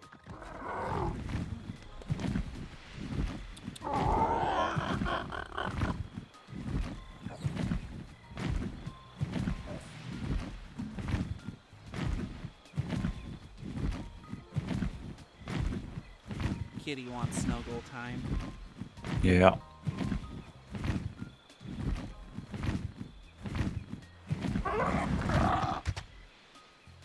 See if you can find this one on your own. It's 8174.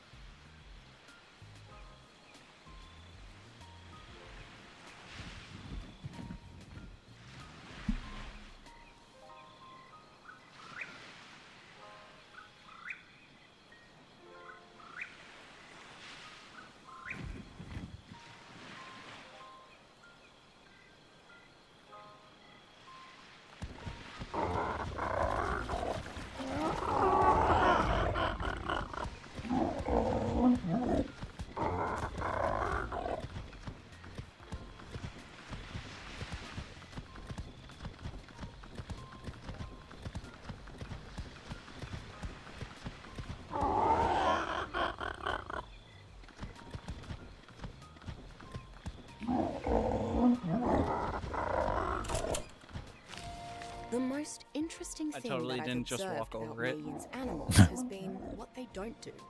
They never Yeah, dude, finding one of these things fight. without a Among creatures dire that have wolf. been domesticated for generations, like cats Yeesh. and dogs. That's normal. But there's a reason zoos keep their animals in separate enclosures. Certain instincts are hard to curb, and there should definitely be more disputes among such a diverse group. Mayin has even integrated a herd of herbivores into her army, as their thick hides have proven resistant.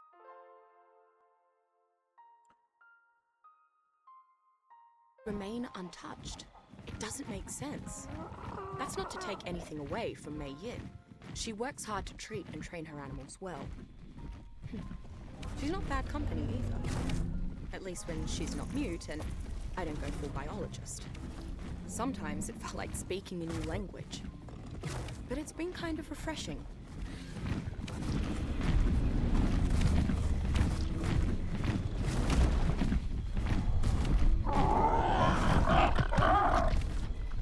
I think that's personally the reason why they gave the ability to the dire wolf. Yeah.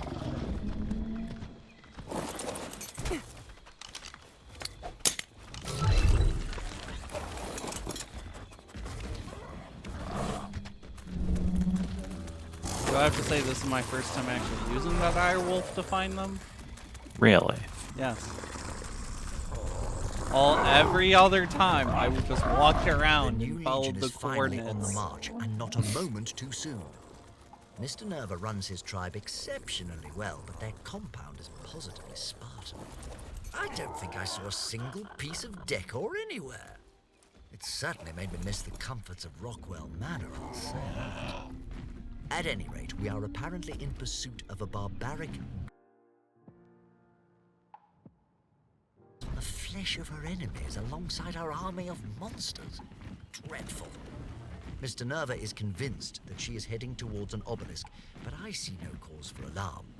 No mere heathen could hope to uncover its secrets, and certainly not alone.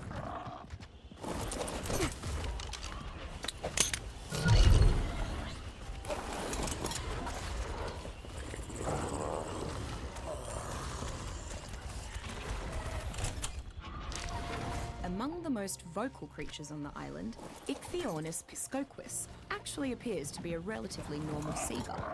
It primarily eats fish, and its distinctive cries can be heard echoing over across the island's many beaches. As you might expect from a seagull, Ichthyornis will flee at the slightest provocation. Ichthyornis is a versatile and opportunistic hunter.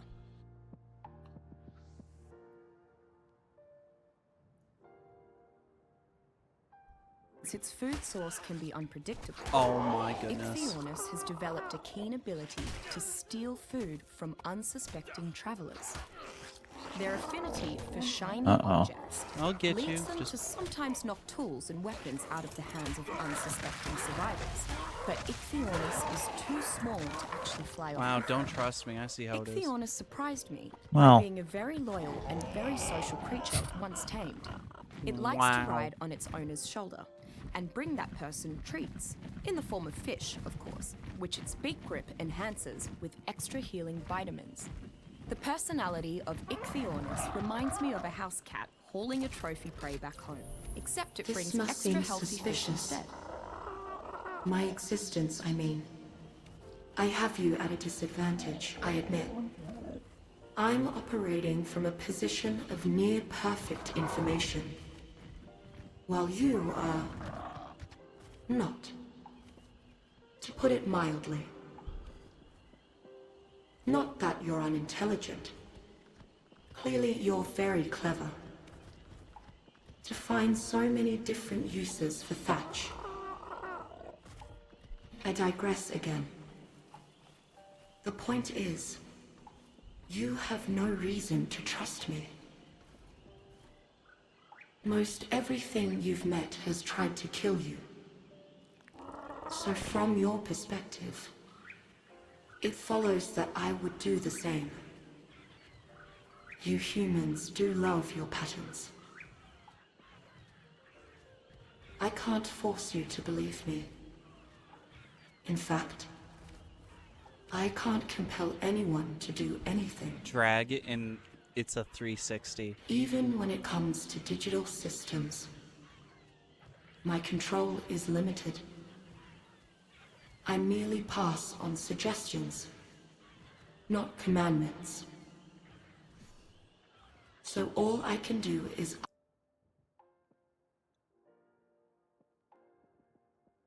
all of you.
Well, time to put your dino away. Okay.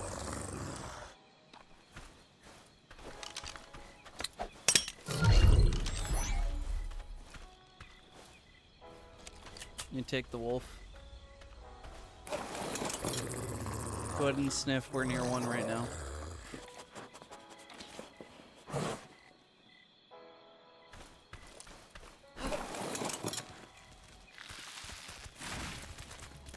Not near enough. Should be 76. Oh, there 60. it is. I see it. Right before your dino hits the ground, jump off, and you and the dino will not take fall damage. Hmm. Just figured you should know that. Mm-hmm.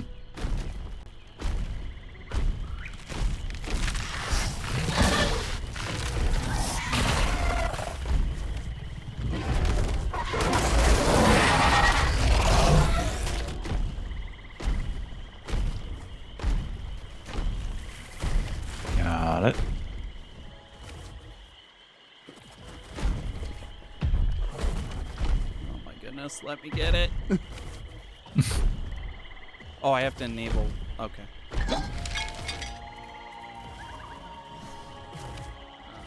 Do we get the one over here yet or nah? 'Cause there's another one over in this direction. There's a reason why we're on foot. It's because there's a whole bunch of them. Yeah, we haven't gotten any of them over here, so I'm following you right now.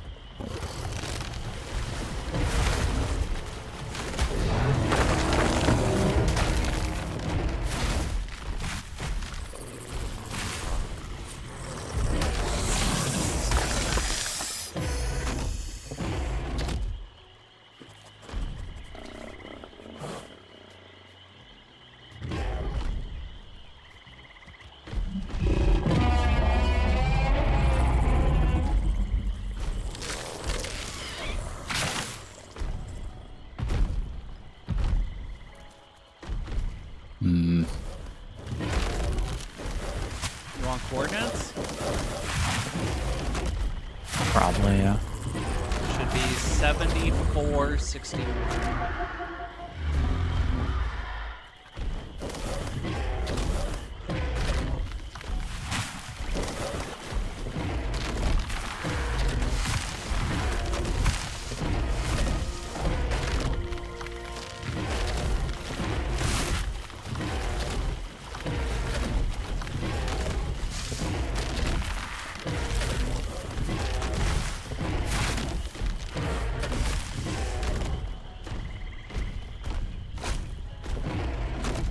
One here.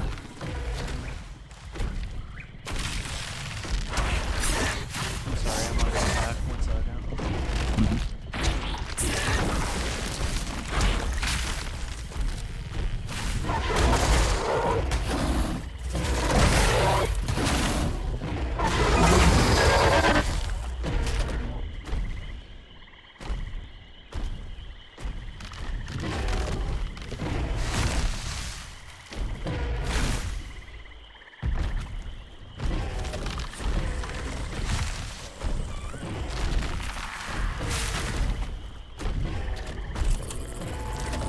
In the wild, Apis lithohermia drones never stray far from their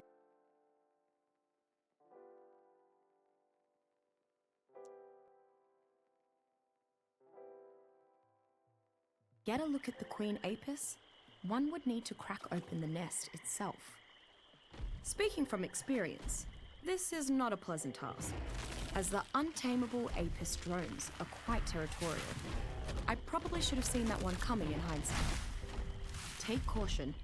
Apis stings will significantly weaken any creature which suffers them. And because its stinger is not barbed, Apis can sting multiple times without its stinger being ripped away. A tamed Apis queen will lay new drone eggs and construct a nest that survivors can farm for honey, so long as they remember to wear specialized beekeeping gear. Said honey is not only sweet and delicious, but laced with scents that land mammals find irresistible. Many hunters use it to bait their traps. Apis drones will also follow their queen into battle, so they can be used for self-defense in a pinch. Where are you at? 7161.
Hello.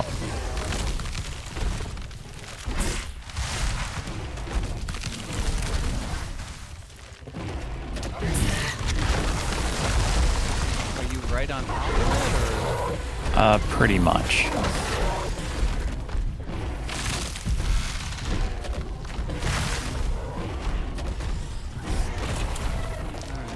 Right here. Elasmosaurus Oh, you got it? pisa Finally. is typically found in the deep oceans.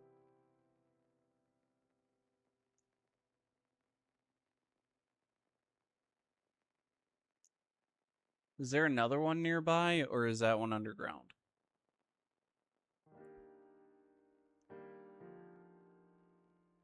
No others Okay, so that one's within underground. range. We have to go back to the swamp because you skipped a whole bunch of them. Well, I don't know where they are, so 63 or 7363. Admit, I have yet to thoroughly explore the staggeringly deep underwater caverns surrounding the island.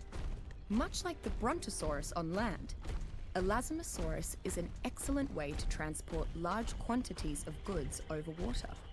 These powerful creatures are in fact so large that they can be used as mobile water bases. Ambitious tribes that's this sometimes one. build bunkers right onto the backs of Elasmosaurus Wait, what? instead of building cargo ships.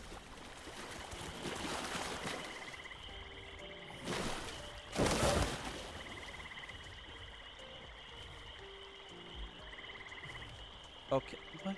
Oh, there's another one? Oh, this one must be in a cave because it's saying it's like right about here.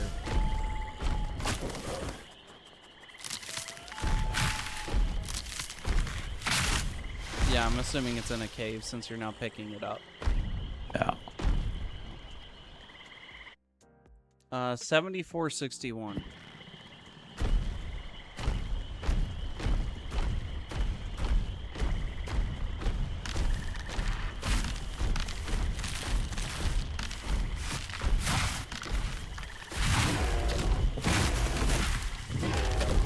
This one might be in a cave if you don't pick it up.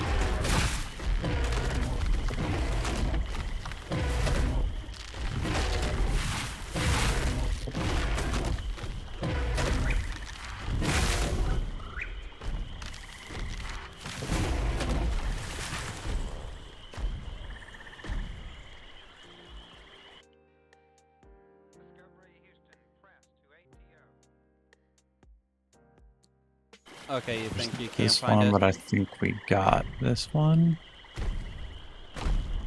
Did get that one. Okay. I 7460.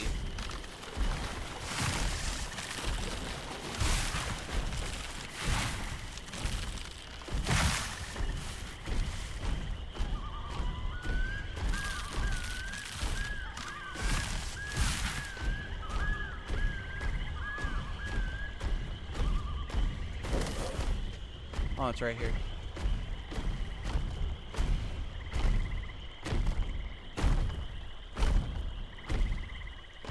Oh, we already got 7463. Or, wait, what? I got fucking turned around. I hate coordinates. I hate coordinates with no idea which way goes up or which way goes down. Having no direction of what is north.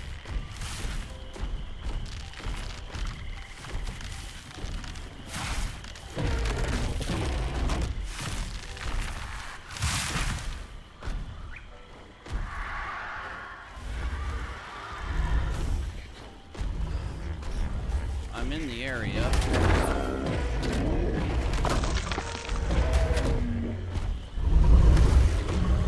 Any luck finding it?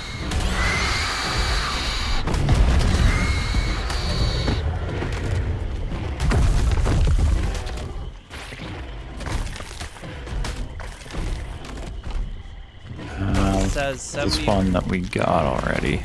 Oh, we did? Yeah. 7460.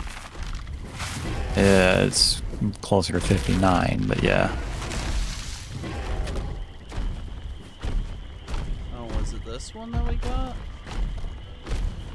No, so is it this one we're missing? 7660. Wait, what? We got this one. Okay. Wait, you're saying we already got 75, 59?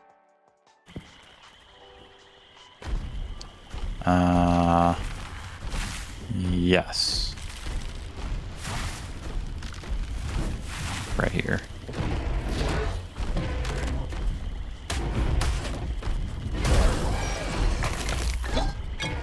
Yeah, you grabbed it. Well, I didn't have it.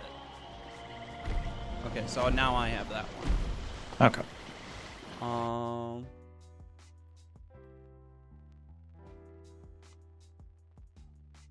Okay, this one's a little bit of a walk.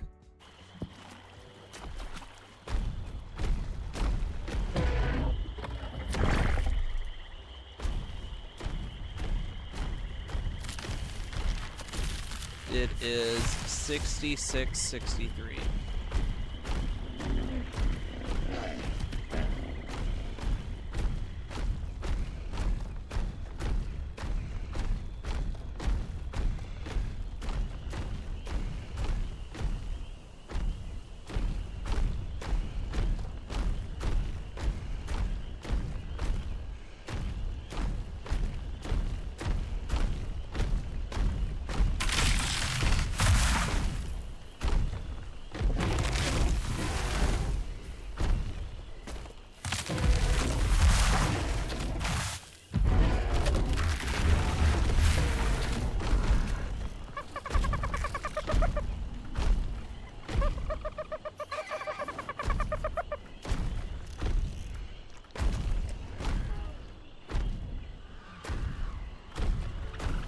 There it is.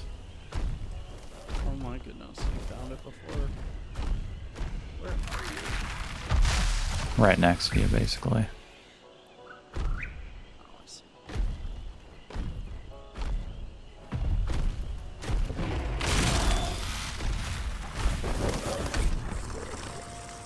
Remarkable. Absolutely remarkable. When I chose that remote northern cave as the site of my spectacular spelunking sojourn, I never imagined that I'd find such wonders within. Granted, I don't know what this specific wonder does exactly, but it's fascinating to examine. It's like nothing I've ever seen.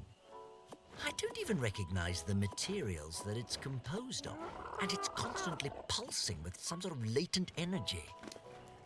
What is it? Is it unique? Or are there similar artifacts just waiting to be discovered beneath the island's surface? My, how invigorating. Isabel was right. This was exactly what I needed. I feel like a young man again.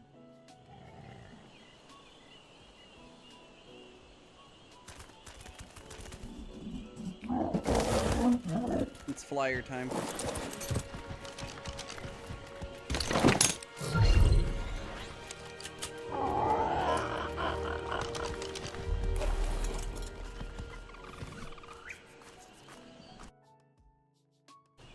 $71, 70.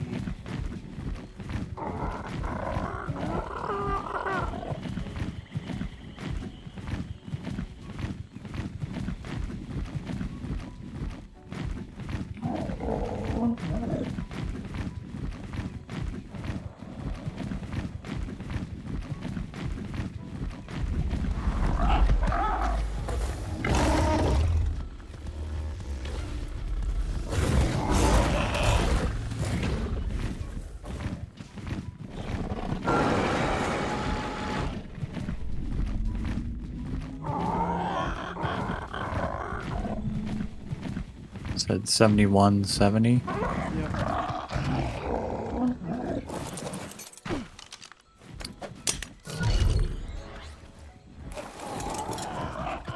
Bro, what'd you do? Go leaping off the mountain? Yes. Why didn't you dismount? It was not on purpose. I understand that, but all you have to do is dismount before you hit the ground. Or you couldn't see the ground. Megapiranha magnamosus Well, is a as it turns carnivorous out, fish I found do not further have from thousands of the hours in rivers this and game like ponds you of the do. island. Its bite is incredibly right there. powerful. I've even seen them break through the armored turtles of the island.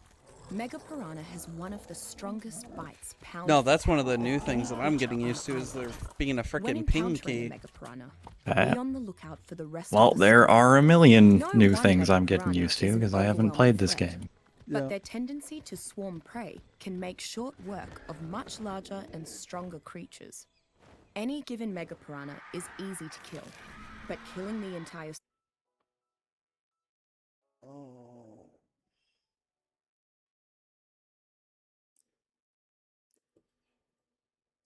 Well, we're getting close to being done with all the ones on land. particularly the coelacanths. How many do we got left? Maybe 20. Hmm. We got basically one more island area, then we have the redwoods, and then herbivore island. Okay. And then we'll be done with like all of the surface ones, and then we have to do the water ones and then the ones that are in all the caves. Got it. But as long as we get all the surface ones, we can take a break and go do other shit. Because this is what takes up the majority of the time. Yeah. Oh, and the entire snow biome. We haven't even done the snow biome yet.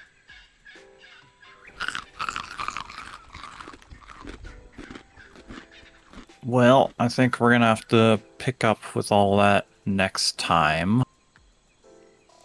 Because I think I may be calling it here. Oh. Yeah. Why are you calling it so early? Well, it's been 5.5 hours, to be fair. We had a half-hour break in there, but I think that's a reasonable amount of time, you know? No. Marathon stream. Gotta go another 5. Uh,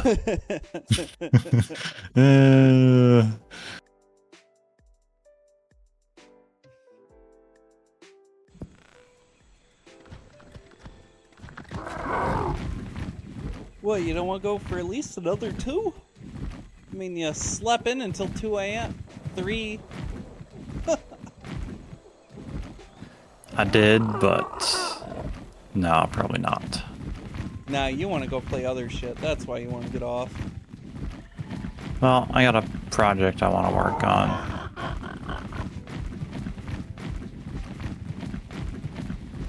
You know, I'm sure I'll be playing something eventually, but it's not what I'm planning to do here.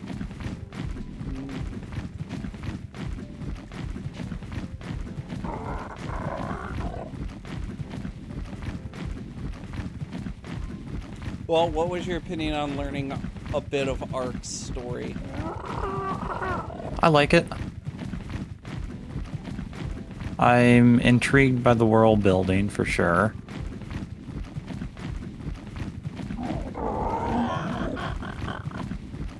Yeah, pretty good so far. What did you think about learning about like what certain dinos do and other things? Also very good. Very helpful. Gives you an idea of like, oh, I should go tame this dino Yeah. because it like, does oh, this. Yes, like, oh, this would be a good thing to add to the priorities list. So, yeah, that's definitely helpful.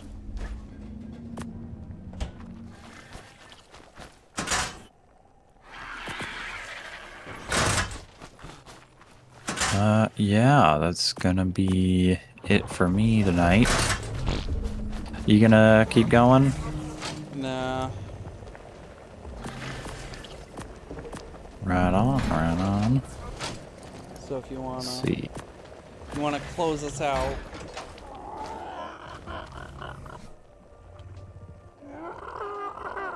Well, that's gonna be it for Not on Arc tonight, everybody. Had fun showing and seeing Owen's experience to getting all the dossiers for the first time. Yeah. Certainly not all yet, but getting there. Well, you got to start somewhere. It's true.